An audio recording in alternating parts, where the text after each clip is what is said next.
Chapter 439. Fang Yixing's stab was very fierce, and it pierced right into the black-robed man's heart. His heart had already been pierced, and even a great principal golden immortal would not be able to save him.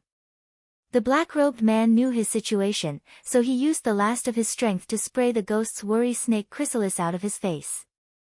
When he felt his heavy head lighten up, he finally closed his eyes slowly. The black-robed man died in battle.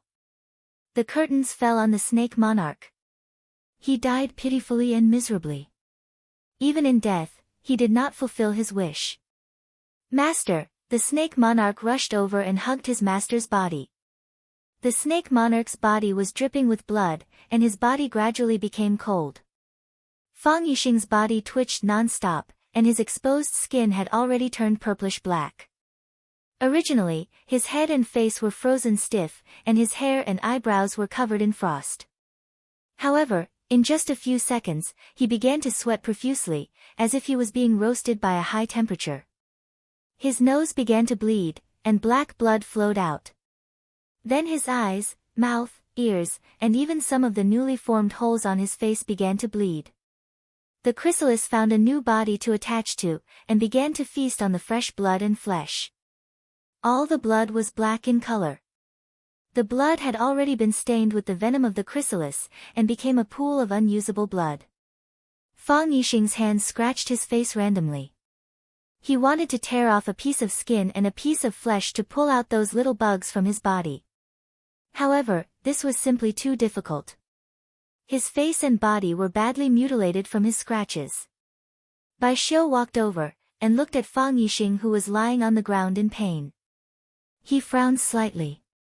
After hesitating for a moment, he used the tip of his sword to stab Fang Yixing's 18 acupuncture points. When those acupuncture points also began to bleed, Fang Yixing's body finally calmed down. He cut off Fang Yixing's pain nerves, so he did not have to endure such pain. Of course, he did not have to bear any pain. He became a vegetable who did not understand pain and cold. In less than a minute, Fang Yixing was tormented by the chrysalis that had drilled into his body, and looked like he was neither human nor ghost. He looked like he had aged several decades. Bai Xiu squatted on the ground, looked at Fang Yixing and asked, "What do you have to say?" He knew that with Fang Yixing's body condition, he wouldn't be able to hold on any longer. The last snake monarch had planted a pupa before he died, and even the current snake monarch had no way of taking it out. What's more, Fang Yixing had just stabbed Snake Lord's master to death. Snake Lord might not be willing to help Fang Yixing take out the monsters in his body that made people want to die. Fang Yixing's face was covered in blood and he looked very scary. He looked at Bai Xiu with a fawning smile. She wasn't trying to curry favor with him, but rather, she was begging him to pass on her words. Because Bai Xiu was the only person he could entrust it to. "I've always been proud of Fang Yan, proud to have such a son. He's very talented in the path of martial arts, and he's also very smart. I don't need to tell him this, he knows this." Fang Yixing said softly. "I don't know how far he can go in the future, but I know that he will go very, very far in the future. He will go to the place that we, the ancestors, can't see.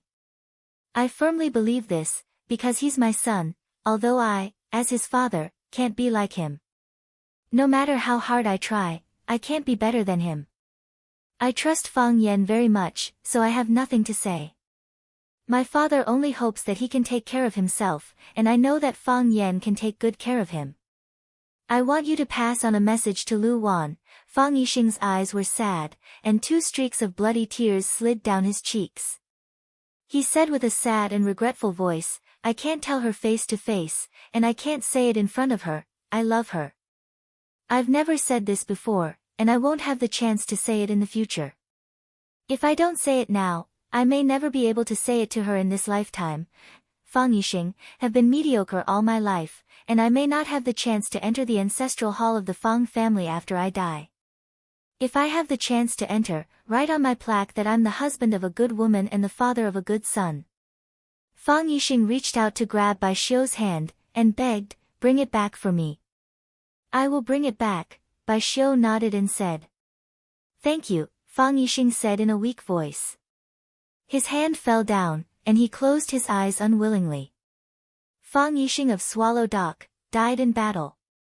Fang Yan finally arrived. He saw his grandfather's disciple, Wang Dong, and his father, Fang Yixing. He saw two corpses. Fang Yan's hair was disheveled, and his clothes were torn. He ran over barefooted. His eyes were full of murderous intent, and he looked like a mountain ghost or a savage man. He knelt in front of Fang Yixing, and didn't dare to touch his body. There was no sadness or joy on his face, as if he had become an idiot. Yes, Fang Yan had indeed become an idiot. He couldn't accept the fact in front of him, and he didn't want to accept the fact in front of him. How could his father die? How could his father die? Fang Yan, get up and practice. Dad, it's only 6:00, the sun isn't even up, the ancients dance at the sound of the rooster, and the rooster has crowed 3 times. Get up quickly, and don't be lazy. A father was strict, because he couldn't do it himself, so he hoped that his son could do it. He put all his hopes and efforts on Fang Yan. This was also the reason why Fang Yan had a grudge against him, and the relationship between father and son had never been so close. Fang Yan had a good relationship with his mother, Lu Wan, but he lacked friendly communication with his father, Fang Yixing. Fang Yixing liked to scold his son with a straight face, but Fang Yan didn't fall for it at all. He felt that his son was stubborn and inflexible. Conflicts between the two often broke out. Fang Yan, there are 3 mistakes in the rules for a disciple that you wrote down from memory today. Go and copy it 30 times. Are you going to copy the mistakes 30 times? Yes, copy the whole thing 30 times, Dad, don't disobey. Because he liked ancient literature, he hoped that his son could also like ancient literature. He taught him how to write with a brush, and taught him how to leave blank and how thick the ink should be. He hoped that his son would be well versed in both literature and martial arts. He hoped that his son would become a dragon among men. He hoped that his son would be the most outstanding son in the world. Therefore, when his son made a mistake, or when his son wrote a wrong poem or sentence, he punished his son very severely. Fang Yan, I want to discuss something with you, Dad. You say, your grandfather and the Yi family have discussed it, and they want you to compete with the girl from the Yi family. Dad, why should I compete with the woman from the Yi family? She doesn't like me, and I don't like her. She's cold and always has a straight face, as if everyone owes her $200. It's an exchange competition to deepen the relationship between the two families. Friendship comes first, competition comes second. You just need to go on stage and do a perfunctory job, don't think too much, okay then. I'll just have a casual competition with her. Fang Yan, I want to discuss something with you, Dad. You say, your grandfather and the Yi family have discussed it, and they want you to compete with the girl from the Yi family again. Compete again? Didn't we just compete last year? No, I won't compete with her. She hit my eyes until they were swollen, and I didn't have the face to go out for more than a month. It's because you lost last year's competition, and your grandfather isn't convinced, so he wants you to compete with her again. Your grandfather is old, and his health isn't good. Why don't we just accommodate him? It hasn't been easy for the old man to live his life, isn't he just fighting for his pride now? Dad, I'm afraid I can't beat her, that woman is too powerful. Her Yi family's fist is already at the 3rd rank, that won't happen. You are our Fang family's most talented Taiji successor, even underestimate says that you are a martial arts genius. Your grandfather has pinned all his hopes on you, and I also believe that you can do it. What if I lose again? Impossible. What? Fang Yan is sick. Shoo, lower your voice, our son has just fallen asleep. Just now his fever reached 39. 6. Tell me, what kind of lousy training method are you thinking of? What kind of method is not good? But you want him to take off his clothes and run along the shore of Shihizi, and use the snow to wipe his body. How low is the temperature today? How can the child not get sick on such a cold day? That's because his physique is too weak. If his physique is strong enough, would this bit of cold wind be enough to make him catch a cold? That won't do, Our Fang family doesn't have such a weak bone. When he recovers, we have to double the difficulty of the training. Don't you dare. The child is already so sick, and you're still thinking of how to torture him. I don't agree, and I won't allow you to train the child in such a way. You're just being unreasonable, do you know that? A loving mother will spoil her son. Fang Yixing slammed the door and left. When Fang Yan was half asleep, a gentle and honest man's voice came over. Fang Yixing held a bowl of black Chinese medicine and squatted beside Fang Yan's bed. He lowered his voice and said softly, Fang Yan, I made a bowl of medicinal soup for you. Come, drink the soup. You'll be better after you drink it. The medicine is bitter. It's not bitter. I specially added a piece of rock candy for you. Fang Yan, the weather is cold, your mother told you to take care of your body. Fang Yan, have you been busy with your studies recently? Your mother told you to come back when you have time, she's been talking about you recently. Fang Yan, your mother said, this was a tough and gentle man. This was a man who was stubborn and tolerant with no bottom line. This was a man with great literary talent but was not good at expressing himself verbally. This was an excellent husband, a great father. Dad, Fang Yan hugged Fang Yixing's stiff body that was wrapped in ice and snow, shouting hoarsely. Tears gushed out like a fountain. Chapter 440. When the news of Fang Yixing's death reached Swallow Dock, everyone was shocked. Fang Yan carried Fang Yixing's body back to the village. One by one, the red doors were pushed open in the wind and snow. He was a real man. A stocky middle-aged man sighed. What a pity. They all say that Yixing doesn't look like a man from Swallow Dock. Isn't he like a man from Swallow Dock? He is a man from Swallow Dock. What he's done isn't something that every young master in Swallow Fort can do. An elderly woman praised. The old man had to die before the young man. That old dog Fang Hui is really pitiful. The white-haired old man with his hands in his sleeves shook his head and sighed. It's a pity that he didn't die on the battlefield. Otherwise, we can carve his name on the stone tablet at the village entrance. A young man said. Regardless of how the villagers of Swallow Dock felt about Fang Yixing's death, wherever Fang Yan passed by, huge soul-summoning white banners would be raised in the courtyards one after another. On the biggest tree in front of or behind each house, a long white cloth with a spirit-summoning talisman was raised. There was a line of words on the white cloth. The Eastern Pole Immortal Tai ordered the Golden Boy and Jade Girl to lead my father and mother to the world of immortals. The white cloth was unfolded in the wind and fluttered in the cold wind. In the end, the whole village was hung with the spirit-summoning flags. This phenomenon had just occurred not long ago. The sword god from East Ocean, Chiba Bin, died in battle. The villagers of Swallow Dock felt his loyalty and spontaneously hung white flags to summon his soul. This was a great honor for the villagers of Swallow Dock. Fang Yan's expression was stiff. His hands were no longer his hands, and his feet were no longer his feet. His face wasn't his face, and his heart wasn't his heart. Every step he took was like a machine without any emotion. Behind him, white banners rose up one after another. In front of him, there were many Fang family members lined up to welcome him. At the front of the line was Fang Hui. His hands tightly grasped the handle of the wheelchair. Because he used too much force, several pieces of the old paint were rubbed off. He didn't dare to look at his son's body in Fang Yan's arms.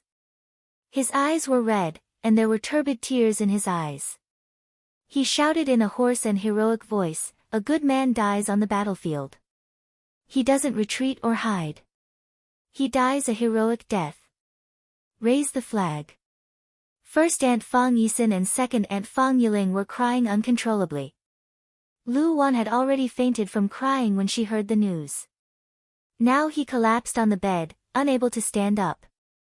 First Uncle Fang Hao, second Uncle Zhao Qingxin and a group of men ran over and took Fang Yixing's body from Fang Yan's hands.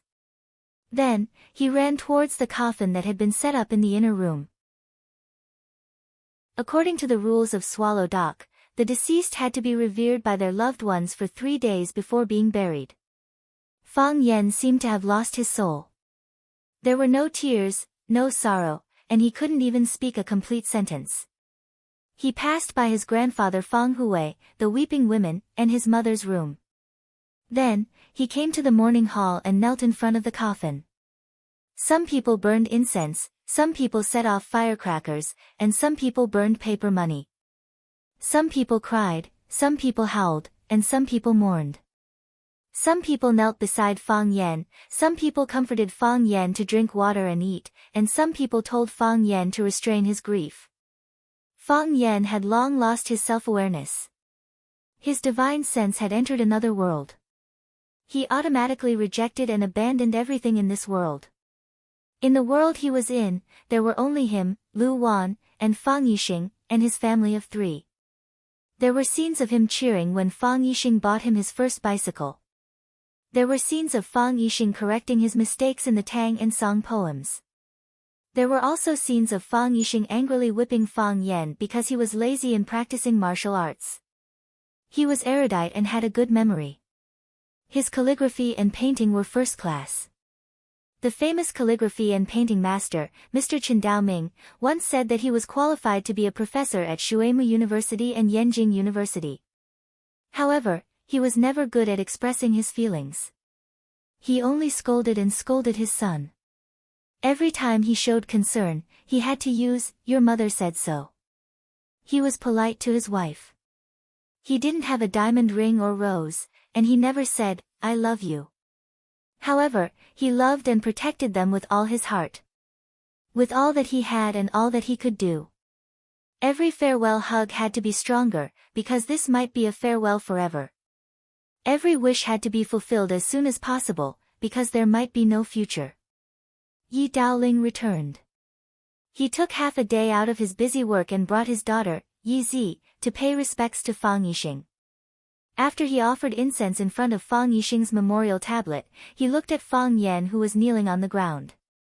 He sighed softly and took his daughter's hand to leave. Yi Daoxian came, and he brought his son, Yi Fengsheng. Yi Daoxian offered incense. Yi Fengsheng knelt in front of the memorial tablet and kowtowed 3 times. His head was bleeding, and he cried even more miserably than Fang Yen. Yi Daowen also came, and he came with his wife. Yi Daowen offered incense in front of the memorial tablet, while his wife went to the inner room to comfort Lu Wan who had been lying on the bed for 2 days. The old lady of the Li family came, and the old man of the Zhang family came. The old lady of the Ruan family came.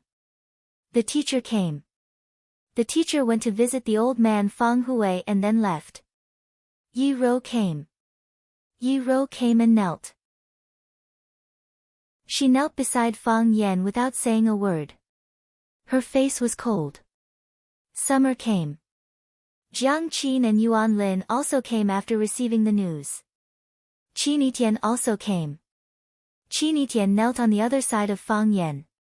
He didn't say a word to him, nor did he smile. The people she brought were busy helping with Fang Yixing's funeral, as if they were treating their own family. Bai Xiu also came. Bai Xiu offered 3 incense sticks in front of Fang Yixing's memorial tablet, and then stood in front of Fang Yen. He looked at Fang Yen and asked, "Are you very sad?" Fang Yen didn't respond. He couldn't hear what the others were saying, and he didn't want to hear what they were saying. The person he wanted to listen to the most was now lying in that narrow wooden box. What did it matter to him what the others said? "When I went there, he was already dead," Bai Xiu said in a flat voice. But he couldn't swallow his last breath, and he didn't want to use his last strength, he just wanted to stab him. He just wanted to stab him, you didn't see the satisfied expression on his face. He always wanted to do something for his son, and that was his only wish. He did it, so he left with peace of mind. He had a lot of things he didn't want to do, but he didn't have the slightest regret. He wanted to be a good father, and he was indeed a good father. Bai Xiu glanced at Yi Rou and Qin Yitian, who were kneeling on both sides of Fang Yen, and then turned around and walked toward the inner room of the Fang family. Lu Wan's room was crowded with people. Fang Yan's 3 aunts and some women who were close to Swallow Dock all gathered there, talking about family trivia and comforting Lu Wan, so that she would not go to extremes. Bai Xiu stood at the door of the room and knocked on the door, but he didn't enter the room. Lu Wan hadn't eaten or drunk for 2 days in a row, and she was extremely haggard. Her cheeks were thin, and her eyes were deep. Seeing Bai Xiu appear in front of her, Lu Wan immediately jumped up from the bed. She ran to Bai Xiu, grabbed his arm, and asked anxiously, Bai Xiu, when Yixing left, you were the only one who was with him. Tell me, did he suffer? Did he have any regrets when he left? Did he ask you to bring any message? Not only Lu Wan was concerned about this question, but the 3 sisters of the Fang family and other women also gathered around. They wanted to know the last situation of Fang Yixing, and they hoped that he didn't have any pain or regret when he left. Since he couldn't live well, then they hoped that he could leave peacefully. Bai Xiu's expression was calm, and his voice was gentle. He said gently and elegantly, Aunt Lu, Uncle Fang left peacefully, and he didn't leave any regrets. He said that he trusted Fang Yan very much, and he was proud to have such a son. Lu Wan's eyes became moist and big drops of tears rolled down her cheeks. She said in a sad voice, Yixing never said it, but I know he has always been proud of his son. He always wanted to call his son, but he didn't know what to say to him. Every time he dialed the number, he would ask me to pick it up. He would secretly listen to the conversation, as if he was talking to his son on the phone. Since he had promised something, he must do it. Therefore, even though he thought it was cruel, Bai Xiu still told Lu Wan truthfully, Uncle Fang asked me to bring you a message. What message? What message did he ask you to bring? He said. Bai Xiu's expression was respectful, and his voice was serious. He regretted that he couldn't say this to you face to face, and he said that he couldn't say it in front of you. He was afraid that if he didn't say it at that time, he wouldn't have another chance. Bai Xiu looked at Lu Wan and said softly, he said he loved you. Wah! Lu Wan burst into tears, and she cried until she fainted. After the coffin was stopped for 3 days, Fang Yixing would be buried. Fang Yan wore mourning clothes and walked at the front of the farewell procession with a mourning stick in his hand. Fang Yingying, Fang Haohan, Yi Fengsheng, Li Xiaotian, and a group of friends who hadn't left Swallow Dock followed closely behind, carrying the banner. According to the tradition, girls like Yi Rou and Qi Nitian only needed to wear a short mourning ceremony. But the two insisted on wearing the same mourning ceremony as Fang Yan, which made the old man in charge of the funeral in the village feel awkward for a long time. He discussed it with the old man Fang Hui for a long time before he agreed. When Fang Yan dropped the first handful of dust, the men who had been waiting at the side shoveled the soil into the grave. Wang Dong's grave was dug behind Fang Yixing, and the 2 brothers were together in life and death. Soon, the deep pit was filled, and the coffin was covered. From then on, they were separated by life and death. The old man in the village sprinkled the spiritual water with a willow branch, and shouted in a long sad tone, Homeward bound, homeward bound, homeward bound. Chapter 441. Rosefinch Secondary. The best private secondary school in Huacheng. There was no other. The 10th of September was a joyous day for the new students. One by one, the lucky students who received the admission notice from Rosefinch Secondary arrived at the school gate accompanied by their parents and family members. They looked at the bright golden words, Rosefinch Secondary, hanging above the school gate with admiration and joy. After years of hard work, they finally entered the famous school that they dreamed of. Their hearts ached, but they wouldn't cry tears of joy again. Because they had already done this before.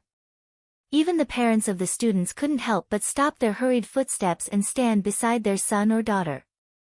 They couldn't help but sigh proudly, it's not easy to enter Rosefinch High School. All the students knew that being able to enter Rosefinch High School was equivalent to having 1 foot in the door of a university. As for the other foot, it was just a matter of deciding which famous school to enter. Rosefinch Secondary had the most powerful teachers, the most advanced facilities, and the most open and free learning atmosphere. Here, no teachers would force you to learn anything. They would only guide you to take the initiative to be interested in a certain field. You could write poems or draw. You could practice calligraphy. You could be proficient in a foreign language. You could study history or chess. You could do whatever you wanted to do and unleash your passion for learning. Because you would find that when you do the things you like, you would need a lot of knowledge and preparation. The deeper your love, the more thorough your research, the more you would feel weak and insignificant. You would be like a hungry monster that opened its huge mouth, hoping to swallow all the knowledge into its stomach. The new principal of Rosefinch High School once said this in the media: every student is a treasure house, and the teacher is the key to this treasure house. If the teacher treated himself as a treasure house and the students as a warehouse to transfer their wealth, then the wealth in the warehouse would become less and less. In the end, the warehouse would become unsightly and pitiful. Senior brothers and sisters in white shirts, blue uniforms, and black ties were busily making their way through the crowd, attentively guiding the new juniors to go through various procedures and introducing some related facilities and club information of the school. Our school has a literature club. The famous writer Liu Xia-fan is the honorary president of our literature club. The current president is the youth best-selling author Luo Yi. The standard of our school's Go Club is quite high. This year, we represented Huaqing in the International Youth Go tournament in Japan and won the first prize for both the individual and the team. Oh, this is already the second year that we've won a Grand Slam. The Tea Ceremony Club was established by Senior Qin Etienne. Do you know Senior Qin Etienne? Back then, he was a legendary figure in our Flower City. What? You guys know Senior Sister Etienne? Anyway, if you like the tea ceremony, you can go and sign up. Let's not talk about other things. The beauties in the tea ceremony society are the most elegant. A man in a black robe stood at the gate of Rosefinch Secondary. He looked at the ancient gate of Rosefinch Secondary in silence. His eyes were clear and pure. It was easy for people to have a good impression of him. But when you looked into his eyes, you would find that the pool was deep and boundless. If you were not careful, you would fall into it and be unable to get out. His chin was clean-shaven. There was only a light green stubble left. His body stood perfectly straight, like a spear that would never bend, like a pine tree that could support the heavens and the earth. This was a very contradictory personality. He had the demeanor of a young man, but he also had the experience of an adult. These two characteristics fused together to form his unique charm. "Hey!" a clear voice called out from behind him. The man in the robe turned around and saw a beautiful girl talking to him. The girl was wearing a set of white sportswear, a pair of white canvas shoes, and a red cap on her head. Her face was rosy, and there were fine beads of sweat on her forehead. She exuded a youthful aura. There was a Hello Kitty suitcase beside her feet. She should be one of the new students who came to Rosefinch Secondary today. Are you talking to me? The man in the robe looked around and doubtfully asked. If I'm not talking to you, who else could it be? The girl giggled. There's no one else in front of me. Are you talking to a ghost? What's the matter? The man in the robe silently laughed and asked. You're so strange, the girl said. I've been staring at you. You've been staring at the gate of this school. You've been standing here for a while now, not saying a word, not moving at all. What are you thinking about? I was also standing here 3 years ago, the man in the robe said. He was also standing here 3 years ago. At the time, he was in a good mood and felt refreshed. Being bullied by a violent woman was already a big deal. 3 years later, things are still the same, but people have changed. 3 years ago. Ah, you're also a student of Rosefinch Secondary? Then you're my senior. Senior, which university are you studying at right now? I heard that Rosefinch High's university entrance exam results have been quite good these past few years. There was even a class that was 100% accepted into a famous school, shocking the entire education world at the time. The man in the robe lightly shook his head and spoke with a nostalgic tone. I'm not a student, not a student. I'm a teacher at Rosefinch High, the man in the robe said. Ah, the girl opened her eyes wide and said, no way. You're a teacher. How come I can't tell at all? The girl was thinking that it would be lucky to have such a handsome teacher at school. The man in the robe chuckled and said nothing. I'm Suki. Then you, what's your name? The man didn't answer her question and said, goodbye. Saying so, the man walked towards the gate of Rosefinch Secondary. How annoying, the girl stomped her foot in annoyance and said, you still haven't told me your name. The old man in the robe didn't hear her complaint because his figure was already far away. In front of the school's security booth, a man in a green security uniform was lecturing a few punks with blonde hair with a serious expression and said, you brats want to break into the school again, don't blame me for not telling you. What is this place? It's a place for students to learn, a place to train talents for the country. You don't study properly, you don't find a good job outside, instead you want to run into the school all day to harm the girls inside. How can you do that? Harm.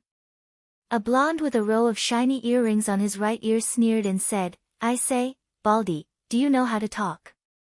I'm here to visit my girlfriend, how am I a harm? We're in love with each other. Do you know what in love with each other is? You don't, right? Look at you, a coward with weeds growing on his head. Probably no girl will like you in this lifetime. You call that in love with each other?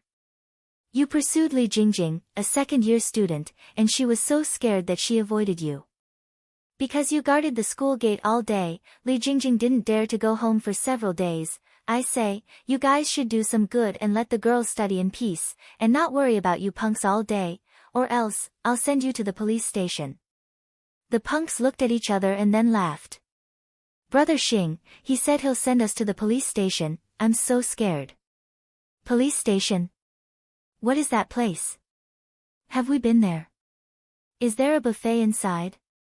Brother Xing likes to visit the police station when he has nothing to do. We're familiar with that place. Baldy, do you want me to take you in for a tour? The man with the earring pointed at Baldy with an arrogant expression and said, I say, Baldy, don't blame me, Brother Xiaoxing, for not giving you face. Since you've said it, then send me to the police station. If I beg you for mercy, you'll be my biological father. Baldy was so angry that his face turned red, and his body trembled. He pulled out the baton at his waist and said angrily, I'm telling you, as long as I, Baldy, guard the school gate, you hooligans won't be able to step into the school gate. I can't go in even if you guard the school gate, but you can't do anything outside the school, right? Is it illegal for me to pursue a girl outside the school? I don't care if it's inside or outside the school. I won't allow you to bully the students of our school, or else, I'll call the police and arrest all of you. Who do you think you are? You're just the school's security captain, not Huaqing's police chief. Damn Baldy, you can't control me. Before the earring man's voice died away, his body had already left the ground. He wanted to speak, but he found that the back of his neck was being strangled. He couldn't struggle, couldn't speak, and even had difficulty breathing. His lackeys saw that their big brother was being humiliated, and immediately rushed toward their target. Bang! The first hooligan who rushed up was kicked away. He was flying freely in the air, and it seemed that he wouldn't land for a while. Crack! The second hooligan who rushed up was punched in the nose, and the sound of his nose breaking was sharp and ear-piercing. Paw! The third hooligan who rushed halfway wanted to turn around and run away, but his butt was kicked. His body rolled on the ground, and then he fell to the ground in an extremely embarrassing manner. The other hooligans were silent, and their faces were full of fear. They stood still and didn't dare to move. The man in the robe pulled out the little black tie from the earring man's neck, and skillfully tied his hands and feet with the bundling technique, making him look like a dumpling. Then he carried the big dumpling and hung it on the old locust tree at the entrance of the conservative pavilion, and said, hang it here, is the tree okay? He was afraid that the old locust tree couldn't bear the weight of the earring man's body, and the trunk would be crushed. Baldy's eyes were red, and he rushed up to pull the arm of the man in the robe, and said in a choked voice, Fang Yan, you're finally back. Chapter 442. The guy you hung on the tree is called Li Xiaoxing. He's a famous gangster in this area. He's always around the school. Recently, he's been pursuing a girl called Li Jingjing. That girl is very afraid of him. She's too scared to go out. Baldy didn't know where he learned this bad habit of grabbing someone's sleeve and not letting go. It was as if he was afraid that Fang Yen would disappear again if he let go. With me, Baldy, there's no way he can enter our school. But it's not good for them to keep guarding outside the school. I can take care of the school, but who can take care of the things outside the school? Call the police. It's useless. That guy is a habitual offender. He's been in and out of the police station several times. He didn't do anything serious. The police can't do anything to him. A red light flashed in Fang Yan's eyes, but he didn't respond to Baldy's question. Principal's office. Zhong Dei placed a cup of hot tea in front of Fang Yan. He then sat on the sofa opposite him and looked at him seriously. After a long silence, he said with a sigh, Fang Yan, it's been 3 years. We've been waiting for you for 3 years. You're finally back. Fang Yixing died in battle. Fang Yan stayed in Swallow Dock to mourn for 3 years. 3 years had changed too many people, and too many things had happened. The old principal of Rosefinch Secondary, Zhang Xiaofeng, retired. Before he retired, he invited the former principal of Ivy League School, Zhong Dei, to be the new principal of Rosefinch according to the agreement he made with Fang Yan. Zhong Dei was indeed a famous madman principal in Huaqing's education circle. After he came to Rosefinch, he carried out bold and decisive reforms. The good ones were promoted and the bad ones were cut down.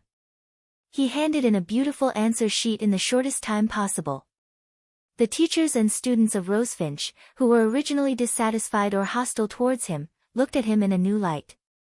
Rosefinch High School's performance over the past 3 years had been outstanding in Huaqing's education circle. Regardless of whether it was its results or its reputation, it had become the private high school of choice for Huaqing's students. There were even many parents who traveled a great distance to ask for their children's education. In the past, I never had the chance to talk to him properly, so I spent 3 years by his side. Fang Yan's voice was calm and gentle, and there was no emotion on his face. However, there was still a trace of sorrow in his eyes that was difficult to dissolve. I talked a great deal to him, and heard him talk a great deal to me. I felt I understood him better. She wanted to know what kind of person he was. Isn't it too slow and cruel for you to only understand what kind of person the most important person in your life is? Zhong Dei sighed softly and said, regarding your father's matter, I also feel very sorry in my heart. Filial piety is the way of human relationships. I can't blame you for doing something wrong. But you have to know that there are many students waiting for you here. They waited for you for 1 day, 2 days, 3 days. They waited for you for 1 year, 2 years, 3 years. They asked the school countless times, why didn't Mr. Fang come back? Why didn't Mr. Fang come back? They couldn't get through to your phone, and they didn't have your contact information, so they could only ask the school again and again. They waited from the first year to the second year, and from the second year to the third year. In the end, they didn't manage to wait for you. This year, they all took the exam, except for Qinitian who didn't participate in the exam. The entire class of 40 students were all admitted to famous universities in various fields. They became the college entrance examination legends of our Huaqing's education circle, or rather, the entire Huaxia's education circle. Zhong Dei revealed an excited expression and said, to us educators, this is such a good group of students. Unfortunately, your teacher-student relationship is still too short. If you could take care of them for 3 years and personally send them to the examination hall, what kind of ability would they display? What kind of people would they become? How many writers would there be? How many philosophers would there be? How many mathematicians or calligraphers would there be? Fang Yan chuckled and said, when I wasn't there, they still did very well in the exam. The master leads the way, but cultivation is up to the individual. I told them how to study, and I drew out their passion for knowledge. They could still do very well without me. When you weren't there, they were all suppressing a certain energy in their hearts. Zhong Dei shook his head and said, I've seen your file. You didn't stay in Rosefinch for a long time, but you are indeed a very talented teacher. Your scenario simulation method is very effective, and now I've already promoted it to the whole school in Rosefinch. Other schools also come to us to secretly learn from you. I'm very happy that you can come back. What are your plans? Today is the day for new students to enter the school, and another batch of students entered Rosefinch to further their studies. I'll give you a class. Or two. Fang Yan rejected and said, I don't want to be a teacher anymore. You don't want to be a teacher anymore? Then what do you want to do? Zhong Dei looked at Fang Yan with a puzzled expression and said, Fang Yan, Zhong Dei, rarely admire people, but I have to admit that you do have a lot of ideas in teaching and educating people. I'm far inferior to you in this aspect. Be a teacher and train a few more outstanding students for our Rosefinch, okay? I'll be a security guard. Fang Yan said. Fang Yan walked out of the headmaster's office. Baldy, who sent him here, was still guarding the entrance of the administrative building. Seeing Fang Yan come out, Baldy hurriedly greeted him and reached out to hold Fang Yan's arm, but Fang Yan avoided it without leaving a trace. Baldy looked at Fang Yan, grinned and laughed, and said, Have you talked to Headmaster Zhong? Which class are you going to teach? But if I were Headmaster Zhong, I would definitely arrange a few more classes for you. You don't know, the class you taught before, 100% of the students were admitted to a famous school. If you stayed in the school, you would have been promoted for 3 years, and the bonus from that year would have been, oh, this school is yours. How can you reward yourself? I won't teach classes. Fang Yan said. You won't teach classes? You won't be a teacher? Baldy looked at Fang Yan in horror. Fang Yan, are you here to say goodbye to everyone? The last time you went back for the spring festival, you didn't come back for 3 years. If I let you go this time, I'm afraid you'll never come back to see us again, right? I'll be a security guard. Fang Yan said. He looked at Baldy's anxious face and felt a warm feeling in his heart. These friends really cared about him and hoped that he could stay in Rosefinch to teach. If it wasn't necessary, who would be willing to say goodbye so easily? From today onwards, I'll be one of your soldiers. Baldy also showed an expression of disbelief. His eyes were as big as Headmaster Zhong Dei's, but the difference was that Headmaster Zhong Dei was so angry that he smashed his cup. That was his favorite handmade cloisonné cup, and he usually treasured it very much. Fang Yan stood next to the bus stop at the school gate. He didn't have to wait too long before a black Mercedes-Benz slowly drove over. Fang Yan opened the door and got in. A familiar fragrance wafted into his nose. Lu Chaoga, who was wearing a silver suit, reached out and grabbed Fang Yan's hand. She didn't say anything and just looked at him with a joyful expression.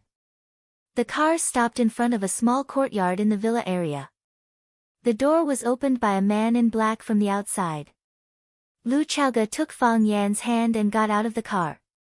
She bent down to help Fang Yan take his slippers. After Fang Yan changed his shoes, she pulled Fang Yan to sit on the sofa in the living room. She put a cup of fragrant top-notch silver needles in front of Fang Yan and turned on the TV to the documentary channel. Then she quickly went upstairs while giggling. When Lu Chaoga came downstairs again, the exquisite suit on her body had disappeared. Of course, she changed into a set of white casual sportswear. She took tomatoes, cabbage, meat, and fresh fish from the freezer and began to busy herself in the kitchen. She made a tomato scrambled egg, a sour and spicy cabbage, a celery shredded pork, and a milky white fish soup with a few green onions floating on it. Lu Chaoga took Fang Yan to wash his hands and then put a bowl of fragrant rice in front of him. Do you want to drink? Lu Chaoga asked. No. Fang Yan said. Then let's eat. Lu Chaoga said. Fang Yan nodded, picked up the bowl and began to eat.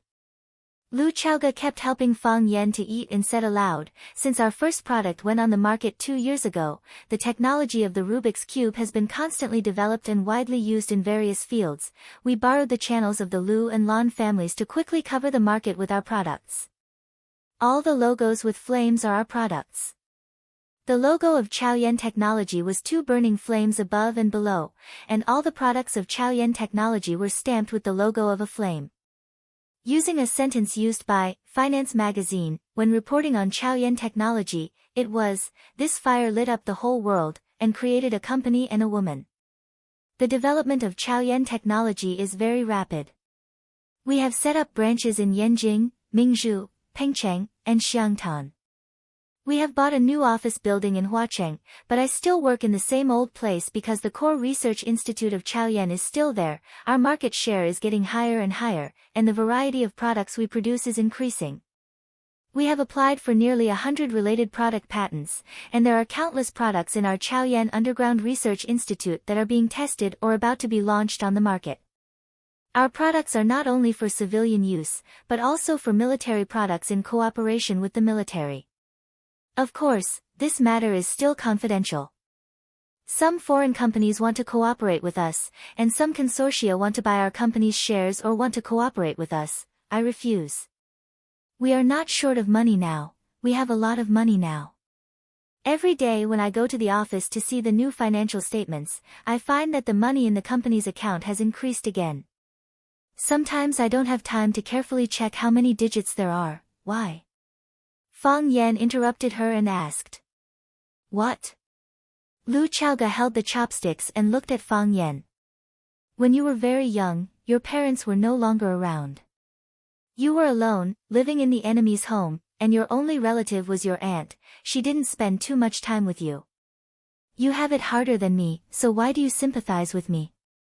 Lu Chaoga pondered for a long time and said softly, because I have long been used to those things. I'm afraid you won't be used to it. Chapter 443. She was used to the death of her parents. She was used to being helpless. She was used to being wronged. She was used to all kinds of misfortunes and disasters. However, she was worried that Fang Yan would not be used to it. When a person's fate was full of misfortunes and tribulations, when a person suffered too much pain and lost too much, her heart would become hard, and her body would become strong. She would shelter him from the wind and rain, and she would welcome the morning glow and bathe in the starlight for him. Just like the flowers on the cliff, they were more aloof and independent than the wildflowers and weeds at the foot of the mountain. Lu Chaoga was the flower on the cliff, and the former Fang Yan was the flower in the greenhouse. When the flower on the cliff saw the flower in the greenhouse, there would always be some worry, and also some pity. The wind was so strong outside, and the snow was so fierce. Could his thin and weak body withstand it? Lu Chaoga knew that Fang Yan was suffering unimaginable sorrow, just like what she had suffered when she was a child. However, she gritted her teeth and stubbornly endured it. It was a kind of tearing pain, as if she was awake to remove an organ from her body. Father, which organ of the body should he correspond to? I'm worried that you won't be used to it. Hearing Lu Chaoga's answer, Fang Yan was stunned for a moment. He looked at Lu Chaoga's pretty face, which was full of concern, and said softly, "The place where I was born, there is a very bad habit. The men there all like to say heroic words like valuing friendship over life and death. For public and private reasons, they don't hesitate to pay with their lives. So, every year, there will be people leaving. Some people die in the strange and dangerous North Sea, and even their bones can't be retrieved. Some people die in the hot and boundless Gobi, and their bodies are submerged in quicksand, staying there forever. Some people die in battle, some people die of illness, and some people die in pursuit of martial arts. Sometimes they receive the news of the death of distant relatives on the morning of spring, sometimes they receive the phone call in the summer night, sometimes it's the double ninth festival, and sometimes it's the eve of the new year. You can choose the day of birth, but who can choose the day of death?" Fang Yan held the rice bowl and filled a bowl of fresh fish soup for himself, and then sipped it. "I thought I had seen through this kind of thing very easily. There are even times when I'm hot-headed and think that I can do what others can't." Fang Yan laughed self-deprecatingly and said, "So I can't do it. I'm not brave, I'm a little cowardly." "You're not a coward." Lu Chaoga comforted him softly. "You're just too emotional." Fang Yan shook his head and said, "When I was alive, I didn't even have a good talk with him or drink with him once. What's the point of waiting for him after he's dead? This kind of expression can't be called emotional, right? I'm just too guilty. When he was alive, I didn't take a good look at his paintings or appreciate his words. I knew he was busy with his art exhibition, but I didn't even go over to ask if it was going well or if he needed any help. He lived in his world, and I lived in mine. Although we were a family, I always felt that he didn't understand me, and I didn't understand him. So, this time, I stayed in Swallow Dock for 3 years. I looked through all of his previous paintings, and I didn't even miss the manuscripts under the bookshelves. I went through every word and poem he had written, even the mistakes he had made. Some of the words were very good, which proved that he was in a good mood at that time. Some of the words were very bad. At that time, he was probably very annoyed, right? Later, I discovered a secret. When he wrote beautiful words, there would be something that made him happy that day. For example, I received the title of Outstanding Graduate from school, or my martial arts improved to his satisfaction. On the day I felt the heart of Tai Chi for the first time, he drew a painting called A Young Man's Morning Practice. A young man was diligently practicing martial arts in the morning light. The sun in the painting was dyed red by him, which proved that he must have been very excited at that time. Fang Yen couldn't continue and lowered his head to drink the soup. As the warm and delicious fish soup entered his stomach, Fang Yan's depressed mood slightly relaxed. It's not that I'm not used to it, I just don't want to. Fang Yan smiled and said, I just don't want to. That's all. Lu Chaoge looked at Fang Yan, her beautiful eyes filled with deep worry. She said, Fang Yan, why did you come to Flower City? There are too many things to do, I can't keep waiting. Fang Yan replied, besides, my previous students, they are also waiting for me. Fang Yan, don't you think this is too risky? Lu Chaoge didn't believe Fang Yan's explanation. She said, I know you. I know what kind of man you are. You waited in Swallow Dock for 3 years, and you waited for 3 years. You thought that those people would appear again, you thought that they would attack you again, but they didn't appear, as if they had disappeared from this world. So, you left Swallow Dock, left Yanjing, and came to Flower City, the most dangerous place where your strength is the weakest. You want to use your life to lure the snake out of its hole? Fang Yan, this is too dangerous. Go back to Swallow Dock. That is the safest place. They're capable of anything. Fang Yan's eyes were filled with a terrifying red light, and the white of his eyes were mottled with red veins. He looked at Lu Chaoge and said calmly, but, conflicts have to be resolved. They killed my father, so let me kill their entire family. You see, this isn't too much to ask, right? Fang Yan saw Lu Chaoge's surprised expression and asked, are you not used to it? I didn't speak like this before. If I encountered such a problem, I would use another way to say it. I would tell you that I'm a pacifist, and then secretly kill their entire family. This is my style, isn't it? Lu Chaoge nodded and said, indeed, that is your style. I hope that you are still the same as before. Back then, although you had a vicious mouth, your heart was very kind. You were willing to think for others. No, I can't do it. Fang Yan patted his chest and said, every night, it feels like I'm being burned by fire, tormenting me to the point that I can't sleep. Only when this fire is extinguished, can I return to my previous self. Then we'll take it slow. Don't be in a hurry, Lu Chaoge said. What are you going to do in Rosefinch? Are you still going to be a teacher? No. Fang Yan said, my current state of mind is not suitable to be a teacher. I'm afraid that I won't be able to control my emotions. Being a teacher is something you're good at. If you don't want to be a teacher, what do you want to be? Security. Lu Chaoge almost spat out the fish soup in her mouth. Security. Lu Chaoge almost spat out the fish soup in her mouth. If it weren't for the fact that she had to maintain her elegant demeanor, it would have been very difficult for her to control herself.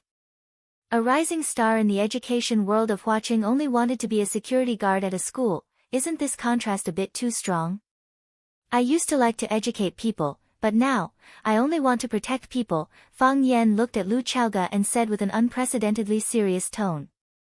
Later on, I realized that being alive is the most important thing. I hope that the people I care about won't come to any harm. Doing this is too tiring. It's tiring if I don't do this, Fang Yan said. I didn't do this before, that's why I'm so tired now. Lu Chaoge sighed softly and said, what can I help you with? Help me be Chao Yan, Fang Yan said. I'll need money in the future, a lot of money. I need resources, all kinds of resources. I don't just want a person to be strong, I need a family to be strong. Only then will I be able to confront those schemers hiding behind the scenes. Only then will I be able to chop off their dirty hands and pierce their dirty hearts. Lu Chaoge nodded and said, you were mourning in Swallow Dock for 3 years, and I didn't visit you for 3 years. I spent all my time and energy on the development of Chaoyan technology. I knew that this day would come, and I hope that when you come out, Chaoyan technology can be your strongest support. I think that Miss Qin also thinks so. After Fang Yixing's funeral, Qin Etian immediately left. She became her mother's assistant and one of the decision-makers of the Qin family's business. Her eyes were always on Chaoyan technology, and she used the Qin family's resources and connections to protect Chaoyan's development. If it weren't for Qin Etian's support, if it weren't for the Qin family's support, Chaoyan technology, which was as fragile as a baby and had infinite potential, would have long been torn into pieces and swallowed by those ambitious people. It could be said that if it weren't for Lu Chaoge standing in the light to attract the gunfire, if it weren't for Qin Etian standing in the back to cast thunder, the 2 small flames of Chaoyan technology would have long been extinguished by others. I owe you too much, Fang Yan said in a deep voice. He didn't say thank you, because that word was too weak to express his feelings at this moment. Lu Chaoge smiled silently and began to clean up the dishes. She said, go watch TV for a while, and live here with me from now on. Fang Yan felt restless. He felt that he was in a bad mood right now, and it wasn't appropriate to think about the matters between a man and a woman. Moreover, he and Lu Chaoge still lacked some emotional seasoning. He felt that he wasn't ready yet. If they slept together, it wouldn't be appropriate, right? Fang Yan was in a dilemma. He didn't know what reason he should use to refuse Lu Chaoge's invitation without hurting a woman's proud self-esteem. Because he hadn't spoken much in the past 3 years, he felt that his language skills had deteriorated seriously. I've already cleaned up the room for you. Lu Chaoge walked into the kitchen with the bowls and chopsticks. Only then did Fang Yan realize that he was thinking too much. Chapter 444. You couldn't blame Fang Yan for overthinking it. Didn't this kind of plot appear in many novels and movies? When his parents were killed or his brothers died tragically, the male protagonist was in so much pain that he wanted to drown his sorrows in alcohol, while the female protagonist stayed by his side. When the male protagonist was drunk or pretended to be drunk, the 2 of them would ignite their passion and do everything that they could. Their bodies would feel so comfortable that they felt like they were on cloud 9. The next day, the female protagonist was the first to wake up. She looked at the male protagonist who was sleeping soundly next to her with a pitiful face. Thinking about his hard work last night, she got up to make a hearty breakfast and left. The male protagonist was at a loss when he woke up. Soon, he saw the steaming breakfast on the table and the note written in a beautiful handwriting, I did it voluntarily. I don't blame you. You are the longest. Fighting. Fang Yan thought that Lu Chaoge was also such a woman, which scared him. But then he thought that Lu Chaoge was not such a woman, which made him angry again. Did she still have the spirit of dedication? Did she still have the spirit of loyalty? Lu Chaoge was indeed prepared. She arranged Fang Yan's room on the 2nd floor next to her bedroom. They were separated by a wall, but it was 2 different worlds. Lu Chaoge took Fang Yan into the room and said, you will live here in the future.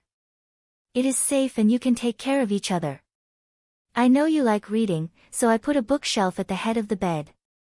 There are a few books that I chose for you. If you have any books that you want to read, you can also make a list for me. This is the washing area, and this is the shower area. The bathtub has a massage function. If you are tired, you can lie in it and rest for a while. The towel is in the cabinet and will be changed every day. You can throw it into the cage after you use it. Someone will come to wash it the next day. Lu Chaoge pushed open the wardrobe. It was full of clothes. There are pajamas and formal attire for going out in here. I know you have the habit of doing morning exercises, so I specially prepared a few sets of training clothes for you. They are made of fine cotton and should be very comfortable. If there's a brand you like, you can tell me and I'll get someone to buy it for you. Lu Chaoge pulled Fang Yan out of the room's balcony and pointed to the open lawn in the backyard, saying, "You can practice there. There are high walls on 3 sides, so no one will disturb you."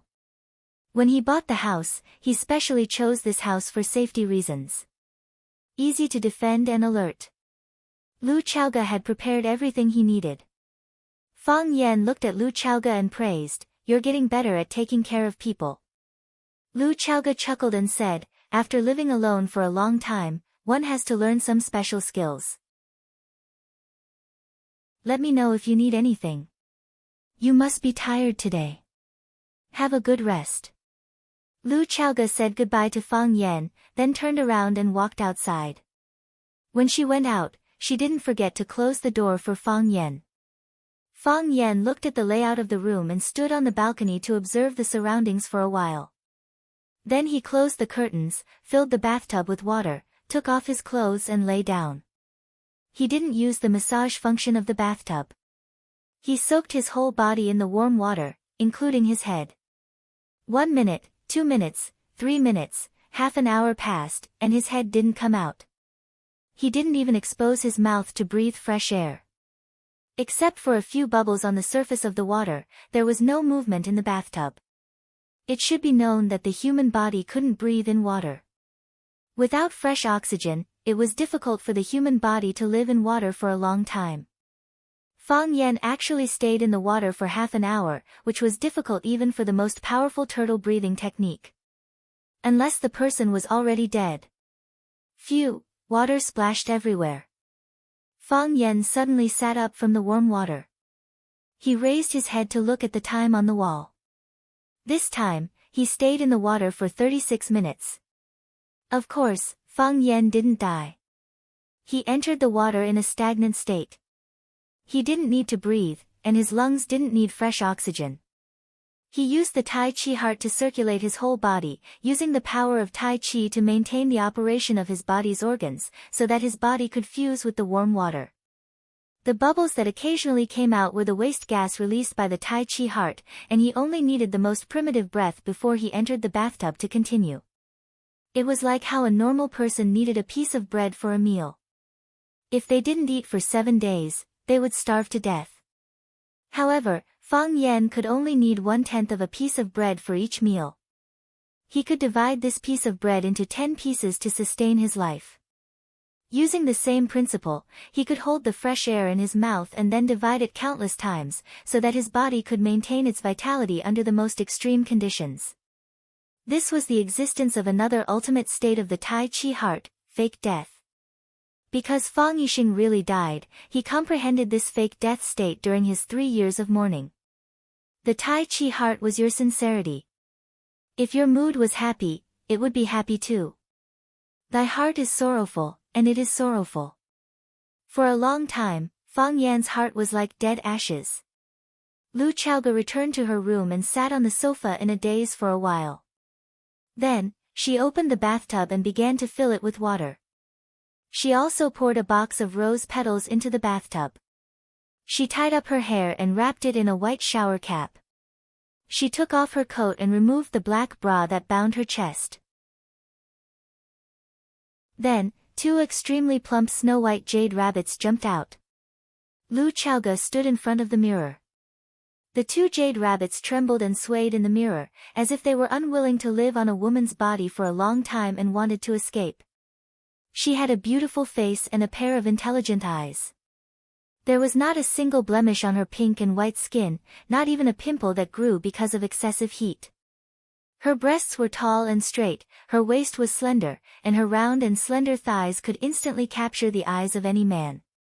She used her hands to gently hold up the two fat rabbits.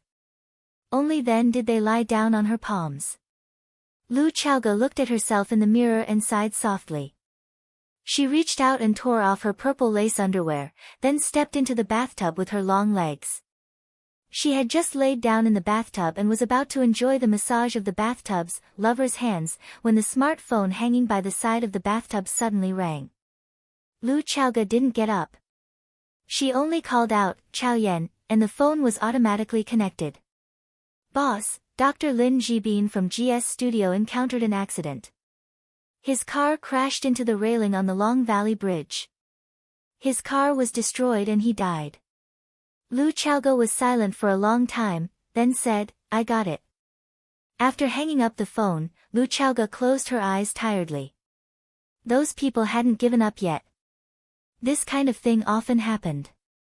If it weren't for the powerful human resources provided by the Qin family, as well as the famous school cooperation plan that Chao Yan carried out later, Chaoyan's Underground Research Institute would probably have no researchers available now.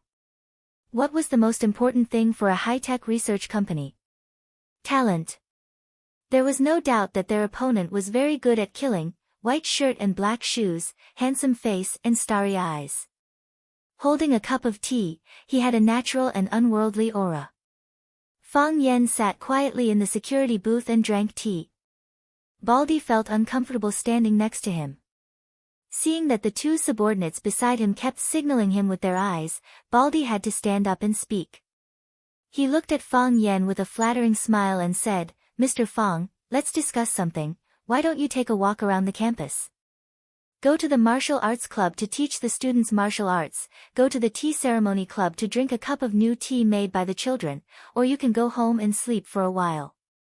There's nothing much here. Even if something happens, us brothers can help you. Is that okay?" Fang Yen looked up at Baldy and said, "You want to kick me out?" "No, no." Baldy waved his hand repeatedly. The few hairs on his head were almost scared off. "How could we kick you out? We can't kick you out of anyone else. I'm just worried that you'll be tired."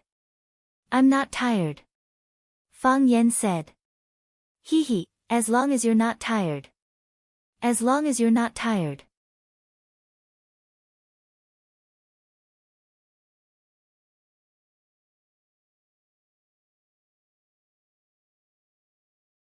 Chapter 445. There was a tea house called the Sparrow River Tea House by the river near the Sparrow Bridge. Some teachers who liked this style liked to drink a cup of tea and look at the river view when they didn't have class. Students with good family backgrounds also liked to come here to lament the passing of time. Maybe they would be inspired and come up with a good poem or essay. Fang Yen was stunned for a moment. He put down the teacup in his hand and said, "There's no need to rest. I'll go to the back garden." Fang Yen walked out of the security booth and headed to the back garden of the school. That was the student dormitory area. Some naughty students would smoke, play cards, and even get into fights there. It had always been the focus of the security office. If boys or girls sneaked into the girls' dormitory, it would be an even bigger problem. This was something that the school would not allow. He really left? Baldy stared at Fang Yan's back. His face was full of shock and disbelief. He was just saying it. Why did Fang Yan really listen to him? Could it be that, as the leader, he was really a deterrent? He really left. Zheng Chang also found this behavior hard to understand. Why didn't he get angry? Baldy kicked Zheng Chang's butt and scolded, "Brat, are you waiting for him to get angry at me? If he yells at me, you guys won't have a good time either." He wouldn't dare. Zheng Chang patted his chest to show his loyalty. "If he dares to get angry at you, I'll be the first to fight him." Phew, this feels good. You guys don't know that I was about to go crazy from holding back. Exactly. My smoking addiction is acting up. I want to find a place to smoke but I don't even dare to. You're still thinking about smoking? I don't even dare to speak. He's sitting there with a teacup like he's my grandfather. I have to report to him when I go to the toilet. I'm afraid he'll think I'm slacking off and going somewhere to sleep, everyone complained to Baldy. Because Fang Yan was too imposing, it was really painful for them to be next to him. He took the initiative to patrol the back garden this year. What about tomorrow? What about the day after tomorrow? Zheng Chang asked the crux of the problem. We can't send him to the back garden every day, can we? Exactly. If he doesn't leave, will we still have a good life in the future? Division Chief, why don't you talk to him and ask him to retract his divine ability? A pretty boy, why did he become a security guard instead of a good teacher? How good would it be to be a teacher? The salary is high, the benefits are good, and I can rest for 4 months a year. If it weren't for the fact that I don't have a diploma, I would also want to be a teacher. Baldy was also very worried about this problem. Others were afraid of Fang Yan, but he was also afraid of Fang Yan. However, he still comforted his subordinates and said, "You don't have to worry about this problem." What kind of person was he? How could he really be a security guard like us brothers for a lifetime? He was a dragon among men, a man that even Chairman Liu and Headmaster Zhong valued. Don't worry, he won't be able to work for long. Maybe he'll leave in a few days. Everyone felt that what Baldy said made sense. How could a young hero like Fang Yan be a security guard for the rest of his life? With this thought, everyone's mood immediately became happy. Baldy remembered how he looked in front of Fang Yan just now, and he was secretly happy. He waved his hand and said, "Brothers, after work, we'll have little sheep hot pot at the entrance, my treat." Long live the division chief. Everyone shouted. Rosefinch Secondary, Fang Yan used to be very familiar with this school. But now he felt a bit unfamiliar when he walked there. The previous basketball court had been heavily renovated, and the east and west courts were combined into one, turning it into a dedicated basketball area. The embroidered chairs on the football field had been removed and replaced with soft and elastic cement. The students sat directly on the concrete floor to watch the game, and no longer prepared chairs. Also, the previous club's activity venues were all scattered. For example, the literature club was in a lecture hall in the teaching building, the English corner was next to the fountain, and they played pure English movies. There was also the Taekwondo club and the tea ceremony club, which were relatively independent. Now the school specially allocated a piece of land to build a building named Rosefinch Building, which was used as a library and for various club activities. Every society had a fixed venue for their activities. Even the tree-lined path under Fang Yan's feet, which he had walked hundreds of times before, had changed. The short grass had grown taller, the railings on both sides had been strengthened, and the strong parasol trees seemed to have aged a bit. A lot of things could happen in 3 years. He had already spent 3 years reflecting, so Flower City would be a new beginning for him. Huacheng, this was the origin of everything, and also the origin of the tragedy. If he hadn't come to Huacheng, if he hadn't encountered those things, if he had just been a quiet teacher, if that was the case, wouldn't his father not have died in battle? A strong sense of guilt rushed over him like a tidal wave, surging violently. It almost overturned the dam of one's mind. "Come, all of you." Fang Yan clenched his fist and said. His eyes were filled with blood, and it looked like a pair of black pupils were soaked in blood. His eyes were like a wolf's or a dog's, like a demon that crawled out of hell. "Let's fight to the death again." Affected by his ruthlessness, the Taiji heart spun wildly, and the Taiji domain naturally unfolded. The Taiji heart released energy, sweeping up the withered leaves on the ground. Countless leaves were like countless butterflies, they flew up and down, gathering in the eye of the storm. Finally, they formed a ring, like a dragon of withered leaves that had a life of its own. The dragon of leaves flew around Fang Yan's body, baring its fangs and claws, as if it wanted to swallow the man in front of it in one bite. Huff, Fang Yan used the clear heart chant to forcefully suppress the ruthlessness in his heart. Bang, the dragon of leaves exploded, and the ground was smashed. The fallen leaves scattered in all directions, rustling in the wind. Fang Yan let out a long sigh of relief. The ruthlessness in his body was gathering more and more, becoming heavier and heavier. This wasn't a good sign. Even the pure and untainted Taiji heart began to feel uncontrollably collapsing when it was tainted by this. Fang Yan was very worried. He was worried that one day, the Taiji heart would no longer be under his control. In other words, the Taiji heart would only start spinning when he used violence or was in a ruthless mood. If that was the case, wouldn't he become a monster? Don't worry, Fang Yan said to himself. They will come. They will definitely come. He can feel their presence. Fang Yan seriously thought about it, and walked towards his original destination. In the depths of the flowering shrubs, a beautiful girl watched the scene unfold in front of her with wide eyes. She walked to the place where Fang Yan was standing, and looked at the withered leaves that had been blown into tiny pieces, her eyes full of doubt and curiosity. What kind of man is he? The girl muttered to herself. 3 years ago, Fang Yan was an influential figure in Rosefinch Secondary. 3 years later, batch after batch of Rosefinch's students had left, and there were only a few students who knew him. It was currently the students' lunch break, and class would start in half an hour. The students weren't sleepy, and were gathered in groups of 3 to 5, chatting noisily. There were also some new students who had brought back their military training uniforms to try on. They would be participating in the new military training starting tomorrow. Fang Yan, who was wearing a white shirt, walked in the middle of the crowd, and naturally attracted the attention of countless students. Some people even pointed at him, feeling that he was a very strange person. A tall boy was handing out cigarettes to the students around him. When Fang Yan saw him, he walked over and said, "I don't object to you smoking, because I know I can't stop you from smoking. But, can you change to an empty place? You're standing at the door of the dormitory, it's very easy to cause a fire." The tall boy lit up the cigarette in his hand, put it in his mouth, and took a puff. He sneered and said, "Who are you? Who do you think you are?" Fang Yan smiled, and the cigarette in the tall boy's mouth was in Fang Yan's hand. The tall boy didn't see Fang Yan's movements clearly, and he didn't even notice that Fang Yan had made a move. But, how did the cigarette end up in Fang Yan's hand? The tall boy reached out to grab it.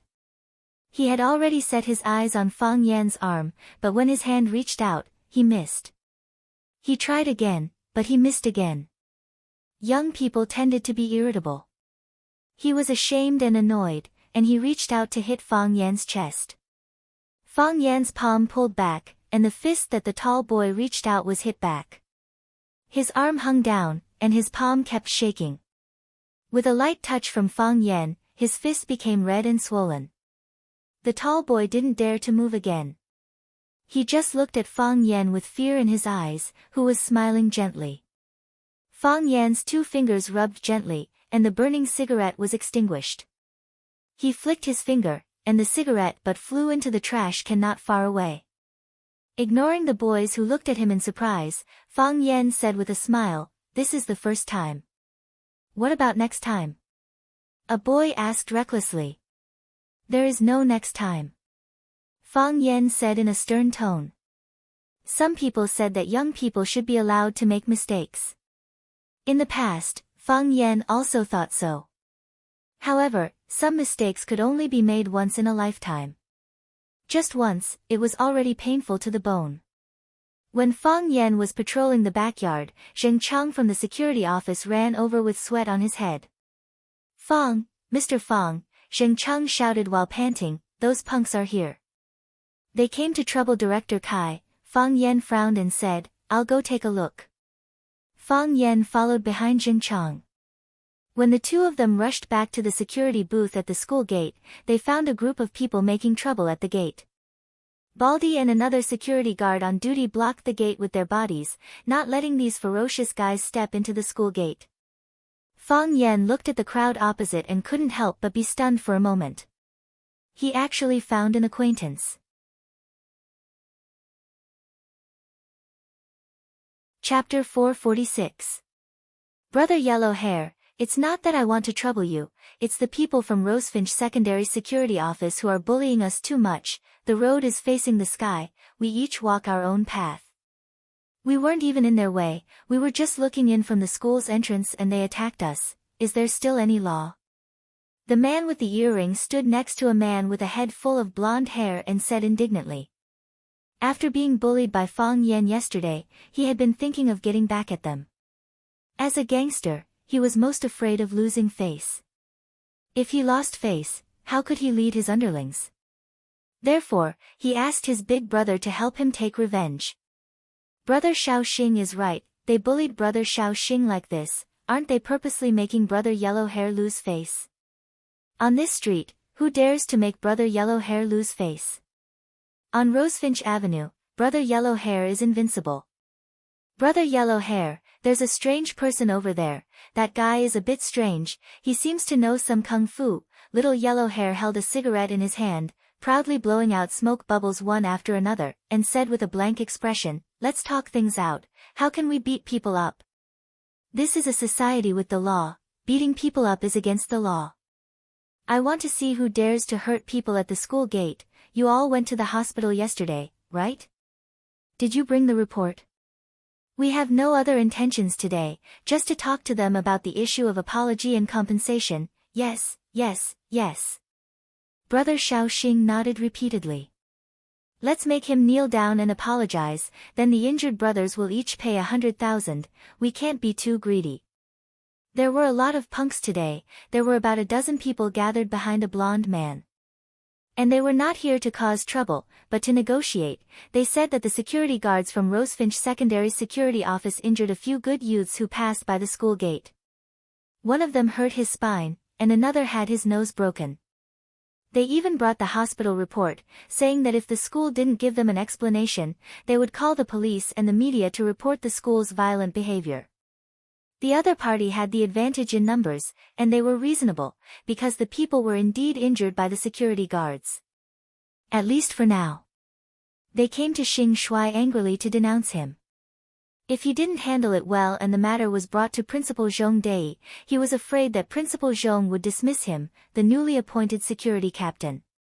He was not a philanthropist who would show mercy just because he had a little relationship with Fang Yan. Zhong Dei was strict in his studies and did not care about personal relationships. He was famous for being an iron-fisted principal. Baldy and another security officer stood in front of the gangsters, refusing to budge an inch. Baldy's expression was cold. He forcefully suppressed the anger in his heart and said, all of you, leave immediately. Otherwise, I'll call the police to arrest you. This is a school, a place to teach and educate people. If you rascals dare to disturb the students' studies, it's not too much to put you in jail for a few years. The yellow-haired man threw the cigarette butt on the ground and stamped it out. Xiaoxing quickly took out a tissue from his pocket and squatted on the ground to pick up the cigarette butt and wrap it up. He knew Brother Yellowhair's temper. He didn't like people spitting and littering everywhere. He was a successful, high-quality man who cared a lot about the public environment. Xiaoxing put the tissue with the cigarette butt in his hand into the trash can next to him. Then, he returned to stand beside the yellow-haired man. The yellow-haired man looked at Baldy and smiled lightly. He said, of course, we know that the school is a place to teach and educate people. But what's the purpose of letting students learn knowledge?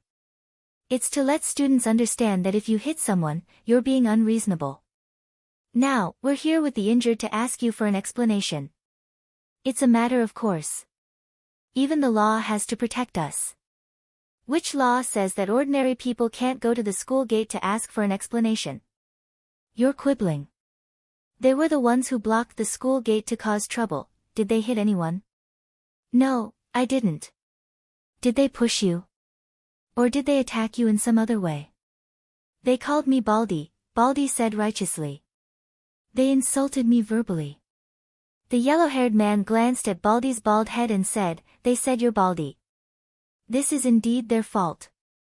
Just because they insulted you verbally, you attacked and injured them? Is this the logic of how you deal with things? Is this the outstanding result of Rosefinch Secondary's education? Baldy's mouth opened, but he didn't know how to refute this question. He wanted to say that he didn't hit them, but now Fang Yan was his direct subordinate and an employee of their security office. He finally understood why Fang Yan didn't want to be a good teacher but came to the security office. He came to avoid trouble and let him be the scapegoat, right? Brother Yellow Hair, they're here. It's that guy. It's the guy in the white robe who hurt us. A hooligan with acne on his face pointed to the distance and shouted excitedly. In the direction he pointed, Fang Yan followed Jing Chang and slowly walked over. Brother Xiao Xing's face was flushed, and he seemed to be in a state of extreme excitement and madness. The guy who beat him up, the bastard who tied him up with a tie and hung him on a tree trunk, this scumbag, devil, and cancer of society was about to receive his overdue justice. He would pay the punishment of losing his dignity and money. He deserved to die. Brother Xiao Xing felt that he had been invincible since he started his career. Didn't the hooligans or students of Vermilion Bird Street respectfully call him Brother Xiao Xing when they saw him? Yesterday was the lowest point of his life. It was the most shameful day of his life. Now, he was going to climb up from that low point. He wanted to revive the glory of the name Brother Xiao Xing, Brother Yellow Hair. It's the kid in the white robe. Today, you have to help us brothers and cripple that kid. Otherwise, we won't have the face to mingle in the underworld anymore. Look at that arrogant, despotic, and insufferably proud look on his face. Just looking at him makes people feel unhappy. Who does he think he is? He's just a security guard, but he's even more arrogant than Brother Yellow Hair. You mean him? Yellow Hair finally saw Fang Yan's face clearly. Although they haven't seen each other for 3 years, and his temperament had changed a lot, but wasn't this the Fang Yan that they wanted to bully but were bullied instead? Yes. It's him. Brother Xiao Xing sneered. I'll recognize him even if he turns into ashes. Pa! Yellow Hair punched Brother Xiao Xing's face. He was extremely ruthless. Brother Xiao Xing's mouth was cracked, and blood quickly dyed his chin red. A purple-red fist mark appeared on his white and tender face. Before Brother Xiao Xing could react, Yellow Hair kicked him in the stomach again. Brother Xiao Xing's body stepped back and fell to the ground. Brother Yellow Hair, a group of people looked at Yellow Hair dumbfoundedly. They didn't understand how things developed into this situation. The silly guy with a face full of acne opened his mouth and asked in a low voice, Brother Yellow Hair, did you hit the wrong person? Didn't they come to the security office of Rosefinch Secondary to find trouble with the security guards who hit people? Why did the boss hit his own people now? It's him. Yellow Hair gritted his teeth and scolded. These bastards, they're just pushing me into the fire pit. Yellow Hair trotted to Fang Yan, bowed to greet Fang Yan, and said with a smile, Mr. Fang, long time no see. Do you remember me? I'm Yellow Hair, the one who had some misunderstandings with you before. Do you remember me? Fang Yan looked at him in a trance and didn't answer his question. Of course, he knew this Yellow Hair. The incident with Brother Wolf behind him was one of the crises he encountered when he first entered Rosefinch 3 years ago. Because of the media's attention, he was almost hyped up as a perverted teacher who had an abnormal relationship with a female student. Although he quickly solved the matter with a thunderous method, he was still chased out of his rented house by his sister Li, who was worried about her daughter's puppy love. After that, he moved into Lu Chaoga's Rosefinch house and fought with waves of evil forces. In the end, his father, Fang Yixing, died in battle at the entrance of Swallow Dock. It could be said that the Brother Wolf incident was a watershed in his life. At that time, he was high-spirited, laughing and scolding. Other than feeling that there was a woman who was very annoying, he felt that the sky was blue and the water was clear. Even Baldy's bald head looked ugly and cute. How depressed and heavy was his mood now. After not seeing each other for 3 years, he really missed his life at that time. Unfortunately, he couldn't go back. Seeing that Fang Yan didn't respond, Yellow Hair thought that Fang Yan didn't remember who he was. He introduced himself even more diligently and said, "At that time, my face was smeared with chicken blood and I even held up a banner at the school gate to denounce you. Oh yes, I wrote, kill and taste life. You were very angry and said that I wrote taste wrong and added a side at the side. Do you remember now?" Fang Yen finally pulled himself out of his memories. Looking at Yellow Hair's expectant face, he nodded and said, "I remember you." Yellow Hair was so emotional that he was about to cry. With red eyes, he said, "After that incident, I realized that being uneducated is indeed a very shameful thing. After that, I self-studied the law course at the Radio and Television University. I am now a university graduate. Give me another 2 years and I will be able to get my lawyer's license. Mr. Fang, you are my first teacher and second parent."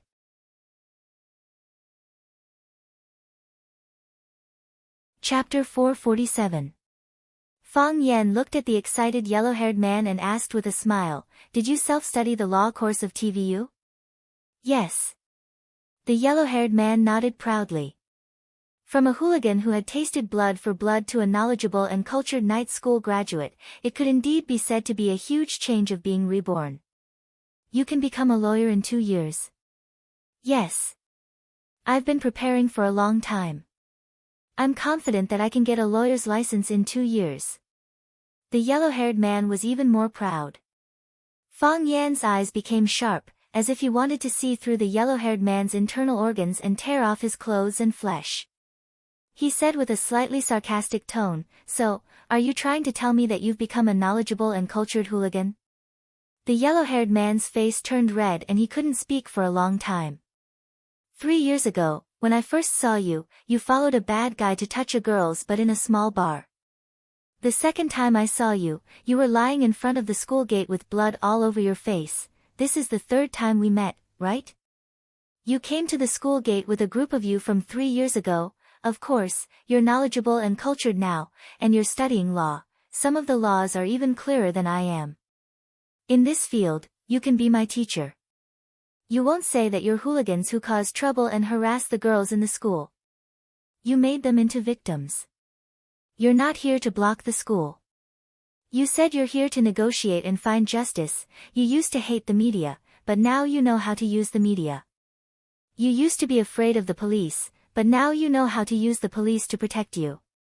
You proudly told me that you self-studied the TVU course, and you said that you can get a lawyer's license in 2 years. You've indeed improved, and you've grown to a level that I'm impressed with. What do you want me to say to you? To encourage you to achieve anything if you have a will? To praise you for turning over a new leaf? Mr. Fang, I didn't mean that, the yellow-haired man was so ashamed that he couldn't speak. He really hoped that Fang Yen could see his growth, and he was also eager for Fang Yen to praise him. Even if she patted him on the shoulder, it gave him the strength to move forward. He had experienced too many things in the past few years. He had fought and injured people, eaten and dashed, went to the police station, patted his wife, and touched a little girl's butt. However, those past events were like a wonderful popcorn movie, burning in the treasure house of life. Not a single trace was left. That time, he became Brother Wolf's chosen puppet. His face was covered in blood as he lay on the stretcher. Fang Yen angrily pulled him up and used his finger to smear the blood on his face. Then, Fang Yen seriously added a side to the word taste. That scene replayed in his mind countless times, crashing into his soul again and again. The appearance of Fang Yen completely subverted his previous worldview. Before meeting Fang Yen, he thought that Brother Wolf's tattoo of a wolf's head was cool. He thought that his companion Zhang Quan Dan's lip stud was cool. He thought that little wolfhound's ability to drink 12 bottles of beer in one breath was cool. He thought that little pretty boy's ability to rely on his Lu Dehua appearance to be taken care of by all kinds of rich women was cool. Of course, until now, he still thought that little pretty boy was cool. He was born with skills that made people envious. However, after getting to know Fang Yen, he felt that Fang Yen was cool when he grabbed the glass bottle in his hand and broke it piece by piece. He was cool when he rushed up and lifted Brother Wolf's body. He was cool when he faced the gangsters and the media. He was cool when he used his finger to smear the blood on his face. Most importantly, he did not have Liu Dehua's face, but many young and beautiful girls liked him. It was as if a candle had suddenly appeared in a dark room, and Fang Yan was the one who had brought the candle to her. He felt that he should change and become a knowledgeable and charming man. So he began to study hard and became the most outstanding graduate of the TV university that year. He liked the law and began to strive for a lawyer's license. All of this stemmed from the influence of the man in front of him. He came to Rosefinch Secondary to look for Fang Yan several times, but he was disappointed every time. Today, he was surprised to meet him, but it was in such an awkward situation. Fang Yan looked at the yellow-haired man and said, "If you study hard day and night just to become a cultured hooligan, if you work hard to get a lawyer's license just to defend yourself and your companion's innocence, then I regret reminding you in the first place. I regret teaching you how to arm yourself with knowledge. It's better to let you taste blood. It's also less destructive to society." The yellow-haired man respectfully bowed to Fang Yan and said, "Mr. Fang, I know I was wrong. I relied on what I learned and became arrogant and complacent. I felt that I had a few drops of ink in my stomach, so I wanted to help my brothers to vent their anger. There was a problem with my mentality, and there was also a problem with my mind. I didn't use what I learned where it should be used. I'm sorry for your education." Fang Yan's expression softened a little, looked at the yellow-haired man and asked, "What's your name?" "My name is San Xian," the yellow-haired man said embarrassedly. He also felt that his name was really not presentable. "My surname is Hai. My parents used to sell seafood at the ferry, so they named me San Xian." "San Xian, don't feel ashamed of your name." Fang Yan patted him on the shoulder and said, "You should work hard to make your parents proud of your name." San Xian nodded and said, "My parents are already very proud of me. They didn't let me go home a few years ago, but now they call me several times a month and ask me to go home when I have time. They will be even prouder in the future."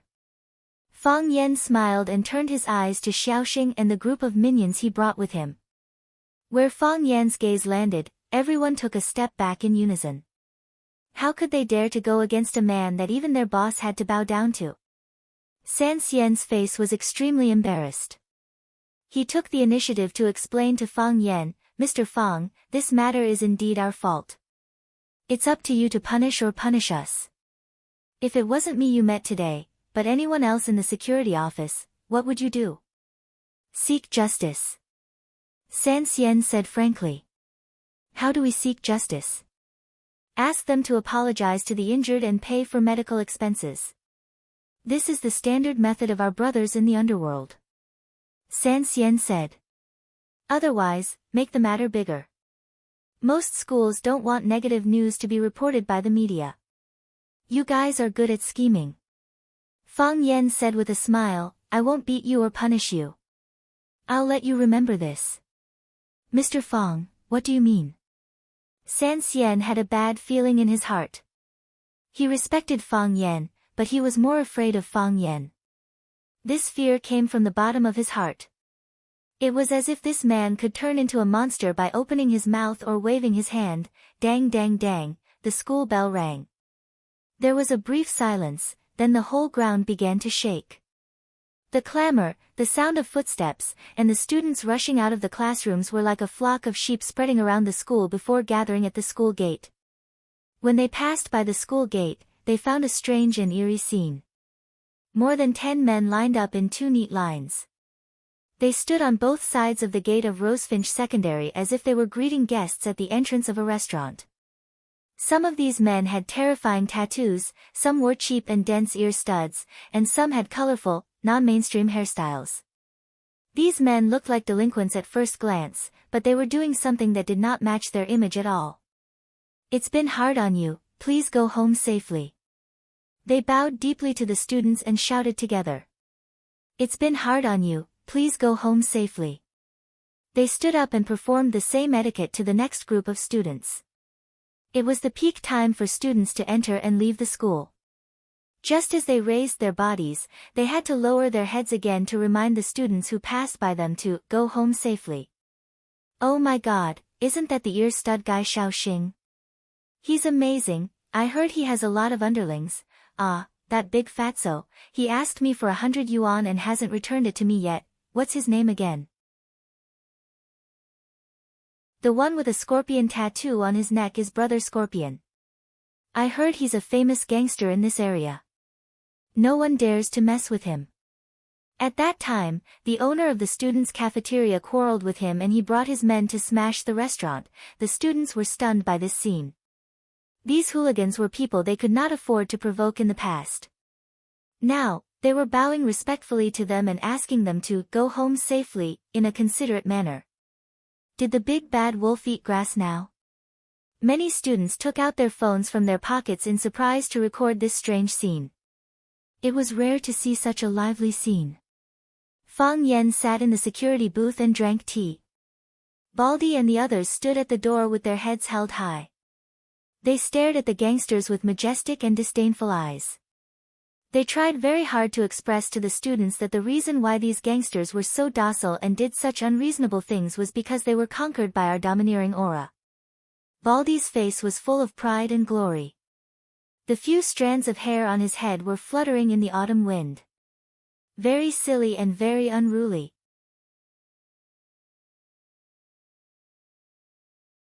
Chapter 448. Director, how do you feel? Zheng Chang approached Baldy and asked in a low voice. I'm all right. Baldy said with a dignified face, looking like a leader. If they didn't have some ability, how could they enter our Rosefinch secondary security office? Do you think anyone can enter our security office? It's high. As high as a 9-story building, Zheng Chang said with a smile. Those hoodlums care about their reputation the most. They come to our school all day to show off, don't they want people to think they're powerful? Today, they did something like this and lost so much face. Let's see if they still have the face to wander on this street in the future. I'm afraid they'll hide far away when they see our school's students. Evil never triumphs over good. Even if Fang Yan didn't do this, I would still find a chance to teach them a lesson, Baldy said righteously. The Baldy said with a righteous air, after this incident, if they know their mistakes and can correct themselves, it can be considered a virtuous deed. Although Mr. Fang isn't a teacher now, he's still doing the work of educating people. San Xian stood next to Fang Yan and asked in a low voice, Mr. Fang, I want to ask you a favor, what is it? Fang Yan asked without turning his head. He was focused on drinking the big leaf tea that Baldy gave him. The tea was slightly astringent, just like his current mood. Can you be my teacher? If there's anything I don't understand, can you give me some pointers? San Xian asked nervously. He was very nervous. Sure, Fang Yan said. San Xian didn't expect Fang Yan to agree so easily. After a while, he said excitedly, Mr. Fang, you'll be my teacher from now on, I'll definitely work hard and won't let you down. You're not learning for me, you're learning for yourself, Fang Yan said. You'll be a hoodlum for the rest of your life, it has nothing to do with me, but I'm still looking forward to you becoming more outstanding and using your knowledge in more important places. Got it, San Xian said, feeling enlightened. Fang Yan pointed to the hooligans who were standing at the school gate pretending to welcome guests and said, take them home. Don't come to the school gate to make a fool of yourself again. This is a school, a place for students to learn. If I see them causing trouble here again, I'll hang them on a tree and make them shout these 2 lines at the students. I won't. They won't come again. I won't dare to come again, San Xian promised before leaving with his men. Dong dong dong, someone gently knocked on the window of the security booth. Fang Yan raised his head and looked over. The beautiful girl that he had once met was standing at the window and looking at him with a smile. What's the matter? Fang Yan asked curiously. Are you the school's security guard? The girl asked in a crisp voice. Fang Yan nodded and said, yes. The girl looked at Fang Yan up and down, then pointed at the green security uniform on Baldy and said, "Then why aren't you wearing a security uniform?" "You're lying," the girl pretended to be angry and said, "How can you be a security guard? You don't look like one at all. How can a security guard look like you?" "I'm a security guard," Fang Yan explained. "They're all standing outside, and only you're sitting in the security booth. You're the security captain. Also, you still haven't answered my question. If you're a security guard, why aren't you wearing a security uniform?" Fang Yan was troubled for a while, then said in a small voice, "The security uniform is too ugly." "Ha ha ha," the girl laughed. "I also don't think it looks good." "Oh yeah, are you off work? I'll treat you to dinner, okay?" "Why would you treat me to dinner?" Because I like you," the girl said. "No need," Fang Yan refused. "I already have a date." "Humph, you really don't give me any face." "I don't treat people so easily," the girl said coldly. "What's your name?" "I'm a security guard." "Do you know what my name is?" "I don't know." "I clearly told you," the girl said angrily, "my name is Su Chi. Do you remember it this time?" "I'll try my best," Fang Yan said with a serious face. He knew that this girl had a faint affection or a slight curiosity toward him, but he could only push her away. Because he couldn't accommodate too many people around him. "I'm a security guard, I'll try my best to remember the name of every student in the school. If I forget, please forgive me. There are too many people, and my memory isn't very good." "So boring." The girl turned her head and proudly left. When most of the students had left, Baldy walked in front of Fang Yan and said, "Mr. Fang, it's time to get off work. Why aren't you going back to dinner?" "I'm treating my colleagues to hot pot, do you want to join us? We haven't seen each other for a few years, let's have a drink." After a pause, he added, "You can call me director at work, but after work, we'll call each other brothers. I'm a few years older than you, so I'll be your big brother. There's no need to be so distant between brothers." Fang Yan raised his wrist and looked at his watch. He knew that Lu Chaoga might have already sent a car to pick him up, so he put down the teacup in his hand and said, "You guys eat, I won't be going. I'll go back now." Fang Yan and the other two colleagues nodded and walked toward the bus stop not far from the school gate. He had an appointment with Lu Chaoga. Every day after work, a car would stop there to pick him up.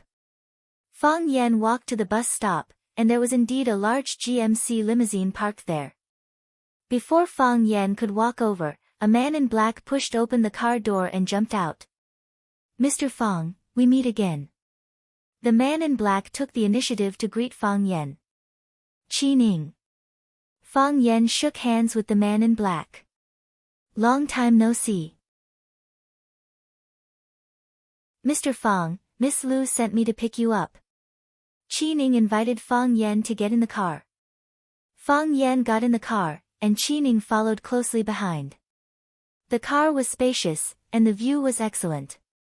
Each seat was an independent airline seat, made of vanilla superior leather, and had excellent support and comfort. At the same time, it also had electric massage heating and 360-degree rotation functions. "Do you want a drink?" Qi Ning opened the wine cabinet in front of him, which was filled with all kinds of expensive drinks. There were a few round grooves on the wine cabinet, and 2 rows of crystal clear, slender, round wine glasses were inverted. "No need. Thank you," Fang Yan said. "What do you want to see?" Qi Ning asked again. The ceiling was installed with a voice-activated TV, which could watch TV programs from more than 100 countries around the world. "I want to rest for a while," Fang Yan said. "Okay. Then I won't disturb you." Qi Ning finally shut up. "Like the early spring awakening, urging my heart, can't wait any longer. Empty infatuation, moving people's hearts. Happy times, it won't be biased. Blissful time, it will not be partial, will be divided into 2 hearts." The independent headphone system and the car's powerful surround sound system played an old Cantonese song by a Hong Kong and Taiwanese actress.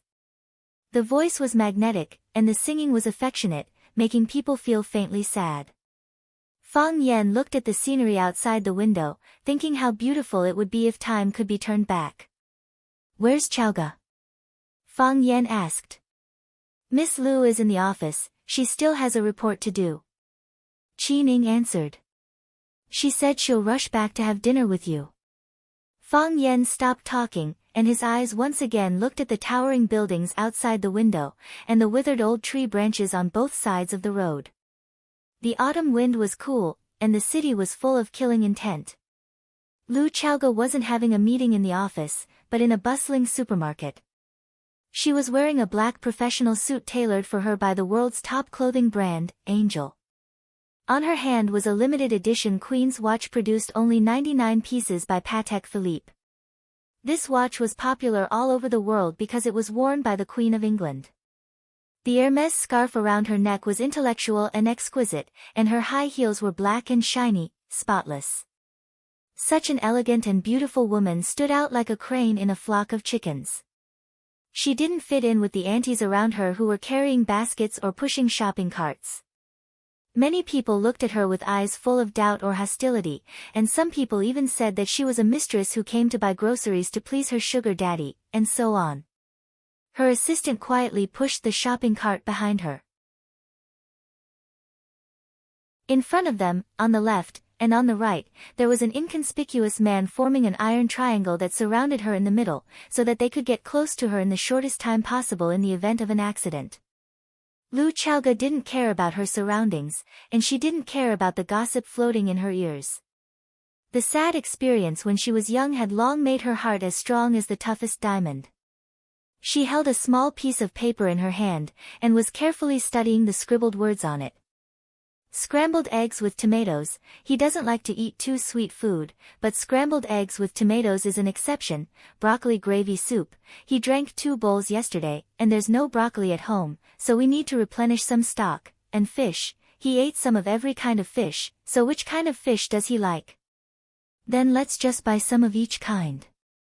Lu Chaoga kept stuffing the shopping cart with the fresh ingredients she had bought, and the shopping cart was already piled up like a small mountain. Baby vegetables. He likes to eat baby vegetables. Buy more vegetables. Lu Chaoga's face was full of seriousness, as if she was doing the most important thing in the world. What she didn't know was that when she bent over to take the vegetables, her full breasts, plump buttocks, and sexy waist that curved like a half-moon exuded a fatal attraction. Women who buy groceries are the most beautiful.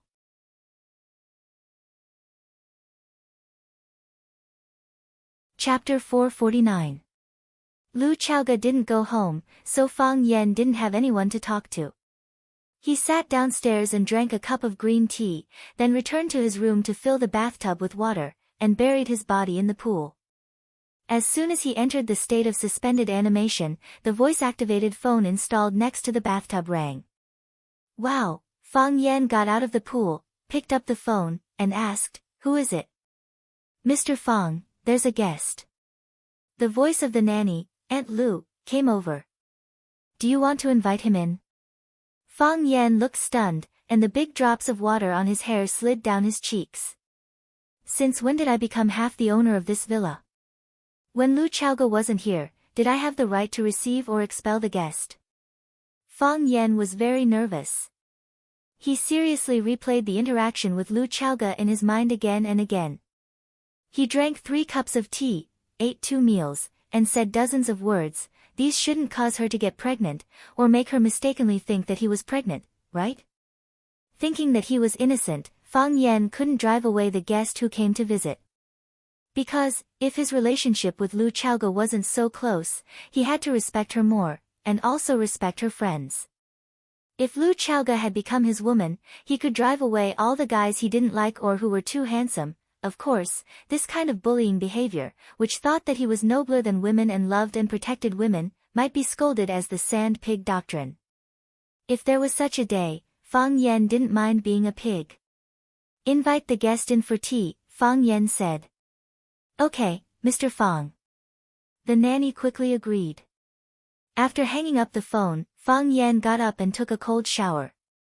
He wiped his hair and body clean, changed into the white satin clothes that he usually practiced martial arts, and went downstairs. Because he had just taken a shower, his face was ruddy, and he was in high spirits. Dressed in a white shirt and black shoes, he had an outstanding temperament. When he walked down the stairs, he gave off the feeling of a graceful and beautiful young man. Long time no see. Mr. Fang is still as elegant as ever. The guest put down the teacup in his hand and praised. The man was handsome and had a calm demeanor. There was a faint smile on his face that made people feel as if they were bathing in the spring breeze. His eyes were gentle and deep, making people feel that he was a kind person, but also a scheming person. It was rare to see a scheming and kind person receive such an evaluation. His white shirt was lined with a checkered waistcoat, and his tailored blue suit made him look both businesslike and fashionable. On his wrist was an exquisite watch with a brown crocodile leather belt.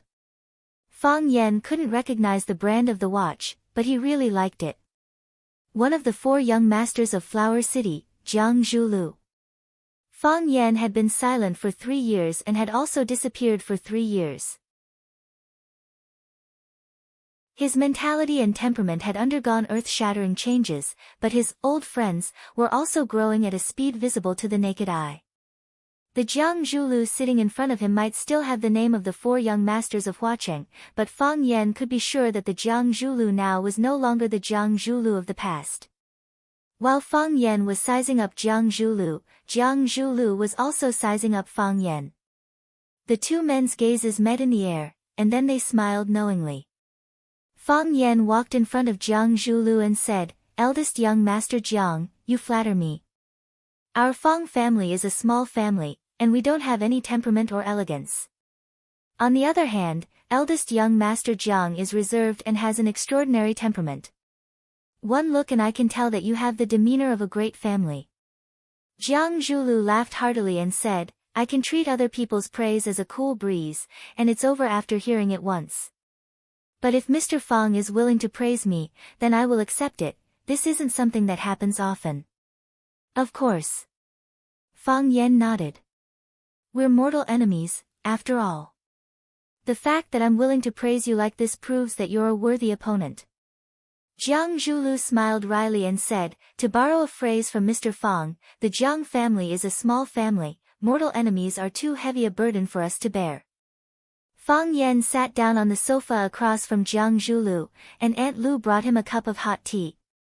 Miss Lu said that Fang Yen liked green tea, so she had prepared the best white tea before he came. It cost 10 or 20,000 taels of gold.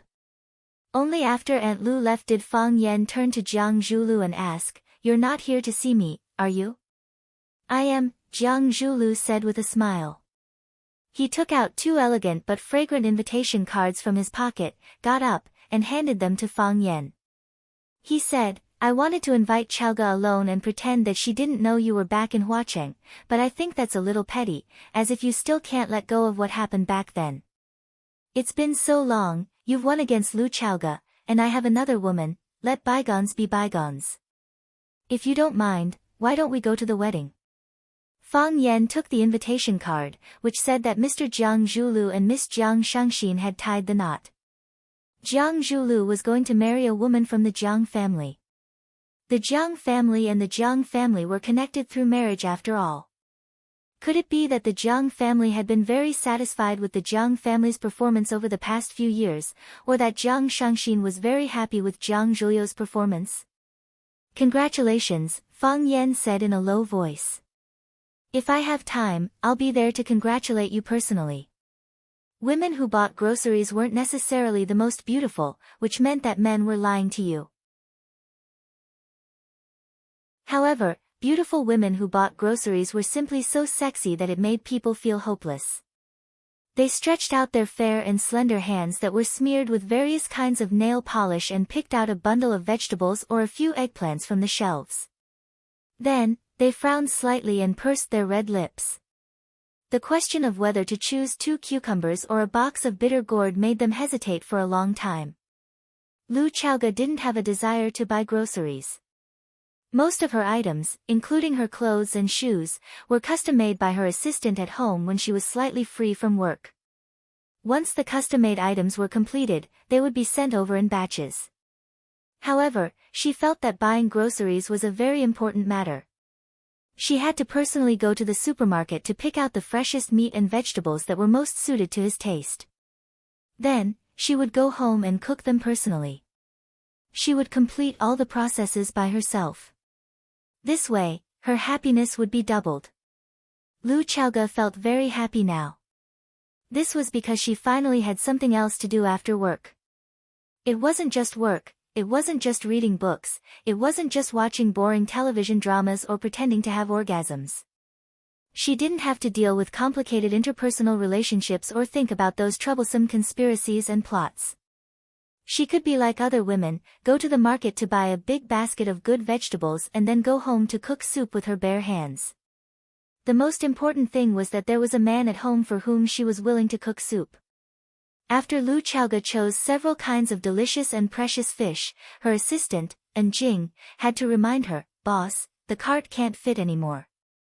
Should we get them to bring another cart over?" "Can't fit anymore." Only then did Lu Xiaoge retract her thoughts from the small piece of paper in her hand. She turned to look at the shopping cart that was piled up like a mountain and said regretfully, "There are still a lot of things that I haven't bought." "Boss, we'll just buy the items that you need the most. As for the other minor items, we can make a list and get the housekeeper to buy them, or I can buy them myself."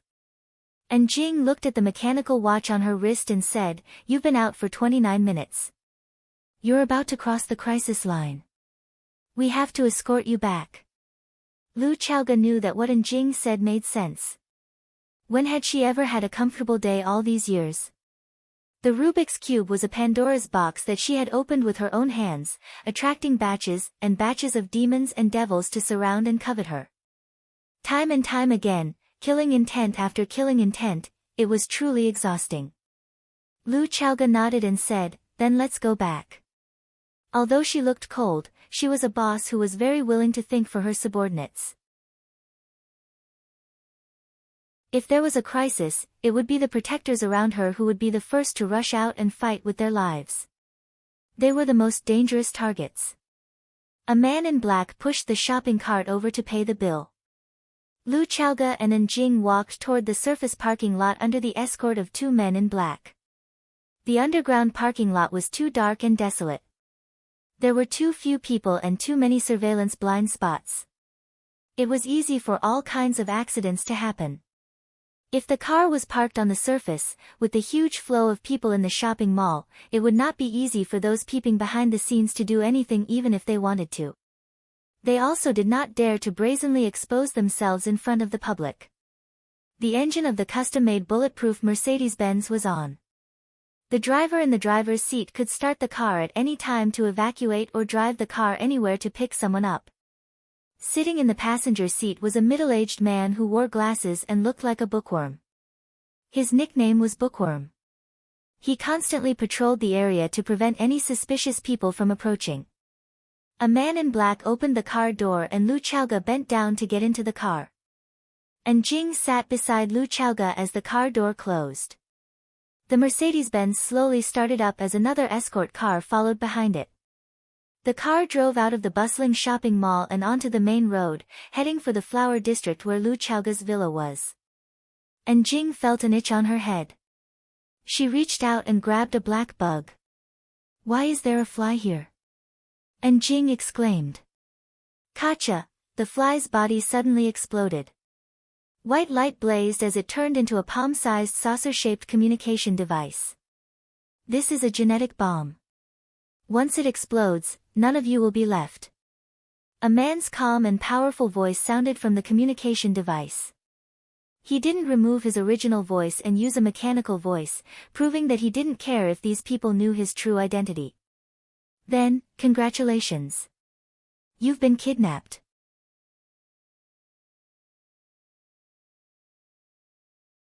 Chapter 450. The development of technology had pushed the technology of crime forward. In the past, people had to slash with knives, stab with swords, strangle with ropes, and poison in drinks. There had to be something in contact with the human body. Right now, the criminals were thousands of miles away, and it was possible for them to carry out a large-scale massacre. All Jing did was grab a tiny black fly from her hair, but the fly instantly exploded, turning into a genetic bomb that could communicate and explode. It was even more powerful than Monkey Sun's 72 transformations. Lu Chaoga had been busy with the research of the Rubik's Cube in recent years, so it was impossible for her not to know the notoriety of the genetic bomb.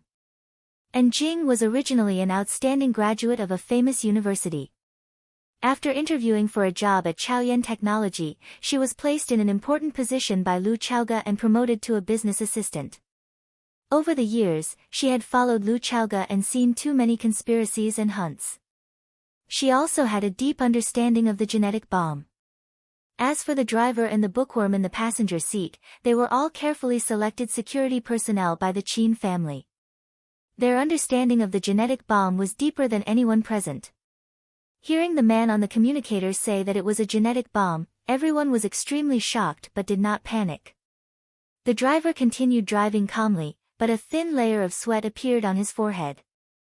The bookworm took off his glasses and wiped them with a silk handkerchief.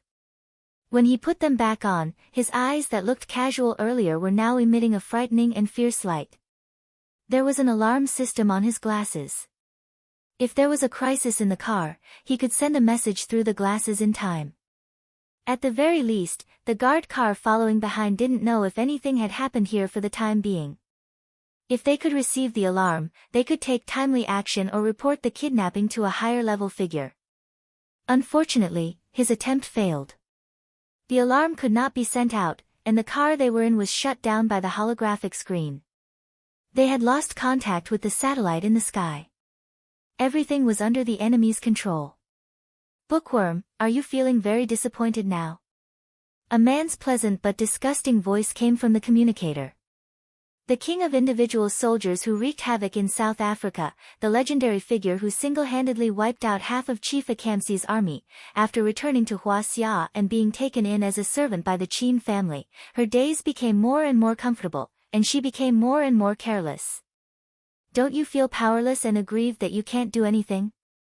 Don't waste your time. The gadget in your hands is called King Kong. It has a shielding program installed in it that can block all signals and wavebands in the car. Don't try to dismantle it, because if you move, I will immediately detonate the bomb. Needless to say, the button to detonate the bomb was pressed under my thumb. As long as I use the slightest bit of force, or if I'm not careful, you'll be incinerated into thin air by that beautiful green liquid. Not only you, but also the car you're sitting in. Nothing will be left. After a pause, the man continued, "Oh, I almost forgot to tell you that your every move is under my watch. Allow me to introduce myself. I am a sovereign.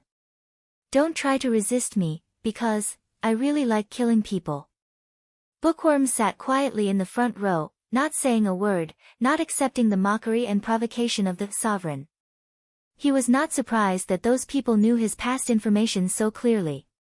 With the expansion of the influence of the Rubik's Cube and the increasing importance of Lu Chaoga, he was sent to replace Qi Ning as Lu Chaoga's security captain, directly responsible for Lu Chaoga's personal safety. In these 2 years, he had defeated countless snipers. In such a long confrontation, if they wanted to understand a person, they could even find out how many times he had peed on the bed when he was a child and how old he was when he was weaned. He had such an ability. "What do you want?" Lu Chaoga asked aloud. "The goddess. We want the goddess. We only want the goddess." The man said with a smile, "Miss Lu, don't get me wrong. The goddess we are talking about is not you, perhaps you don't know, but our organization has constructed a plan to capture the goddess. We will use any means and pay any price to get the goddess from your hands. Yes, the goddess is the Rubik's Cube. This does not mean that we deny Miss Lu's appearance. Miss Lu is a one-in-a-million beauty, a rare goddess. Unfortunately, I don't like women. No matter how beautiful a woman is standing naked in front of me, I can't have the slightest interest. We are more interested in the Rubik's Cube goddess. As long as we have her, our children and grandchildren will not have to worry about food and clothing, and can even become the master of this world. Miss Lu, I don't think you will let us down, right? No. Lu Chaoga's voice was crisp. What a woman with character. If I were a man, I think I would fall in love with you, the man's voice came from the intercom. But, what are you going to do? Your life is in my hands now. As long as I use a little force, such a beautiful body will be blown to pieces. How regrettable is that? Even if I am not a man, I will feel sorry for those who are secretly fascinated by you. The Rubik's Cube Goddess, this is the code name they gave you. You must like it very much, right? Lu Chaoga was not interested in continuing to talk to the Lord God, but said to Bookworm in the front passenger seat, I leave this matter to you. Everyone should do what they are best at, and now they encountered the field that Bookworm was best at. What she had to do was to trust Bookworm and wait quietly. Do as they ask, Bookworm said. He took King Kong from Njing's hands. At least he had no way to get rid of this little thing. If he could, he really wanted to press down the window and throw it out. However, he knew it was impossible. This was because the moment he pressed the window, King Kong might have already exploded. Besides, who knew if those people had any tricks up their sleeves? The enemy could take risks, but he couldn't drag Lu Chaoga to take risks with him. He knew how important Lu Chaoga was to the Qin family now, and how much the elders of the Qin family valued her. If it wasn't for the talented Miss Qin supporting them, those proud figures of the Qin family would probably be suppressed by her. It was not a pleasant thing that the person in charge of the subsidiary company was too capable. No king would use a general who was difficult to control. Fortunately, at least for now, the two sides were still in the honeymoon period. How to get rid of King Kong in his hands was really a tricky problem. Since Miss Lu doesn't want to talk to me, then, Bookworm, let's communicate directly. Do as I say, and obey every word unconditionally. The voice of the Lord God became cold and determined. Lu Chaoga's attitude completely irritated him. The first thing you have to do is to get rid of the escort car behind you in a minute or something. I don't care what reason you use, but your every move is seen by me. If they do anything suspicious, I will put the debt on your head. Don't forget, I like to kill people, and I like to kill beautiful women even more. They exist in this world, it's really annoying. The Bookworm didn't waste this precious time and motioned the driver to turn the car to the fast lane on the innermost side of the main road. Slow down the speed, and then turn left quickly when the red light is about to shine. When the guard car behind wanted to follow, a large number of cars had already rushed over from the left and right sides, blocking them in place and making them unable to move. Beautiful. The Lord God praised. The second thing is to drive into the Seaview lane and go in the direction of the Seaview platform. Without the Bookworm's explanation, the driver had driven into the Seaview lane. The Seaview lane was the main lane to enter the seaport. There was a lot of traffic. A car squeezed in the middle would soon be surrounded by a long line of cars. The front and back were impenetrable, and it was difficult to escape. The guard team lost contact, and there was no external force to rely on. The car was trapped in the middle of the traffic, and the hope of self-help was slim. Now the situation was even more critical. The sweat on the driver's forehead was getting denser, and the blood in the Bookworm's eyes was getting stronger and stronger. His eyes were looking at the surrounding environment sharply, looking for possible opportunities to break through. And Jing was just like her name. She sat beside Lu Chaoga as usual. She didn't speak or scream. She was no different from usual. But her right hand kept waving a button under the seat, it was the alarm device of the car's security system. Even if she knew that the chance of success was very small, but what if the headquarters received their message? Lu Chaoga was very comfortable. First, she lay on the seat and listened to the light music in the car for a while. Finally, she was a little bored, and simply pulled out a fashion magazine from the back of the seat to read to kill time. She had fantasized about such a result countless times. She knew that there would be such a day after all. As long as the Rubik's Cube was in her hands, those people would not give up. She could escape a hunt, she could escape 10 traps, but could she escape 100 ambushes? Whether she was there or not, the Rubik's Cube must be there. Therefore, she simply refused the Lord God's request to take away the Rubik's Cube. There was no room for discussion or negotiation in this matter. She said that she would give a huge Chaoyan empire to Fang Yan. This was her promise to him. Who said that a woman could not promise a man?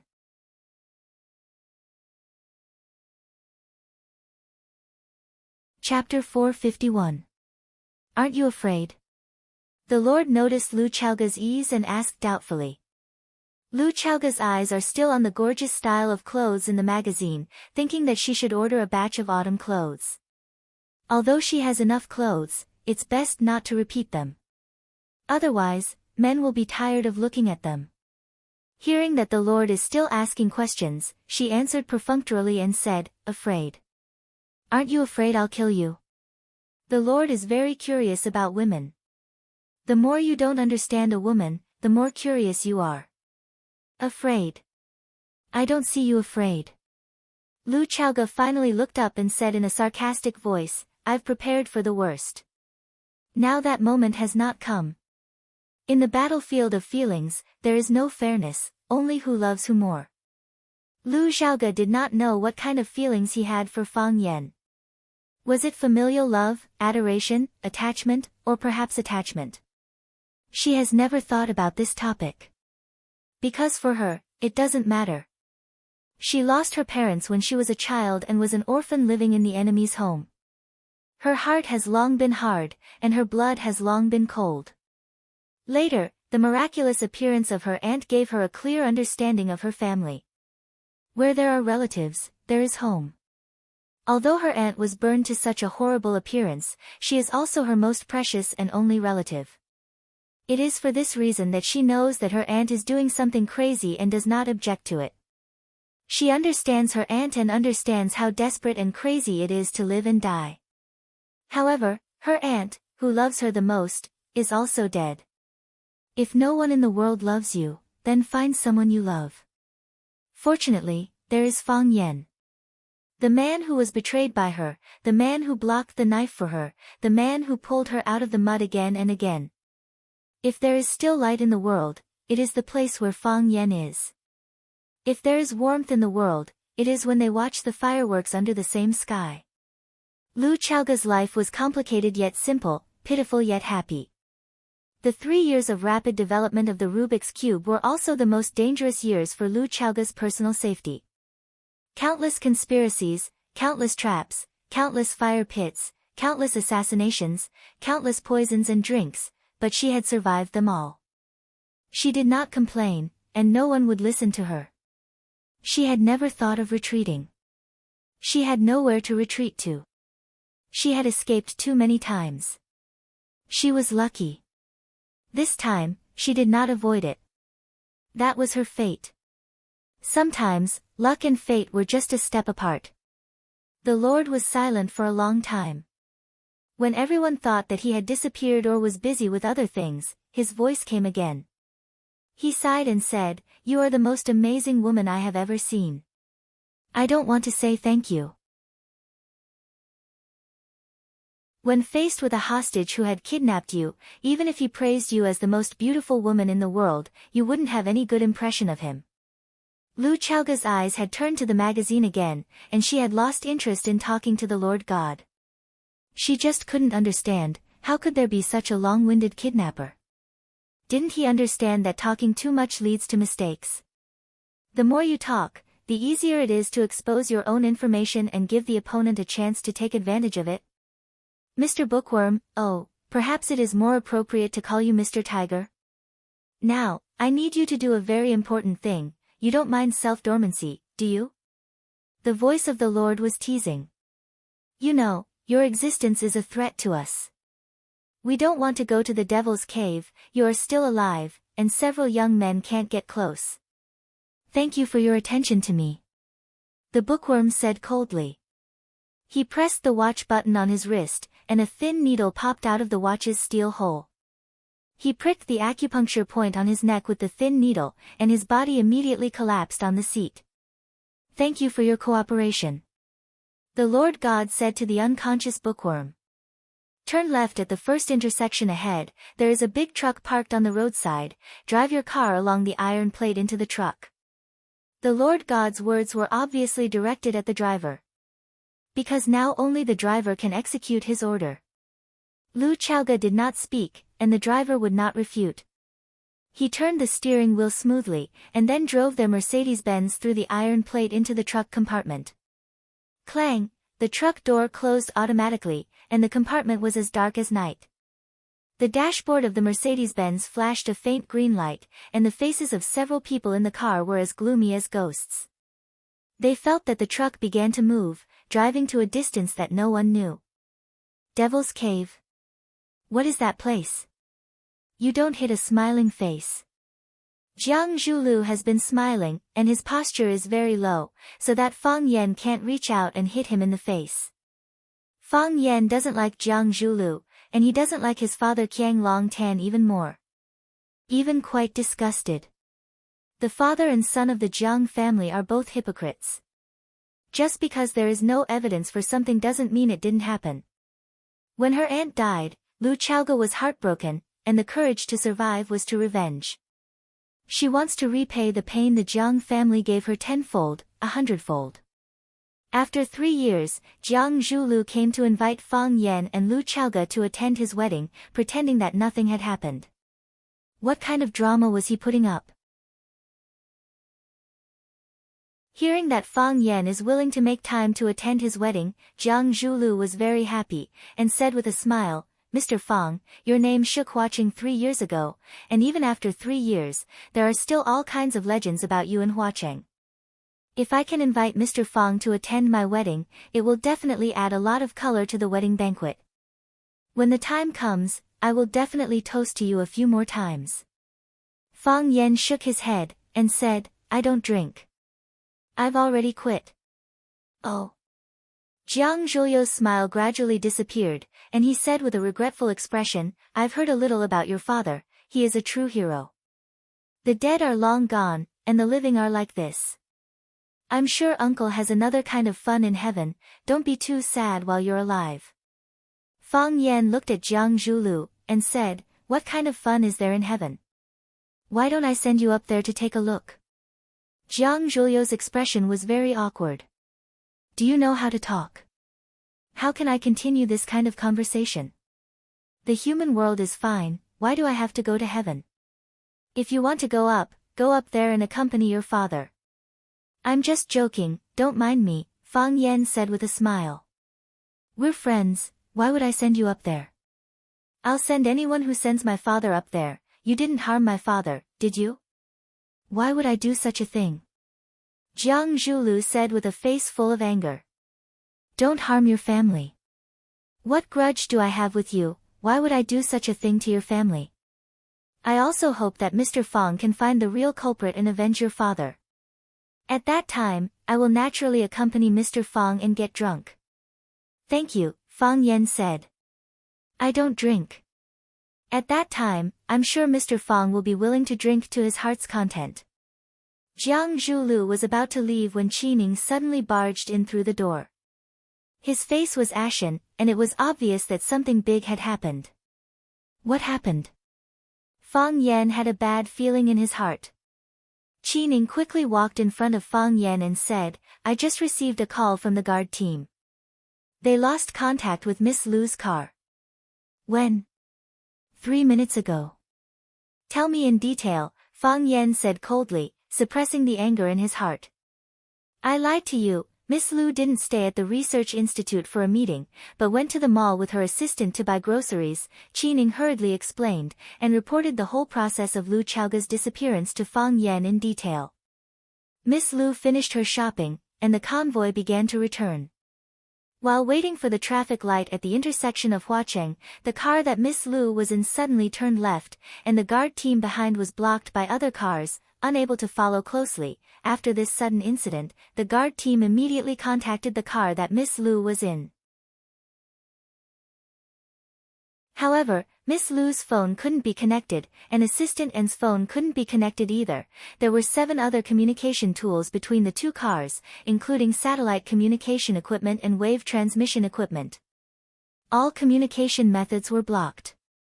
While Qining was reporting the situation, Fang Yan had already opened the map on his phone and started to search for the area where Lu Qiaoge went missing. His eyes were glued to the map, as if he wanted to drag Lu Qiaoge out of the map. They suspect that Miss Lu was kidnapped, and are currently searching the area where the car went missing, Qining said. The guard team reported back the situation and awaited further instructions. Damn it! Fang Yan grabbed the teacup in front of him and threw it at the opposite side. Jiang Zhulu, who was holding the teacup and listening to the conversation between Fang Yan and Qining, couldn't dodge in time, and his forehead was hit by the flying teacup. Smack! The teacup smashed onto Jiang Zhulu's forehead, causing tea to splatter everywhere. A few tea leaves stuck to his face in an unsightly manner. The refined and elegant Huaqing's 4 young masters looked miserable and battered at this moment. Even a clay Buddha had some vitality, and Jiang Zhulu's ability to maintain his vitality was extremely good. However, when faced with the humiliation of having tea splattered on his face, it was hard for him to bear. Jiang Zhulu was furious. He jumped up from the sofa, wiped the tea off his face, and shouted at Fang Yan, "Are you crazy? What are you doing? I'm also very worried about Lu Qiaoge's disappearance, but what does this have to do with me? What right do you have to throw a teacup at someone?" After flying into a rage, Fang Yan calmed down a little. He looked at Jiang Zhulu guiltily and said, "I'm sorry, I was too angry."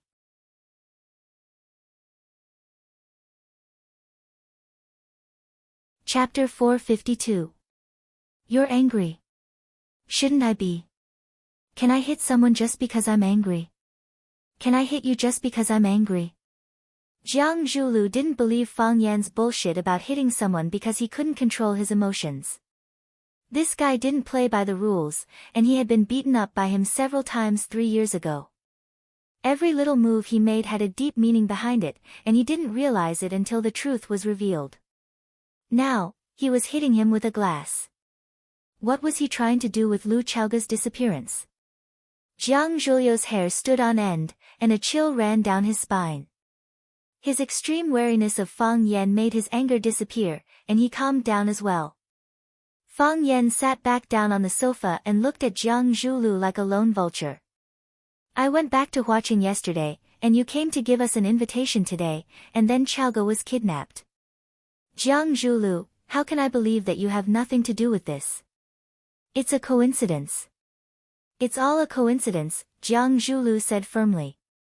Jiang Zhulu said firmly. He didn't want to have anything to do with the kidnappers. "I feel bad that something like this happened in Qiaoge. Qiaoge is your lover, and she's also my family. I can promise you that I have nothing to do with this. If I had decided to kidnap Lu Qiaoge today, would I have come to give you an invitation and let you humiliate me like this? That's hard to say."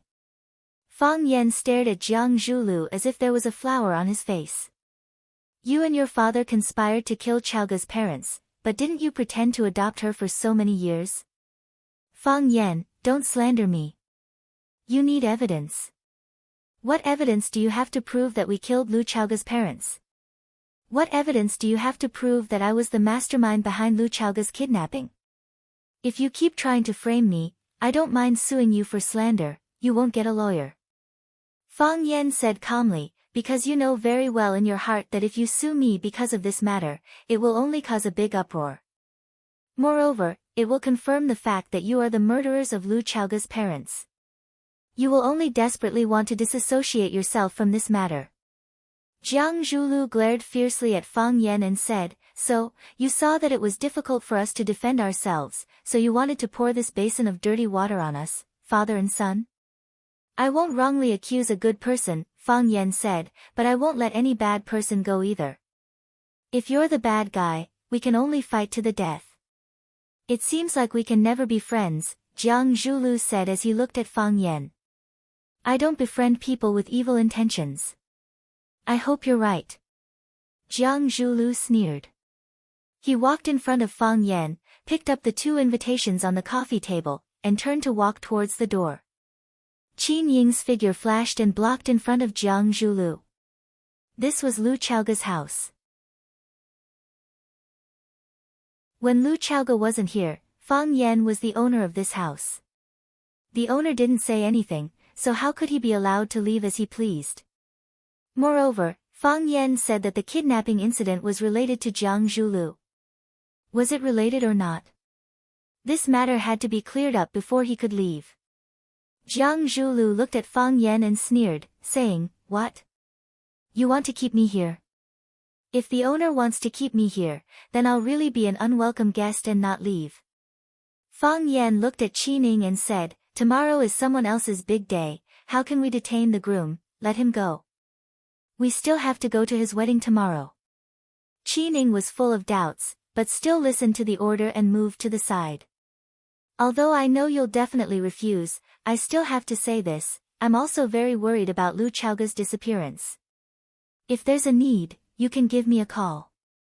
My Jiang family also has some connections, so we'll definitely do our best to search for Lu Chaoga's whereabouts." Jiang Zhuliu's voice was loud and clear as he said, "Lu Chaoga has misunderstood my Jiang family, but my Jiang family will always treat her as a family member." "Why should I refuse?" Fang Yan asked. "Go on, do your best to find her. When you find Lu Chaoga, I'll treat you to a drink." Jiang Zhulu took a deep look at Fang Yan and strode out of the villa. At the entrance of the villa's courtyard, a champagne-colored Bentley was parked. An old man in a well-ironed suit stood beside the car. When he saw Jiang Zhulu coming, he immediately opened the door of the KAI in a gentlemanly manner. Jiang Zhulu got into the back seat of the car, and the old man gently closed the door. After the old man sat down in the front passenger seat, the Bentley slowly drove out of the neighborhood. "Young master, you've been wronged," the old man said softly as he handed over a white and soft silk handkerchief. When Jiang Zhulu went in, he had an extraordinary bearing, but when he came out, he was extremely angry. It was obvious that the conversation inside wasn't very friendly. Jiang Zhulu took the silk handkerchief and wiped the water stains on his face and clothes. He said with a light smile, "Fang Yan is a mad dog. He bites anyone he sees, and he changes his attitude faster than flipping a page. He's just like that, and I've known him for a long time. He bears a grudge against you, young master," the old man said. "Hatred is like a seed. The longer it lasts, the higher it grows. In the end, it will become a towering tree." He never thought of becoming friends with young master, so his words and actions are unrestrained. This kind of person is the most taboo, because no one knows when he will turn hostile. And when he turns hostile, he won't show any mercy. "Let him be," Jiang Zhulu said. "However, there's a piece of news that we should pay attention to. Lu Chaoga has disappeared. It's very likely that she's been kidnapped."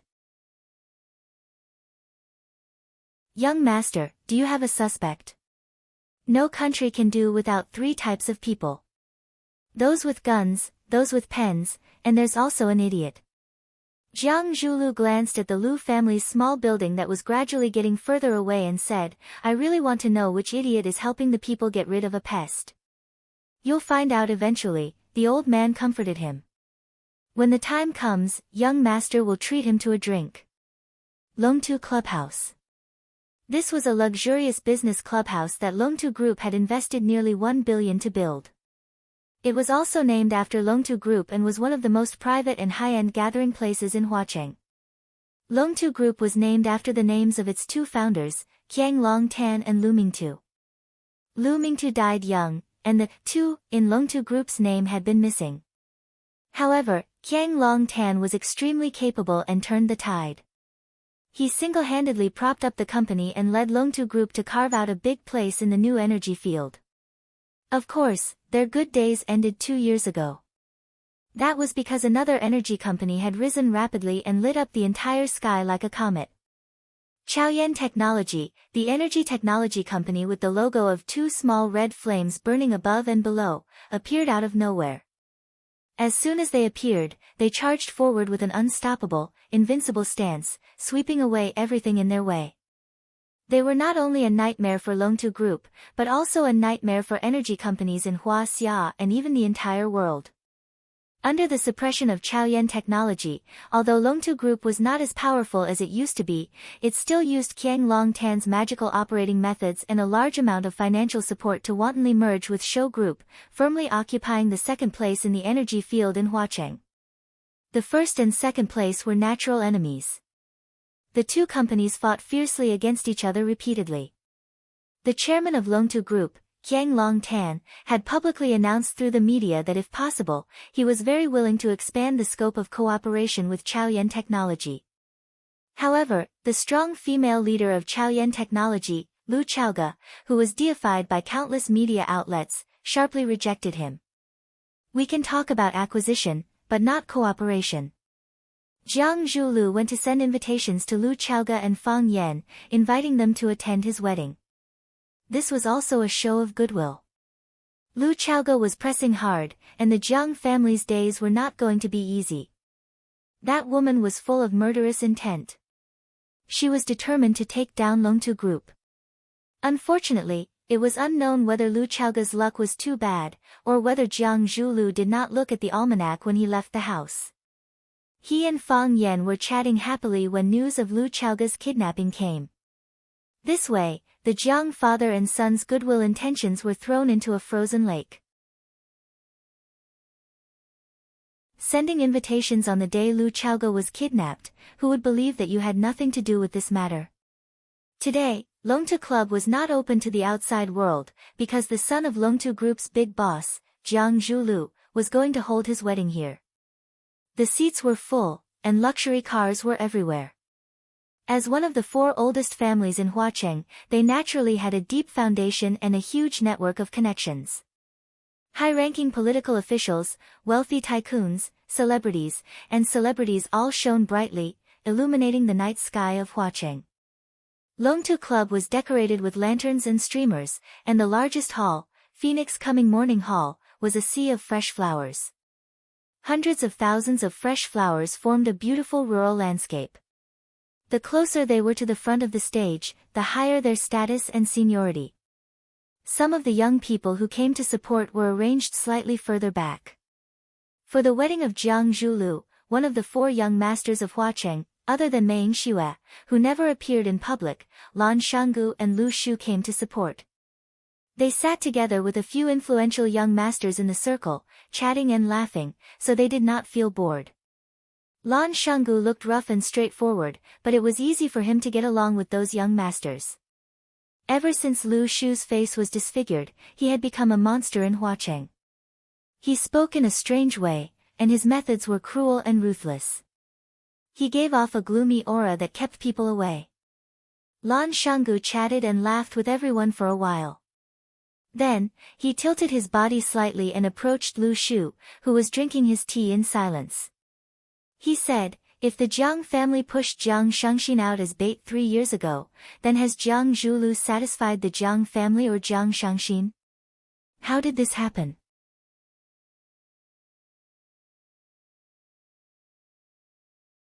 Chapter 453. You have a close relationship with the Jiang clan. Is there a story behind this? Lan Shanggu looked at the willow tree and asked curiously. The Lu clan and the Jiang clan were related by marriage. Lu Shu and Jiang Zhulu were cousins. However, because of the Rubik's Cube, the little goblin that was hard to control, the two clans often fought against each other. They knew that if they didn't expose the truth, they could still be relatives. Therefore, even though Lu Shu was disfigured and the Jiang clan suffered heavy losses during the Rubik's Cube fight, the two clans were still on good terms, as if nothing had happened. If the Lu family had given the whereabouts of the real Rubik's Cube to the Jiang family or directly used Lu Zhaoge's aunt to negotiate terms with the Jiang family, there wouldn't have been a life-and-death struggle between the two families. The reason why Lu Zhaoge and her aunt could persist until the end, besides the appearance of Fang Yan, was that they had taken advantage of the greed of the two beasts, the Jiang family and the Lu family. How could Lu Zhaoge and his aunt fight against a giant like the Lu family with only their strength? Without the Lu clan's support, Ant would have died long ago. Lu Chaoge would have had no choice but to marry someone else. Of course, if it weren't for the Jiang family, the Lu family would have used all means possible to force Lu Xiaoge and her aunt to hand over the Rubik's Cube. Those two women were trying to walk a tightrope, and they actually succeeded in the end. In the end, the truth came out. The Lu clan knew they were tricked and the Jiang clan knew they were tricked. No matter how warm and natural their smiles were when they shook hands, how could there be no grudge between them? Lu Shu didn't like Jiang Zhulu. Outstanding people probably didn't like equally outstanding people. Hearing Lan Shanggu talking about the secret history of the wedding, the corner of his mouth curled up into a mocking smile.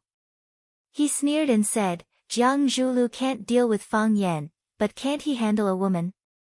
Lan Shanggu gave Lu Shu a thumbs up and said, that's a fair comment. However, this woman was no ordinary woman. She was a woman from the Jiang family. Huan Huaqing didn't know about the relationship between the Jiang family and Fang Yan. Although we brothers weren't there, there were hundreds of people who witnessed the big drama that happened in Yanjing City. For a period of time, calluses grew in my ears. What Fang Yan forced Jiang Junling to abdicate, what Jiang Junling defeated the grassroots hero, and what they were fighting over a woman. What kind of rumors didn't I hear? You've heard a lot, haven't you? Lan Shanggu lowered his voice and whispered, Jiang Zhulu has married a woman from the general family. Is he preparing to fight to the death with Fang Yan? What does the Jiang clan have to do with us? Lan Shanggu smiled bitterly and said, if it was in the past, we could drink red wine and watch the show. The more intense the fight, the better. But now, we can't do that. Both of us are partners of Chaoyan Technology and distributors of Chaoyan's products. Who does Chaoyan Technology belong to? On the surface, it seems to belong to Lu Chaoge, but in reality, it belongs to the Qin family. But what is the relationship between Qin family's Lu Chaoge and Fang Yan? In the end, their surname is Fang. Previously, we expected that the new energy products from the Rubik's Cube would be popular, but no one expected it to be to this extent, right?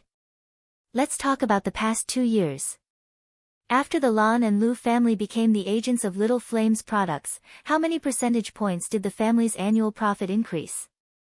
300%, and that's only because we are the agents. Lu Chaoge, that woman, has controlled our profits too tightly. The company sets the price and doesn't give us the right to set the price freely.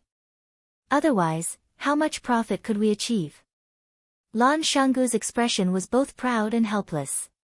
He smiled bitterly and said, at first, we only wanted to establish a relationship with the Rubik's Cube and earn some quick money for the family.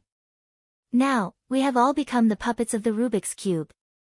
We can go up but not down, we can charge but not retreat. After tasting the benefits of the Rubik's Cube, if I tell you to transfer the agent rights to someone else, will the Lu family agree?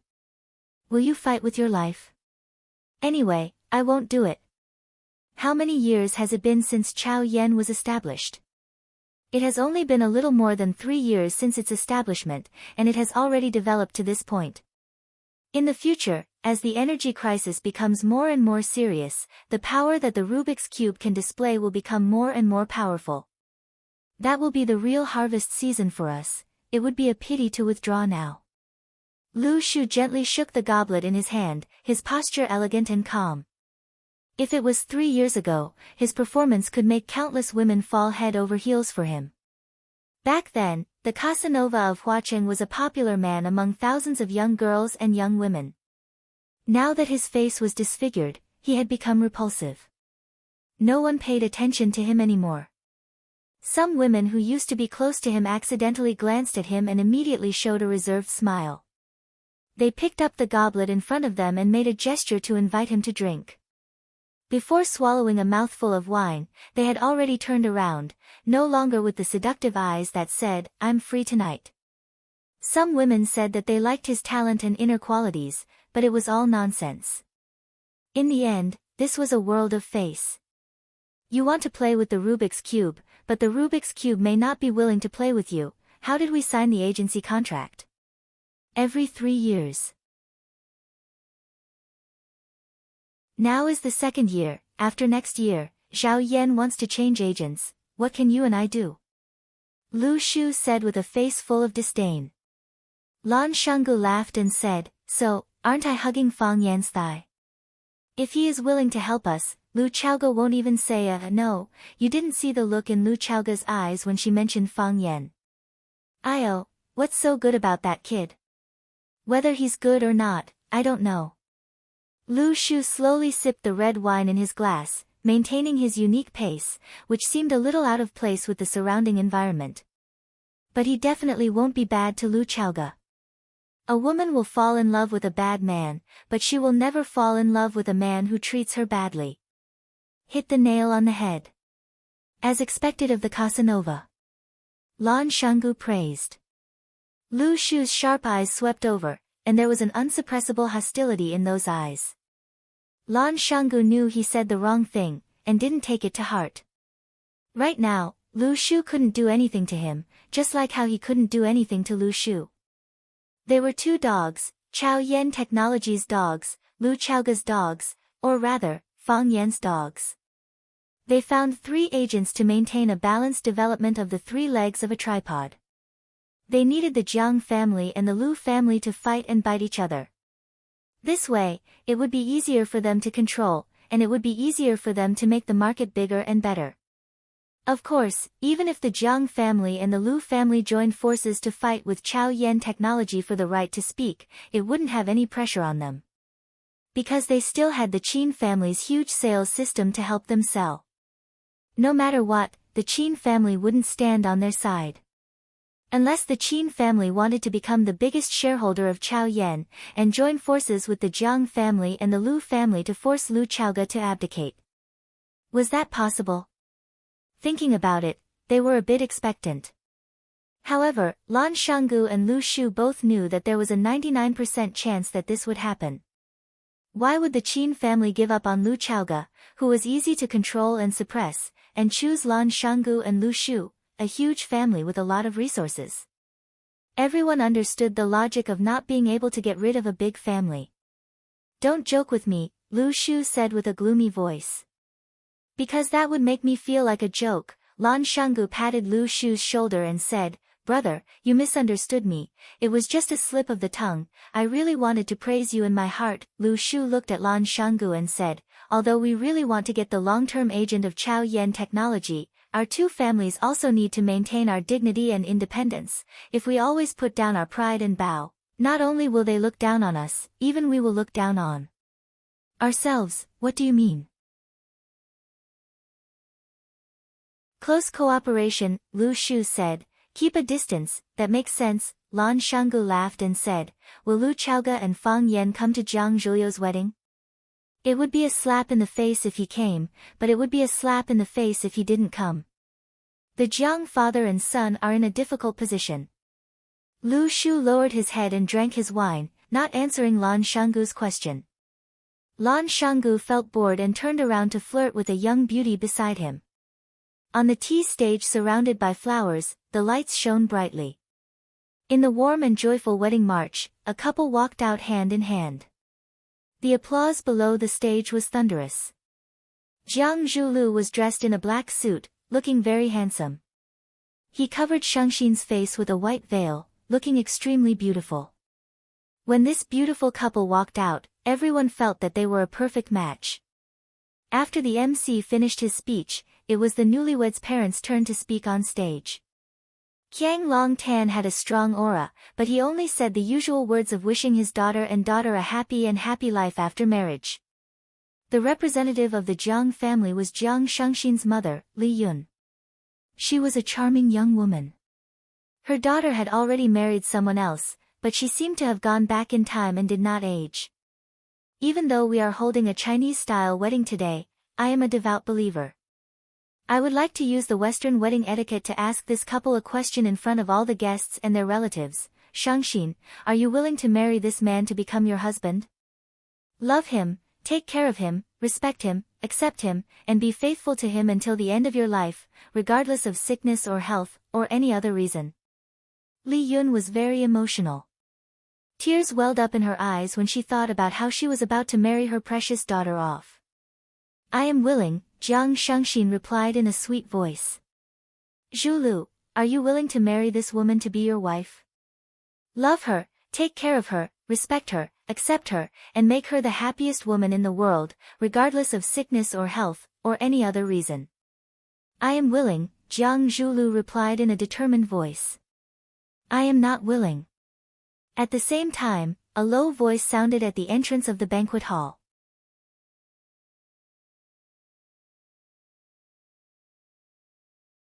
Chapter 454. I don't want to. These 4 words were like a clap of thunder that pierced through everyone's ears. It was like a bolt of lightning that pierced through everyone's field of vision.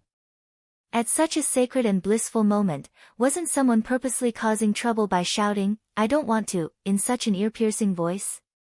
There was an uproar, and everyone turned around to search for the source of the voice. It wasn't a child's careless words, nor was it a mischievous prank from a mischievous person. Someone was really opposing this marriage. Could it be Jiang Zhulio's lover? Apart from such a relationship, who else would stand up to oppose someone else's marriage? However, the person who shouted was obviously a man. Or was Jiang Zhulu a double? Or was this man here to disrupt the wedding because of Jiang Shangxin? Li Yun looked at her daughter worriedly. If things were really as she had guessed, this would be a huge scandal for the Jiang family. No matter how highly her father was regarded by the Jiang family, he would probably be severely punished. Jiang Shangxin felt her mother's worried gaze and shook her head slightly. She indicated that this matter wasn't what she had imagined. Li Yun was then relieved. As long as it wasn't a problem on her daughter's side, it would be a problem on the Jiang family's side. If there was a problem on the Jiang family's side, they would have an excuse to fly into a rage. It might even bring about some benefits for their family. The man stood at the entrance of the banquet hall. As the lights were shining, only a blurry shadow could be seen at the entrance. He walked over step by step, from the darkness to the light. His silhouette gradually became clearer, and it was completely presented to the guests. He had returned to the public eye after leaving for 3 years. Finally, someone remembered who he was.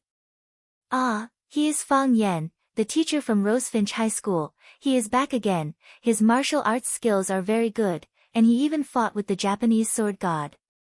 Do you remember? Didn't I say? Why is he back again? Don't tell me, he and Jiang Zhulu, he wore a white shirt and cloth shoes, and his black hair was flying in the wind. His spine was straight, and he looked prouder than everyone else. He walked toward the podium step by step. His footsteps were light, and his body was agile. Many people discovered this strange situation. They realized that watching a man walk was a very pleasing thing to the eyes. Women were not the only ones who thought this way. Even men felt that he was walking a beautiful path. He walked in an imposing manner and was as elegant as an immortal. Fang Yan stood below the stage, his handsome face slightly raised. He looked at the newlyweds and their parents standing on the stage and said firmly, I don't agree. He said again, I don't agree. Jiang Zhulio's expression was extremely ugly as he forcefully suppressed the anger in his heart. He stared at Fang Yan and said, Fang Yan, if you're here to bless and drink, I'll warmly welcome you. I'll definitely accompany you for a few drinks later. Let's not go home until we're drunk. If you're here to deliberately provoke and ruin my wedding, aren't you going too far? There were hundreds of friends and relatives present, and they had just given me their most sincere blessings. Aren't you afraid of being condemned by thousands of people for insulting me like this? Jiang Zhulu lived up to his reputation as one of the 4 prodigies of Huacheng. Even though he was on the verge of exploding, his words were clear and logical. He naturally placed himself on the weaker side, winning the sympathy of everyone present. Moreover, he said that hundreds of guests had come to give him their blessings, but only Fang Yan was here to provoke and ruin his wedding. With one sentence, he pushed Fang Yan to the opposite side of all the guests present. Qiang Long Tan had been through a lot, and the change in front of him could not shake his mind. He sighed softly and looked at Fang Yan and said, "You're so young, but why are you so vicious? With your actions, it's my Jiang family and my son Zhu Lu who will be insulted. But have you thought about it? Nearly 1,000 pairs of eyes are watching you. Your words and actions will definitely spread. When that happens, you'll be infamous. Who would dare to associate with you, Fang Yan? Who would be willing to be friends with you, Fang Yan? I know that because of what happened to Chaoga, you and Zhu Lu had some conflicts in the past. But now, you and Chaoga are living together, and Zhu Lu has a girl he likes. Now, he's going to hold her hand and walk down the aisle. Let bygones be bygones, and a smile will wipe away all enmity. It'll be a good story if it gets out. It's inevitable that young people are hot-blooded. We can understand and accept it. But you've done something like this on a day like this, that's already crossed the bottom line of what we can bear. Do you really have to push our Jiang family to the brink of destruction? Fang Yan, stop. Don't walk your own path into a dead end. Qiang Longtan was even more shrewd and ruthless. He kept saying that he was doing this for the good of the young, but he kept putting one evil label after another on Fang Yan's head. Each of his words led the guests below the stage to think. Could a fellow like Fang Yan become a comrade who would fight and retreat together with him? Fang Yan already knew what kind of people the Jiang father and son were. Even a smart woman like Lu Chaoga had been deceived by them for so many years. Even if he wanted to bicker with them, he wouldn't have much of an advantage. His eyes were cold as he looked at Qiang Longtan and Jiang Zhulu. He said in a low voice, "I didn't intend to ruin their wedding, even though I really don't like them." Whoosh, a clamor rose from the ground. Wasn't this guy being too straightforward? Even if he really thought that way, there was no need to say it out loud in front of others. Wasn't this a public slap in the face? But this kind of feeling was really refreshing. It could be seen from the ashen complexion of Jiang Longtan and Jiang Zhulu, as well as their twitching brows. Fang Yan held out his hand to Qiang Longtan and said, "Give me Lu Chaoga, I'll turn around and leave." Lu Chaoga? What happened to Lu Chaoga? Why did Fang Yan want Qiang Longtan to give him Lu Chaoga? Everyone present was a shrewd person. When they heard Fang Yan's words, their eyes flickered. They knew that there was an inside story to this matter. "Fang Yan, I said that we didn't touch Lu Chaoga. The last time I saw Lu Chaoga was at a business conference a few months ago. I haven't seen Lu Chaoga since then. What does Lu Chaoga's disappearance have to do with the Jiang family?"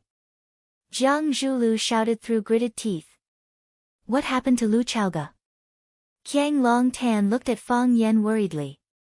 He asked anxiously, "What happened to her? What happened to her?" "Lu Chaoga was kidnapped," Fang Yan said viciously, his eyes flashing with a murderous light. "She was kidnapped by you. You're slandering me," Jiang Zhulu said angrily. "You're slandering us. When did we touch Lu Chaoga? What evidence do you have to prove that we kidnapped Lu Chaoga? You don't have any, and you're slandering us in front of so many people. Just wait for the indictment." Qiang Longtan threw a dirty look at his son, Jiang Zhulu, and said, "Zhulu, now is not the time to deny responsibility. The innocent are innocent, and the guilty are innocent. Let's find Chaoga and listen to her story. The truth will be revealed. Hurry up and send our people out to look for Chaoga. Let's call our friends and ask them to help with the search, and all our good friends and relatives here, please help with the search as well. Help me find Chaoga, and I, Qiang Longtan, will owe everyone here a big favor." Qiang Longtan bowed deeply to the audience, as if he was worried about his father. Some people were moved by Qiang Longtan's kindness and righteousness, and they took out their phones to make calls. For a moment, the crowd kept ringing. Leverage. This was what it meant to be a master of leverage. No matter how dangerous the situation was, no matter how big the crisis, they could always find a fulcrum and successfully leverage it to lead things in the direction they wanted. From now on, Qiang Longtan's image would be magnified in many people's hearts. He would become a good father who would let bygones be bygones and be the first to save his daughter when she was in danger. Qiang Long Tan turned to Fang Yan and said, Fang Yan, tell us, what's going on with Chaoga? When did she go missing? Did you call the police? What did the police say? Who's in charge of the case? I'll call the person in charge. It'd be best if someone can come here and explain the situation. Qiang Long Tan had put aside his personal grudges and vendettas.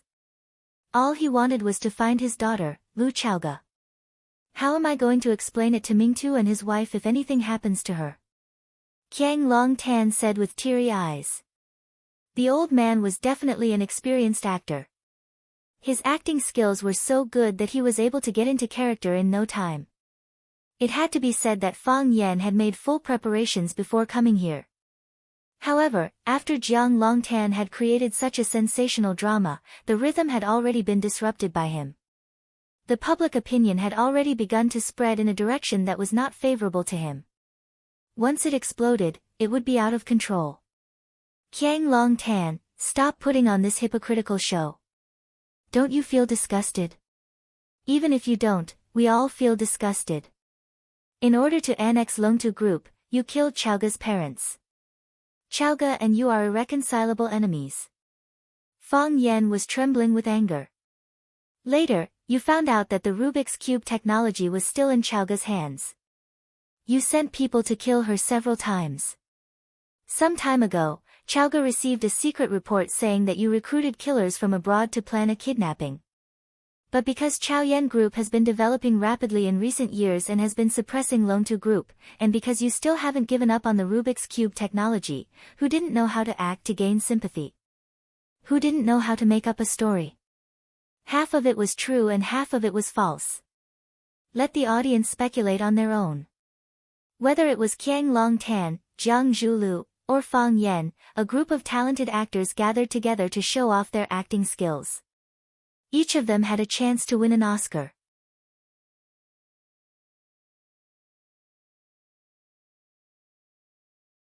Chapter 455. History was written by the victors, and the truth was made up by the victors. No one knew the truth, except for the person who knew the truth. Fang Yan resorted to all means possible to smear the Jiang family's father and son. He blended what he knew and then poured it all on the Jiang family's father and son. Jiang Zhuliu's counterattack was to show weakness and attack Fang Yan's character from the standpoint of the weak to win everyone's sympathy. Qiang Longtan's response was selflessness and love. He made himself into a great father who could bear any humiliation and grievances for the safety of his children. He didn't speak the truth, didn't present evidence, and didn't respond to Fang Yan's attack. However, this was the best way to respond. Each of them used their unique skills, and the hundreds of guests were dazzled and couldn't tell the truth from the lies. It was easy for humans to believe in what they saw and what they heard. However, what they saw and what they heard must be true.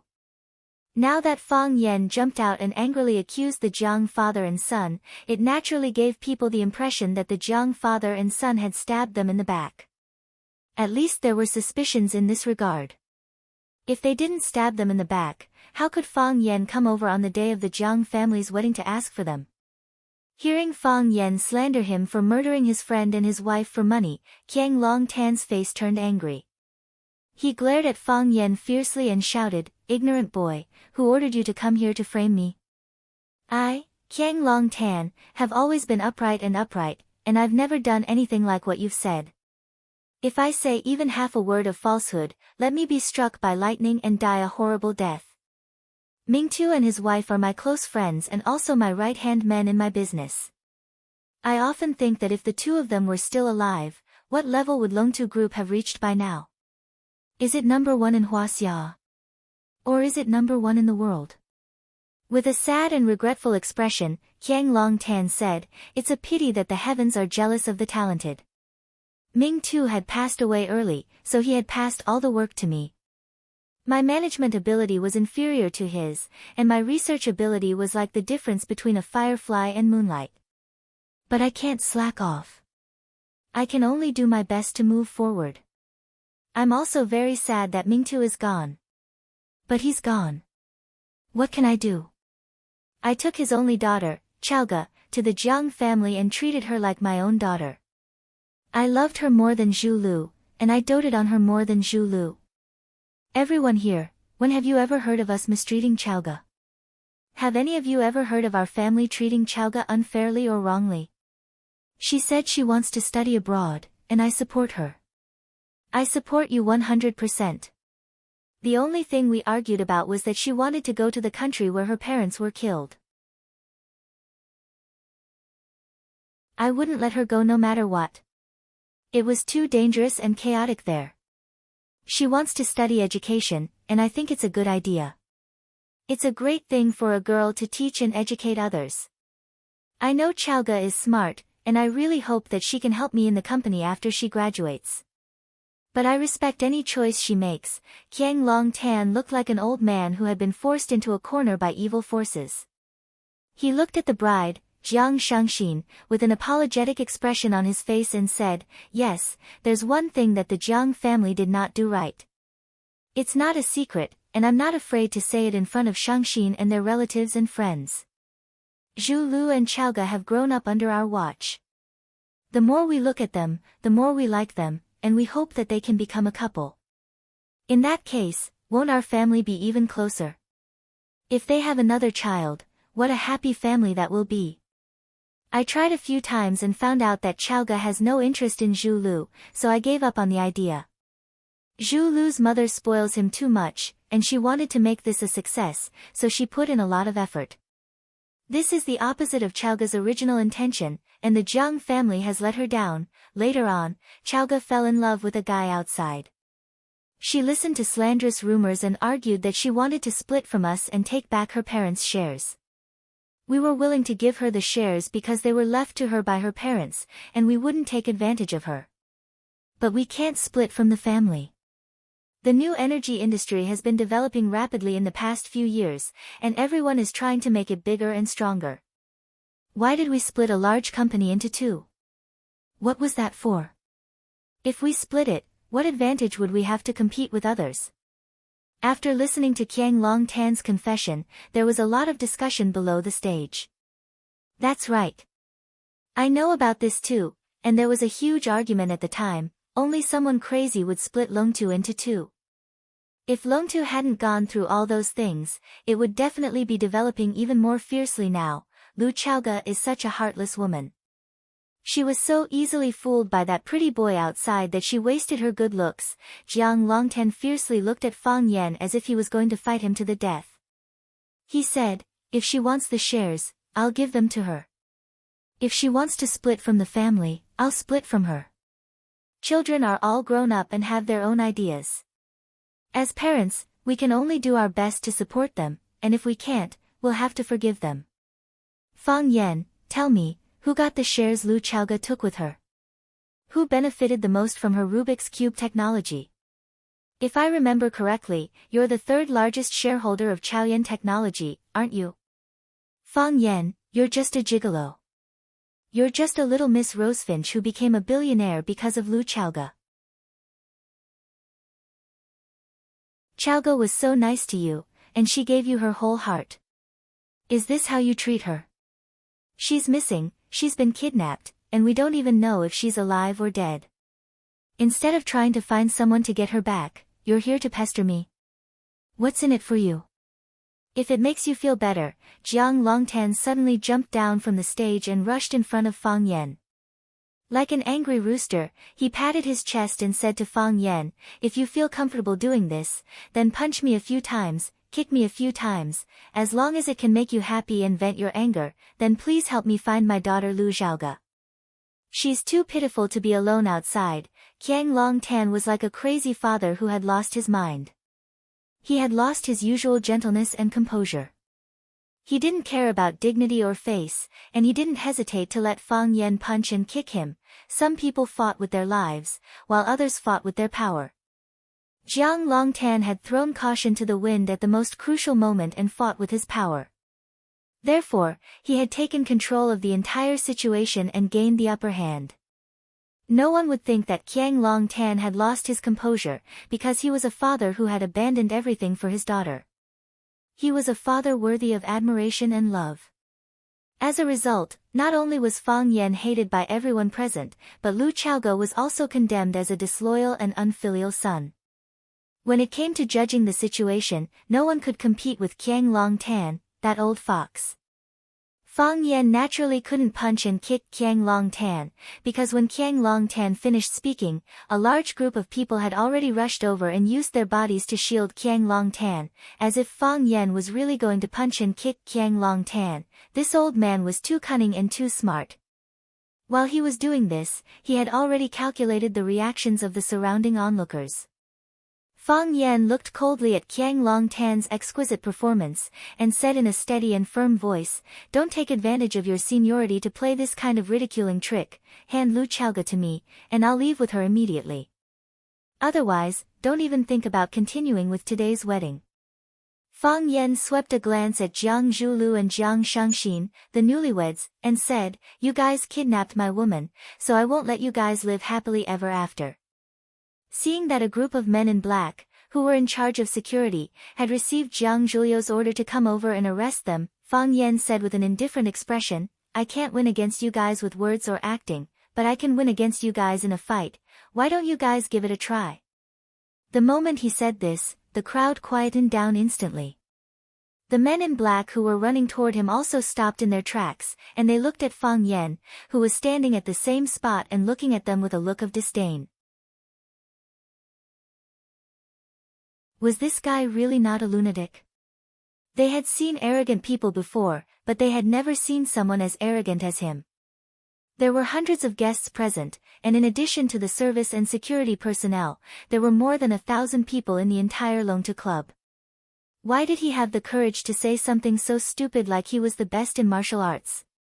If an expert were to stand out and beat him up, wouldn't he be so embarrassed? Qiang Long Tan felt very aggrieved. The aura that he had painstakingly built up had been destroyed by these idiotic bodyguards just like that. Even if he couldn't win, he still had to go up and fight. There were still the police if he was injured. The police would only be able to charge him with intentional assault if they were injured. Of course, standing in his position, it wasn't very appropriate for him to get someone to go up and fight with Fang Yan at this point in time. Thus, he waved his hands to dismiss the bodyguards in black. He looked at Fang Yan and said, "I know that you, Fang Yan, are very skilled, and even if all of us here were to join forces, we wouldn't be a match for you. I didn't kidnap Lu Chaoge, and it's impossible for me to kidnap Lu Chaoge either. Otherwise, you can beat the entire Jiang family to the ground and search for them yourself. Or you can help me find Lu Chaoge. No matter what, don't stand here and waste time." "I won't waste my time, and I won't waste my time saving people," Fang Yan said loudly. "I have evidence to prove that the Jiang family kidnapped Lu Chaoge."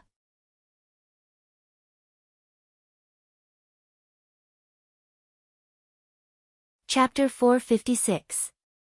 A stone stirred up 1,000 ripples. Fang Yan's shout of, "I have evidence," made the atmosphere reach a new climax once again. This climax was hidden and buried. It was like a volcano in the deep sea. No matter how intense the eruption was, there were only a few ripples on the surface of the water. Everyone looked at each other with deep meaning in their eyes, but they didn't exchange any words. At such a sensitive moment, no one was willing to let others get hold of their weakness or show their excessive enthusiasm over some small details. It was a taboo and etiquette for these reputable people. Fang Yan didn't come to the Jiang family without any evidence, but he had solid evidence. Could it be that the Jiang family was really the mastermind behind the kidnapping of Lu Chaoge? What evidence did he have to prove that the Jiang family was involved in or directly plotting the kidnapping of Lu Chaoge? However, since he had evidence, why didn't he directly call the police and arrest the Jiang family? Everyone was waiting quietly, and many were secretly looking forward to it. If Fang Yan really threw out some strong evidence, the Jiang father and son would be completely thrown into the abyss today, never to rise again. Jiang Zhulu clenched his fists and shouted, "Fang Yan, do you think my Jiang family has no one?" The matter was obviously not done by the Jiang family. What evidence did he have? What evidence could he have? Even if he had evidence, it would be a frame-up.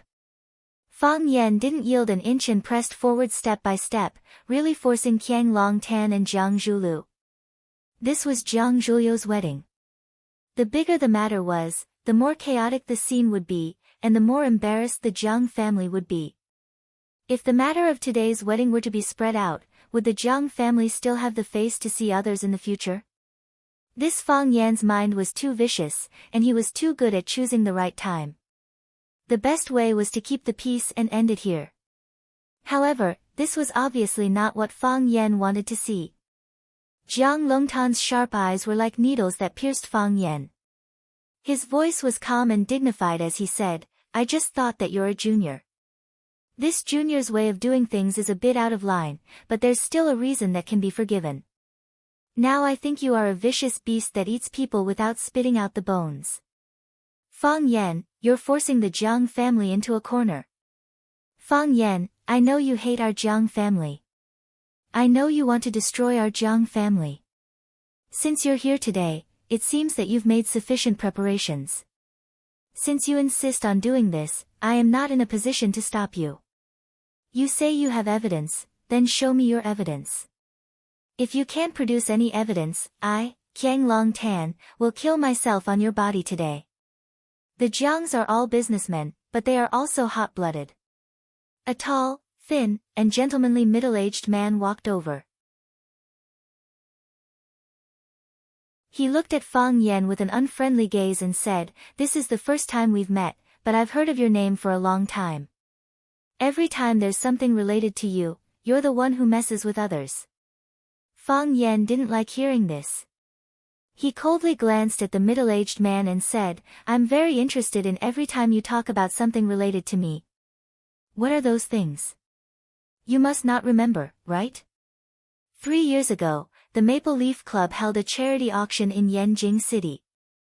It was also you who messed with others and almost caused the auction to be cancelled." The middle-aged man said aloud, "It's the same this time. This is a wedding, the most sacred and happiest moment for a couple of families. You jumped out and made a scene. Your words were vicious, your means were cruel, and you forced and humiliated people to death. Aren't you afraid of retribution?" Fang Yan sneered and said, "I'm sorry, but I still remember what you said. 3 years ago, when I returned to Yanjing for the festival, I heard that the music addict was going to perform at a gathering with my friends. I shamelessly asked someone to help me bring her into the Maple Leaf Club. I didn't expect that there would be people who didn't like us. They just scolded us a little and endured it. Who asked you to be the young masters of a famous family? We're just poor children from a small family. But you still want to step on us and never be able to rise again. We can't bear it anymore. So what if you're rich? You can bully people just because you're rich? 3 years ago, I retaliated after being bullied. 3 years later, it's still the same. If people don't offend me, I won't offend them. If people offend me, I won't let them off easily. Return Lu Chaoga to me. I'll turn around and leave. Your wedding can continue. Otherwise, I'll fight you to the death. You're twisting words and forcing logic." The middle-aged man sneered. "Didn't you say that you have evidence to prove that the Jiang family is the mastermind behind the kidnapping of Lu Chaoga? Then show us your evidence. If you don't have any evidence, the Jiang family will demand justice from you." Jiang Fengxing was a direct descendant of the Jiang family. He was highly respected in the Jiang family because of his outstanding ability. Some of the important investments of the Jiang family required his approval. He was also Jiang Shangxin's father. This time, he represented the Jiang family to attend his daughter and Jiang Zhulio's wedding. Naturally, he hated Fang Yan in every way for such a thing to happen during the wedding. His words on behalf of the Jiang family naturally had the power to make people take him seriously. Sure enough, the way some people looked at Fang Yan changed when they heard Jiang Fengxing mention the Jiang family's name. Everyone had heard that Fang Yan didn't have a harmonious relationship with the Jiang family. However, today, an important figure from the Jiang family stood out to warn Fang Yan. The meaning behind it was different. "Don't threaten me," Fang Yan said calmly. "Jiang Junling did something like this in the past. I slapped him back, you're the same." "What a good slap back. I, Jiang Fengxing, will stand here and see how you're going to stir up trouble." Jiang Fengxing's face was as dark as the bottom of a pot. His wife, Li Yun, quickly walked over and comforted him. She advised him not to get angry. "Where's the evidence?" Qiang Longtan stared at Fang Yan and shouted, "Fang Yan, where's the evidence you mentioned?" "Master," returned Miss Lu to him. The old butler, who was standing beside him, said. Boom. It was like a volcano erupting on the ground. Lava suddenly filled the sky. Everyone could no longer remain calm. No one continued to stay silent. Heavens, the old butler of the Jiang family actually stood out to accuse the boss. Could it really be the Jiang family? It's hard to guard against a thief from the same family. The Jiang family father and son never thought that they would be defeated by their own family. Qiang Longtan's performance just now was really amazing. This old fox, he's really capable of anything. No one thought that the old butler of the Jiang family would stand out and accuse Jiang Longtan of asking him to release Lu Zhua. This knife was aimed straight at the heart. The pain was bone deep. Slap. Jiang Zhulu slapped the old butler's face. His eyes were bloodshot as he roared, "Old dog Lu, tell me clearly. Who do you think should release Lu Zhua?" The old butler's original name was Lu Tong. He was an old man who had followed Qiang Longtan to fight for the world. He was the person that Qiang Longtan trusted the most. He was also Jiang Longtan's brain and heart. Just like how every king had some dirty and evil things that needed someone to clean up. For example, the eunuchs and the imperial secret service in ancient times. Lu Tong was the confidant that Qiang Longtan had chosen to clean up these most private matters. It was also because of his recognition of Lu Tong that he entrusted the future hope of the Jiang family to him. Jiang Zhulu had deep feelings for Lu Tong. He had always called him Uncle Lu. He had never treated him as a servant. So, now that Lu Tong had stood out to stab the father and son, it was equivalent to betraying Jiang Zhulu emotionally. Even with Jiang Zhulio's years of self-control, he couldn't bear to lash out in anger. Lu Tong's face was slapped, but he still stood in the same place. He looked like he was ready to be whipped. "Young master, I watched Miss Lu grow up. We're a family. There's really no need to be so ruthless." Jiang Zhulu was even more anxious and angry. He wanted to lash out again, but Qiang Longtan grabbed his arm. "Zhulu, stop," Qiang Longtan said in a hoarse voice. Jiang Zhulu didn't dare to go against his father's words. He glared at Lu Tong viciously. If there weren't so many people present, he would have beaten this dog slave to death. Qiang Longtan patted Lu Tong's shoulder and said, "I'm usually too busy with work, so I let you discipline Zhulu. He has feelings for you and has always treated you like family. That's why he's a little too emotional. As an elder, don't take it to heart. The child doesn't know any better." "Master, I'm not angry," Lu Tong said. His expression was calm, but he was clenching his fists tightly. He was currently suffering in his heart. No matter what the reason was, standing out to report his master was a betrayal in the eyes of everyone. From now on, no one would ever trust him again. "Zhulu doesn't treat you like an outsider. The Jiang family doesn't treat you like an outsider either. I even treat you like my best brother." Qiang Longtan's voice was hoarse, and he looked very emotional. "Master, your love for me is as heavy as a mountain. I'll never forget it," Lu Tong said with red eyes. "It's not easy for everyone to live. Maybe you have your difficulties, and I understand you. But I don't understand. Why? What can he give you? If you want, you can ask me for it. We're brothers. As long as you're willing to ask, I'll give you everything. Lu Tong, what can Fang Yan give you? What did he use to bribe you? Master, Fang Yan didn't bribe me. Lu Tong shook his head in denial. I've been by your side for a long time. When you and Mingtu first established Longtu Group, I was behind you. I was your trusted and taken care of. I watched Zhu Lu grow up, and so did Chaoga. I don't care what conflicts or grudges you have, and I can't do anything about it. But Chaoga has already lost her parents and left the Jiang family. Shouldn't we give her a way out? Isn't this a little too violent? Lu Tong bowed deeply to Qiang Longtan and said, Master, let Chaoga go.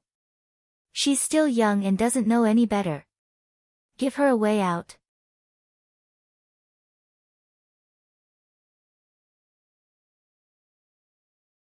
Chapter 457.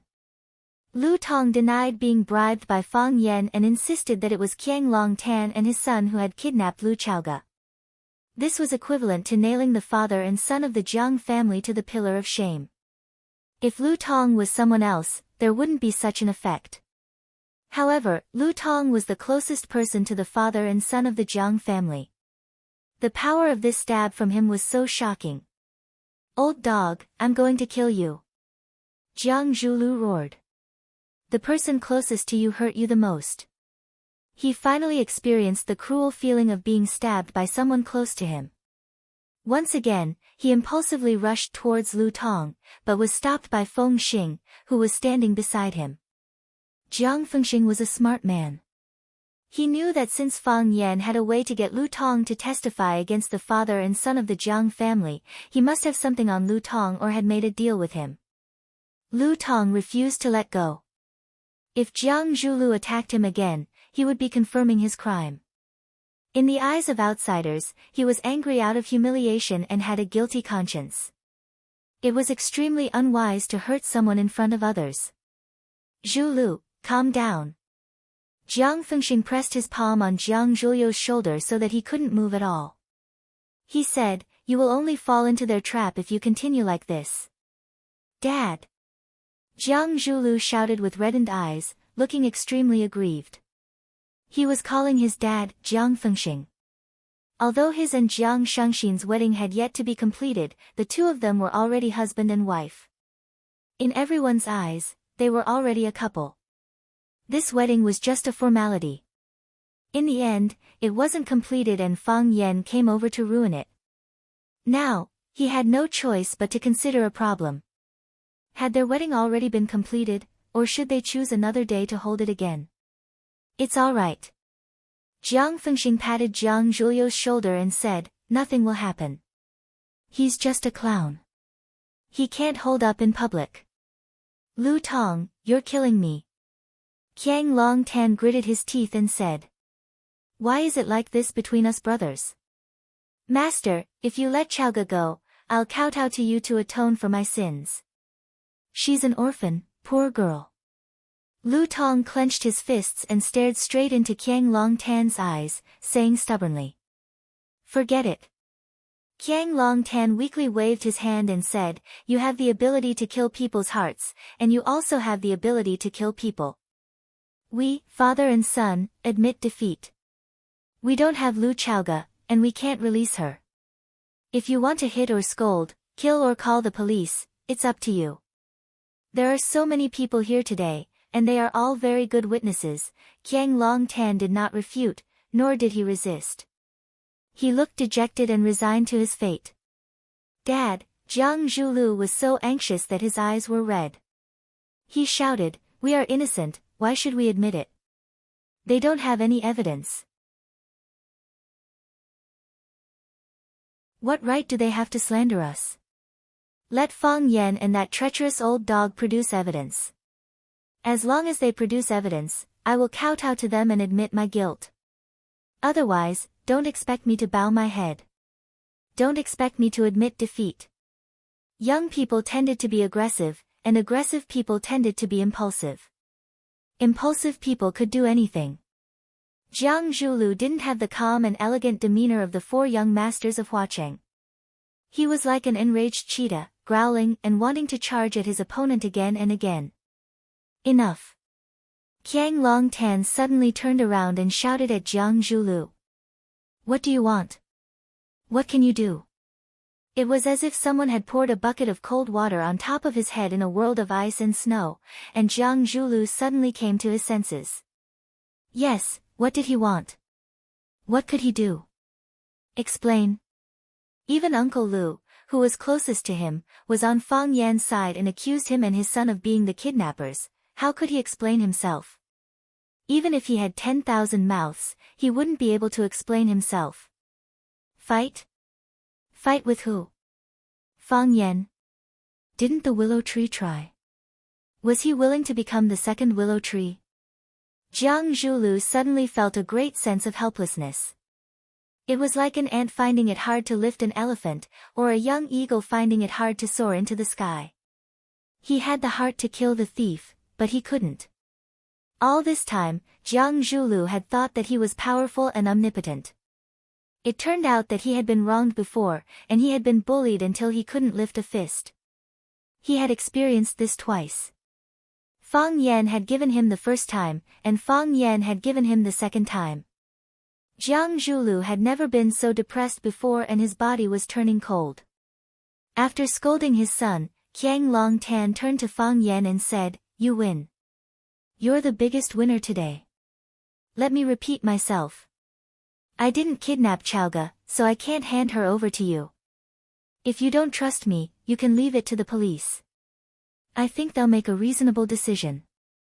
No matter who they hand her over to, the criminal will be severely punished. Let me say this to you and your son, those who commit unjust acts bring about their own destruction." Fang Yan turned to leave and said, "Let's go." He said, "Let's go." Who would want to leave with Fang Yan?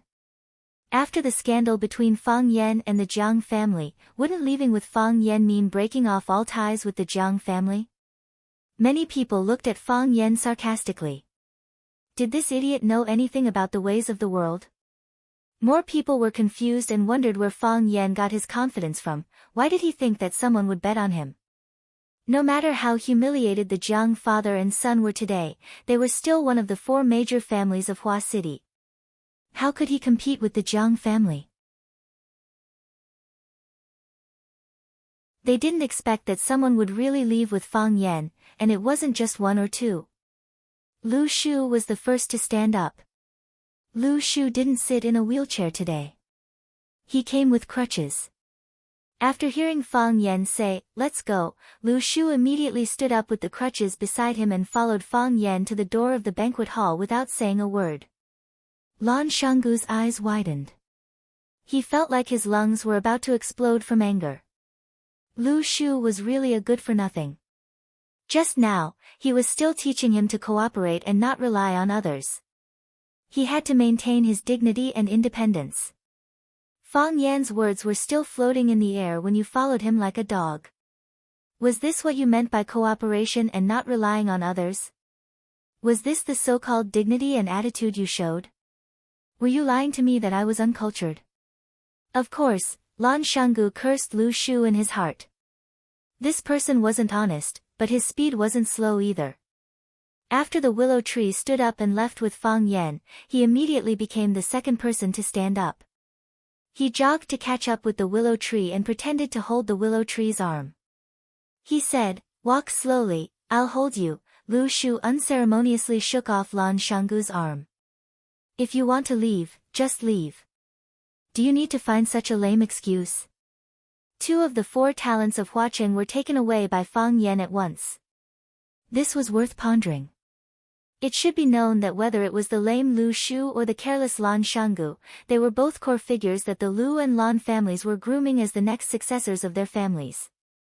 Now, they were both young talents who had a say in their families. After Fang Yan and the Jiang family had a showdown, they stood up to support Fang Yan without hesitation. Then, wasn't it obvious? They were more optimistic about Fang Yan. In other words, they thought that Fang Yan could bring them more benefits, more than what the Jiang family could give them. Moreover, the Lu family and the Jiang family were in-laws. Even their relatives had abandoned the Jiang family. Wasn't it obvious? First, the guests from the vassal families of the Lan and Lu families who came to congratulate them stood up. Their backbone had already left. What was the point of them staying? Then, some of the partners who had close relationships with the Lan and Lu families. They naturally had to follow in the footsteps of their partners. The hearts of the people scattered. The scene went out of control. In the end, even the guests who were on good terms with the Jiang family or had business dealings with them stood up and left. Some people even greeted Qiang Long Tan out of respect.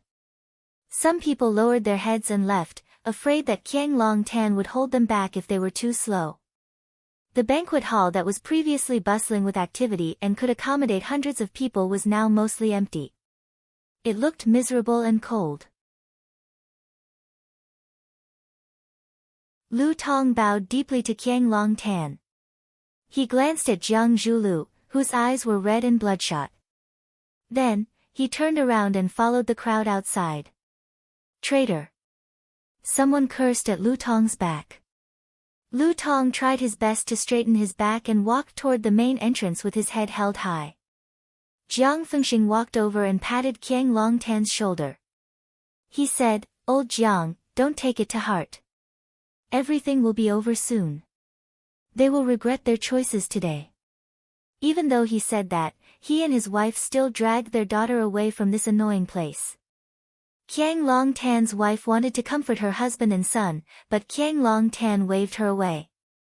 Qiang Long Tan chased everyone away. The banquet hall that could accommodate hundreds of people was only left with the Jiang father and son. Qiang Long Tan sat down on the steps of the tea stage. He reached out to Jiang Zhulu and asked, "Do you have a cigarette?" Jiang Longtan did not smoke. He would only smoke once in a while when he was feeling extremely agitated. Obviously, Qiang Longtan's current mood could no longer be described as extremely frustrated. Since it was Jiang Zhulio's wedding today, he naturally had a few packs of cigarettes in his pocket. He took out a cigarette and passed it to his father. Then, he took out a lighter and lit it up for his father. Then, he took out a cigarette and lit it up. Following his father's example, he sat down on the red carpet without caring about his image. Qiang Long Tan took a deep puff of the cigarette and allowed the warm smoke to filter through his lungs. Then, he exhaled it gently. He looked in the direction of the empty main entrance and sighed softly. "I haven't seen this kid for 3 years, and he has already become powerful. The younger generation will surpass the older."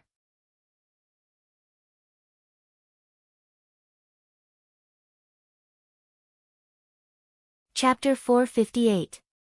"Dad, you're still praising him at this point?" Jiang Zhulu said in a dissatisfied tone. If Jiang Zhulu had to make a list of the people he hated the most, the first would be Fang Yan, the second would be Fang Yan, and the third would still be Fang Yan. There was only one name in the top 10, Fang Yan. Today was his wedding day, and it was ruined by that hateful guy. The wedding wasn't finished. The guests left, and the bride left. Which woman didn't want a beautiful and unforgettable wedding? This wedding was indeed unforgettable, and it would appear in every nightmare. Which parent didn't want their children to be happy and beautiful? The Jiang family must be very disappointed to be humiliated like this on their wedding day, right? Fang Yan was the opponent he wanted to get rid of the most at this moment. Because no man could endure such humiliation. Qiang Long Tan smoked the cigarette in his hands seriously, not caring about his son's attitude toward Fang Yan. He said, "Fang Yan used to be very smart, but that's all. He only knew how to counterattack, but he never knew how to take the initiative. He was strong, but he was weak. Or rather, he was kind, he could even forgive Chaoga for using him. Lu Shu wanted to kill him, but didn't he let Lu Shu live? You can't say he's kind." Jiang Zhulu didn't want to hear anyone say a good word about Fang Yan. Not even his own father. "He's just weak and afraid to take responsibility." You can say that. Qiang Long Tan didn't refute his son's words this time. Father died a tragic death in front of his house, and he mourned for 3 years at Swallow Dock. It seems that he's understood a lot of things in the past 3 years, and his personality has changed a lot. He knows how to take the initiative, and, it's fine when he doesn't move, but when he does, it'll kill. Kill who? Jiang Zhulu said fiercely. He accused us of kidnapping Lu Chaoga, but what evidence does he have? If he can't, why should others believe him? Is there really no one who believes it? Qiang Long Tan stared into his son's eyes and asked. Jiang Zhulu had been afraid of his father since he was a child. He was not used to looking into his father's eyes at such a close distance. He turned around and took a puff of his cigarette. Even if a small number of people believe it, the Jiang family's reputation will only be affected a little. Do you really think that only a small number of people will believe it? Qiang Long Tan was not satisfied with his son's answer and asked again. No one listens to Fang Yan's words, but that old dog Lu Tong's knife is too deep. Jiang Zhulu became flustered and exasperated. If he didn't jump out to testify against us, how could we be in such a difficult situation? This is all part of Fang Yan's plan. Qiang Long Tan smiled coldly and said, after today, the Jiang family's reputation will be ruined. Dad, Jiang Zhulu was unwilling to admit the truth his father had said. This is the truth. That brat was too ruthless and too accurate. Do you really think he came to take Lu Chaoga away?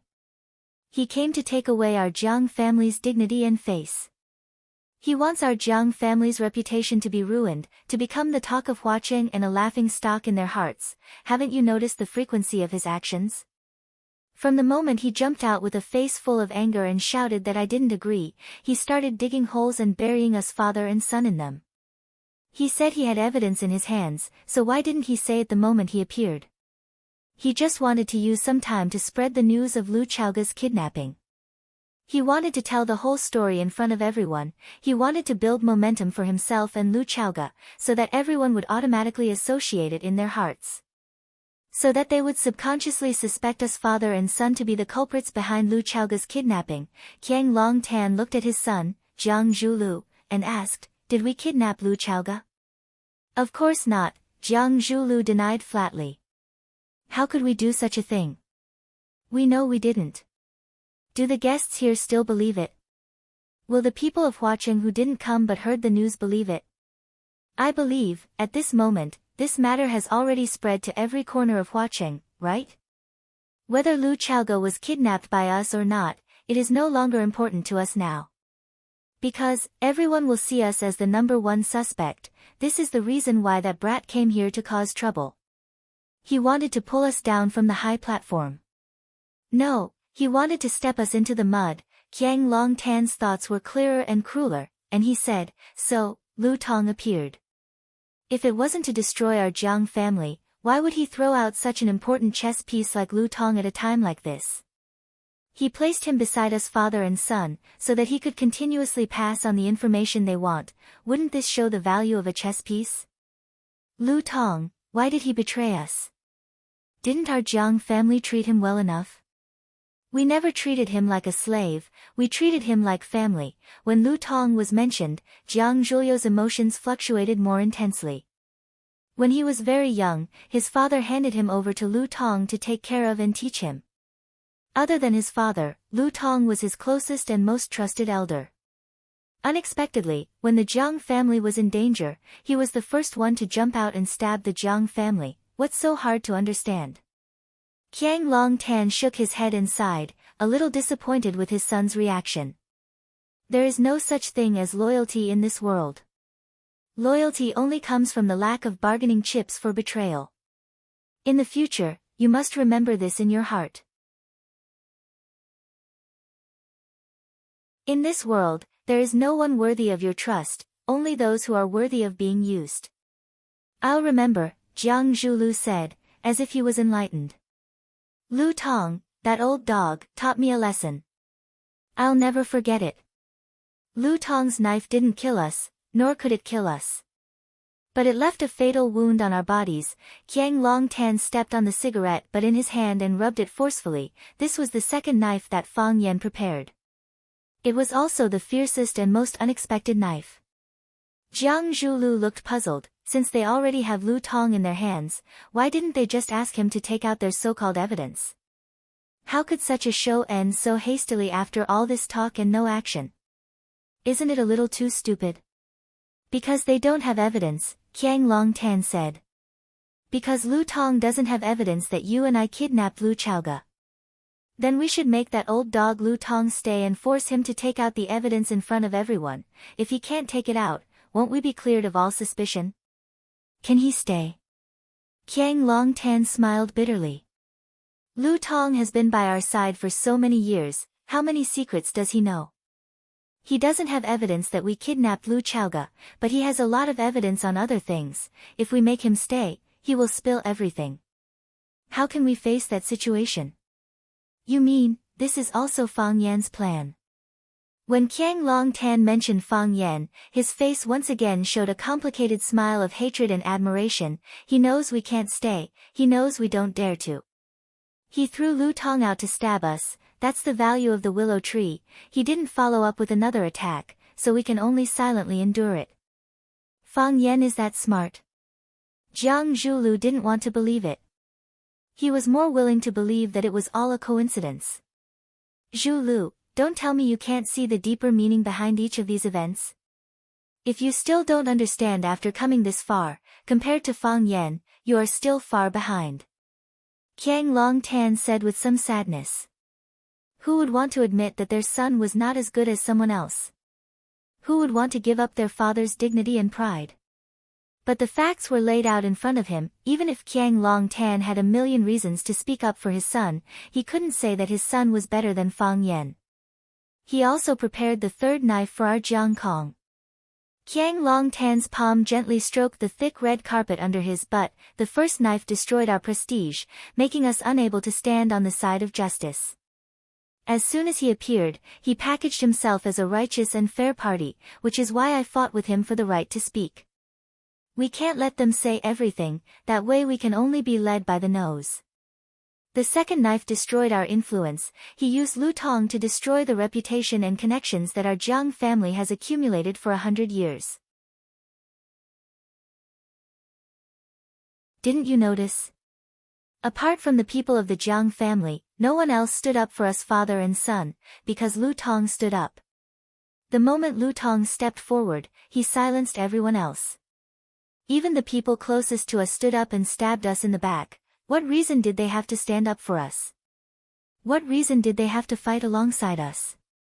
Our prestige was destroyed, our power was disintegrated. But our spirit was not dispersed. So, Fang Yan prepared the last knife for us. The third knife was when Fang Yan left, Lu Shulan, Gu Gu, and the others also left. Their departure led to the departure of even more people, and in the end, the situation got out of hand. Why is our Jiang family known as one of the 4 great families of Huaqing? It's because there are people who fear the power of the Jiang family, and look up to the Jiang family. With a shout, people gathered.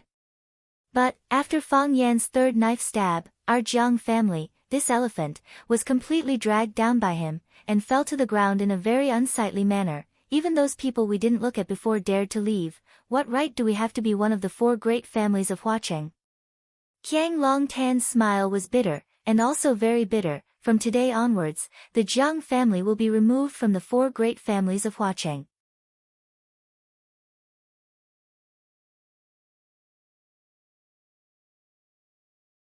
Chapter 459. From today onwards, the Jiang clan would be removed from the 4 major clans. This was the most serious consequence that Jiang Zhulu could imagine. It wasn't the sacrifice of a single member of the clan, but the entire Jiang clan would be buried in a deep pit. In other words, he would no longer be able to speak equally with the people in Lu Shulan Valley. Those who used to look up to and admire him would also abandon him. In the future, he would no longer be one of the 4 prodigies of Huaqing. There would be someone new to replace him. Although he had never cared about such intangible things before, he was now starting to worry about personal gains and losses. It was hard for him to imagine that when people talked about the 4 prodigies of Huaqing in front of him, they wouldn't mention Jiang Zhulu. Instead, they would casually mention another unfamiliar name. The higher one climbs, the harder one falls. This was the burden that he would have to bear in the future. He couldn't believe it, and he didn't want to believe it. Dad, is the situation really that serious? Jiang Zhulu asked in a sorrowful voice. Yes. Qiang Longtan said, is it hard to accept? How is it possible? The Jiang clan is still the Jiang clan, it's just a little ugly. How can we be removed from the 4 major clans? Who can replace the Jiang clan? The Lu clan? Or the Feng clan? Qiang Longtan knew that it was hard for his son to accept. How could he be willing to accept it? He was the core of this generation of the Jiang clan, the head of the Jiang clan. The Jiang clan had risen to the peak in his hands, but was it also going to fall into hell because of him? However, he was looking at the long term. When Lu Tong stood up and stabbed him, he had already guessed that there would be such a possibility. He had already begun to disperse the pressure in the depths of his heart, so he could now accept it calmly. However, Jiang Zhulu had just realized the severity of the situation, so it was inevitable that he would lose his composure like this. No one is afraid from afar, and no one is surrounding us. Words cannot be moved, and promises cannot be tempted. How can a clan like this still be one of the 4 major clans? In the eyes of those people, the status of the Jiang clan is far inferior to that of Lu Chaoga, Fang Yan, or the other Su, Huang, and Yi clans. If they had a choice, they would also stand on the opposing side. This is the general trend. Even if we cling to the signboard of the 4 great clans, what can we do? A family that is ridiculed, belittled, and even ignored by the outside world, what does that mean to us? It's just a joke for no reason. Qiang Longtan sighed softly and said, that's why I said the younger generation will surpass us in time. Fang Yan sharpened his sword for 3 years, and this sword pierced straight into the heart of our Jiang family, leaving us no room for resistance. To live in the same era as such an opponent is your fortune, but also your sorrow. Is he really that scheming? Did he really have a flawless plan? Even you don't have any way to fight back. Even if I'm inferior to him, how can he possibly be your opponent? Jiang Zhulu asked unwillingly. He didn't want to believe it. He didn't want to believe it. He still remembered the first time he met Fang Yan. At that time, he was still a somewhat inexperienced rookie. Except for his vicious mouth, there was almost nothing about him that people should respect or be vigilant against. Just a rookie. He once commented on Fang Yan in front of the willow tree. Now, that rookie had been reborn, and turned into a phoenix that soared above the 9 heavens. After the willow tree was disfigured by him, because of the Rubik's Cube, it was tied to the same chariot, unable to move. If it resisted even a little, he would kick it out of the fast-moving train, and then the Lu family would instantly abandon it in some unknown corner. By using the willow tree, Fang Yan was also insulting the willow tree. By leading the Lu family forward, he was also whipping the Lu family's butt. This kid, every move made people gnash their teeth in anger, but it was also hard to defend against. What about himself? He was even more miserable than the willow tree. It's good for young people to suffer some setbacks. Right now, Fang Yan's way of doing things is both experienced and vicious. Even if people know that he's slandering them, even if they know that he's digging a hole to bury them, we still have to hold hands and jump in together. Does this kind of growth have nothing to do with his father's departure? Qiang Longtan patted Jiang Zhulio's shoulder and smiled. Maybe, after I leave, you will also grow a little faster, Dad. Jiang Zhulio's face was full of shock. Don't say that, I feel like I'm still far behind you. Give me some more time to study. Qiang Longtan smiled. Your grandfather said that I'm a yellow ox and a dog. I have the diligence and patience of a yellow ox, but I also have the savagery and cunning of a dog. I have a lot of confidence in my life. I thought that I'd run amok for my entire life, but I didn't think that, at my old age, I would be bullied by a young boy to this extent. He brought a large basin of fresh dog's blood and said, Qiang Longtan, I'm going to pour this basin of dog's blood on your head, and then he did it. We didn't have any ability to retaliate. Just now, did you feel especially powerless? There will be many more days in the future. If I don't get my revenge, then I'm not a man. Jiang Zhulu sneered. He can be arrogant for a moment, but can he be arrogant for the rest of his life? Don't seek revenge for revenge's sake. If there are benefits to be gained, why don't we all sit down and drink tea, chat, and become friends? Qiang Longtan tried to console his son. A person doesn't live to fight. That kind of life is too dark, and there's no sense of accomplishment. What we want is to control the situation, to maximize our benefits, to become the best person in a certain field. This kind of life is worth looking forward to.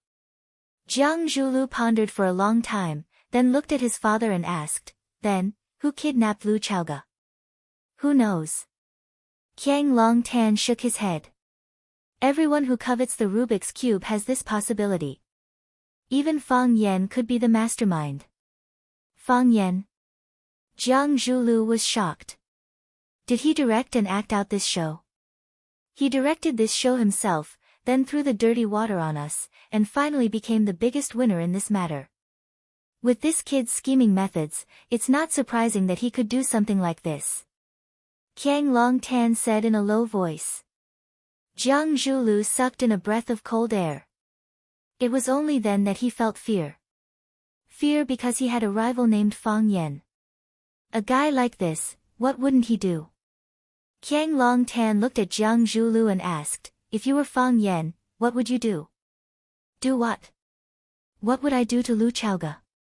A hint of panic flashed in Jiang Zhulu's eyes as he said, I don't know, you really don't know, or you don't want me to know.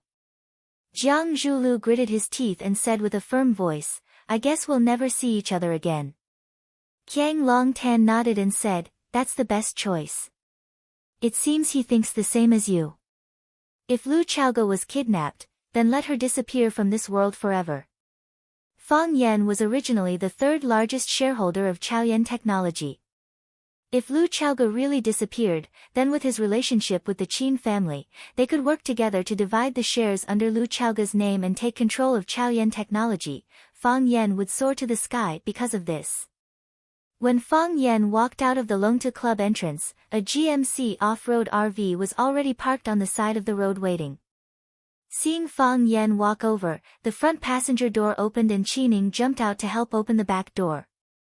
After Fang Yan got in the car, Qining was about to close the door when he saw Fang Yan's eyes. He stopped what he was doing and waited by the side with the door open. Lu Tong followed closely behind and got in the car, followed by Lu Shu, who limped over, and his old friend Lan Golu. Fang Yan nodded and Qining tactfully closed the door. When Qining jumped back into the front passenger seat again, the RV slowly started. Lan Shanggu looked at Fang Yan with a smile and said, Master, I know you have a lot of things to take care of when you come back, so I didn't rush over to bother you. I was thinking of finding time to treat you to a drink. I didn't expect to meet you today. There's no hurry to drink, Fang Yan said. Lu Shu looked at Fang Yan and asked, Miss Lu Chaoga, was she really kidnapped? She was really kidnapped, Fang Yan said in a low voice. The atmosphere in the car suddenly became heavy, and even breathing became more difficult than before. Lan Shanggu didn't speak, and Lu Shu didn't speak either. Lu Tong lowered his head and pretended not to hear their conversation. Seeing their expressions, Fang Yan understood what they were thinking and said, She's very important to me, I want to save her. Seeing Fang Yan's attitude, Lan Shanggu and Lu Shu clearly felt a lot more relaxed. If Fang Yan had his own selfish motives and was willing to abandon that woman, they would have to make a choice again. Would they be loyal to Fang Yan, or loyal to their previous partners? The answer to this question was self-evident. Lan Shanggu took out his phone from his pocket and dialed a number, then said, Find Lu Chaoga. Lu Shu also took out his phone and sent 3 words to a number that wasn't recorded on his phone, Lu Chaoga. Fang Yan sighed softly and said, Everyone, from now on, will be in the same boat, sharing wealth and prosperity.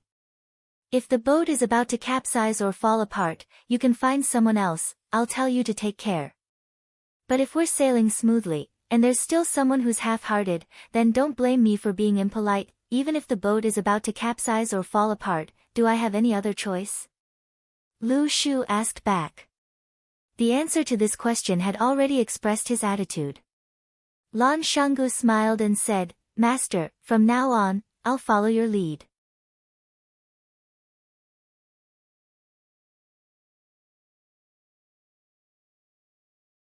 Chapter 460.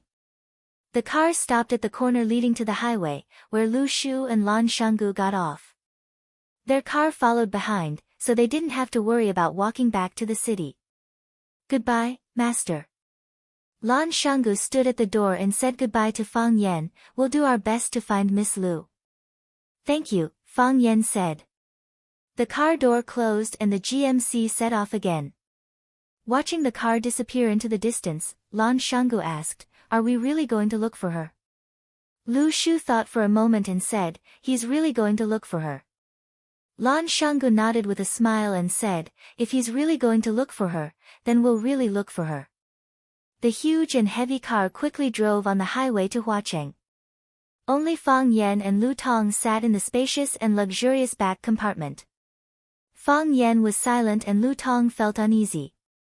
When Lu Shu and Lan Shanggu were here, he felt more relaxed and comfortable. Now that Lu Shu and Lan Shanggu were gone, why did he feel uneasy all over? Lu Tong suddenly remembered that when Lu Shu and Lan Shanggu were sitting here, the atmosphere was also a bit gloomy, and they were deliberately flattering him when they spoke. Obviously, they were afraid of Fang Yan, or had something to ask of Fang Yan. This man who disappeared for 3 years, showed the aura of a king as soon as he returned. Was this just a temporary illusion, or was the energy that had been secretly accumulated over the years finally going to explode? Was Fang Yan going to become the representative of the rising power in Huacheng? No matter what, after this battle, no one could ignore his existence anymore. Fang Yan was in Huacheng. Fang Yan seemed to have just remembered Lu Tong's existence. He turned his body slightly so that he could talk to Lu Tong, and his expression deliberately softened. He seemed to be more polite than he was to Lu Shu and Lan Shanggu. Mr. Lu, it's been hard on you, Fang Yan said gratefully. Lu Tong paused for a few seconds, then sighed heavily and said, I just did what I promised Master. When he heard Lu Shu and Lan Shanggu call Fang Yan, young master, he followed suit. He knew very well that Fang Yan was just a teacher at Rosefinch Secondary, a security guard. Betraying one's master was a disgrace in anyone's eyes. Even though Fang Yan was speaking to him amiably now, he also understood the other's thoughts. It was impossible for him to look up to someone like him. If he kept his moral integrity, he wouldn't be able to keep his life.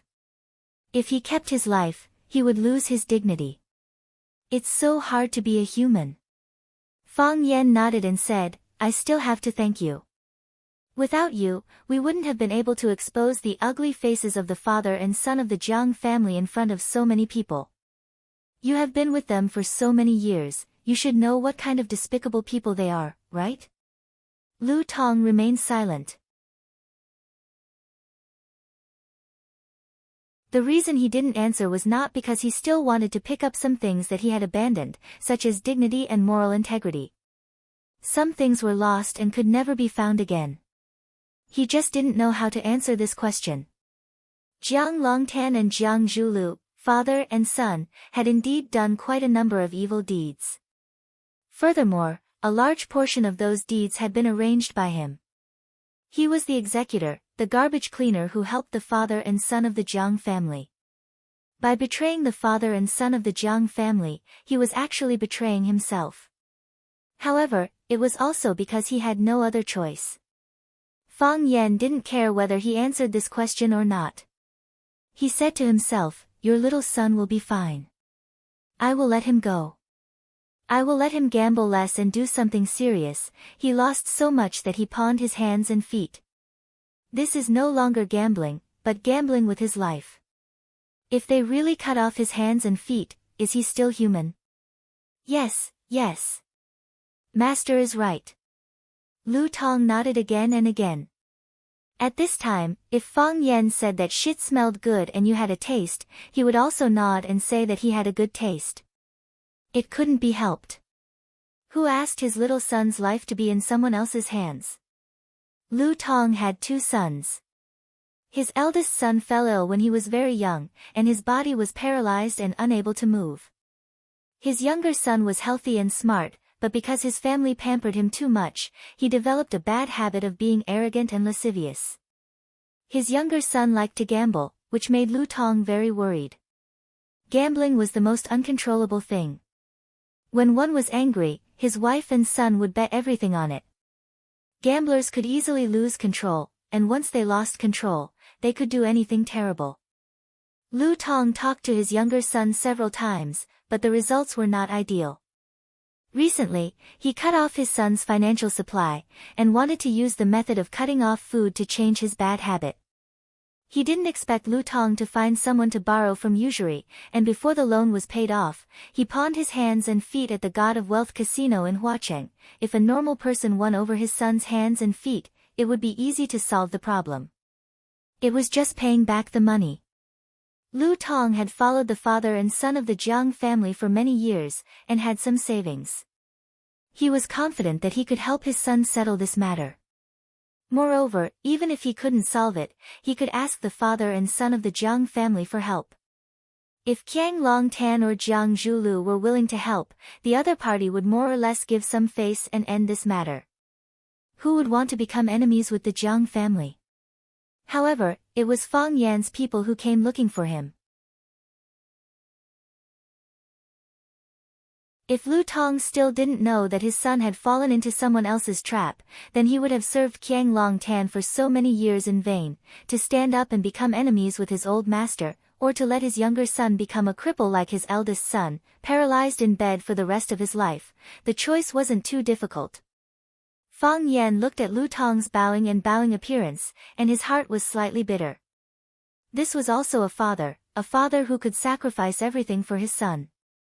It was a little familiar, but also a little strange. "What's your plan for the future?" Fang Yan asked. Lu Tong was stunned for a moment, and his eyes stared at Fang Yan with suspicion and vigilance. Wasn't this just a one-time deal?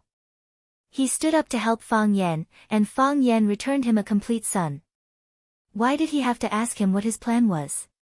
Fang Yan smiled and said, "If you help me, you'll naturally offend the father and son of the Jiang family. You know very well how the Jiang family does things, and there's another general family standing behind them. In Hua City, only I can protect you from death. In Hua Xia, only I can protect you. You dare to take me in?" Lu Tong asked in a hoarse voice. He was a traitor who had just betrayed his master's family. He was already prepared to bear the curses of tens of thousands of people, and was prepared to receive the revenge of the Jiang family and others. In order to save his son, he had to pay this price. Of course, there was a possibility that his son would still be killed by them in the end. "I don't need your loyalty, I only need your ability." Fang Yan smiled, "From today onwards, you're my butler." Eldest young master, Lu Tong looked at Fang Yan in shock. Was this man crazy? He had just betrayed his previous master, and now he had a new one. "Don't ask me what I think, just tell me what you think." Fang Yan's finger tapped on the armrest of his seat as he asked. Thump. Lu Tong slid down from his seat and sprawled on the ground in front of Fang Yan. His movement was so big that Qi Ning, who had been on guard the entire time, almost shot him to death. However, after comparing the martial prowess of Fang Yan and Lu Tong, he gave up on this method. "Eldest young master, from today onwards, I'll be a vicious dog at your feet. I'll bite whoever you want me to bite. I don't ask for great wealth, I just want to ensure the safety of my family." "Qi Ning, make the arrangements," Fang Yan said. "Yes." Qi Ning answered and began to make a call. He only needed to make a call, and the members of Lu Tong's family who were under their control would immediately be moved to a safe place. A place that was difficult for outsiders to come into contact with. The GMC RV stopped at the underground parking lot of the God of Fortune casino. Under the lead of a blonde, a few men in black helped a pale young man walk over.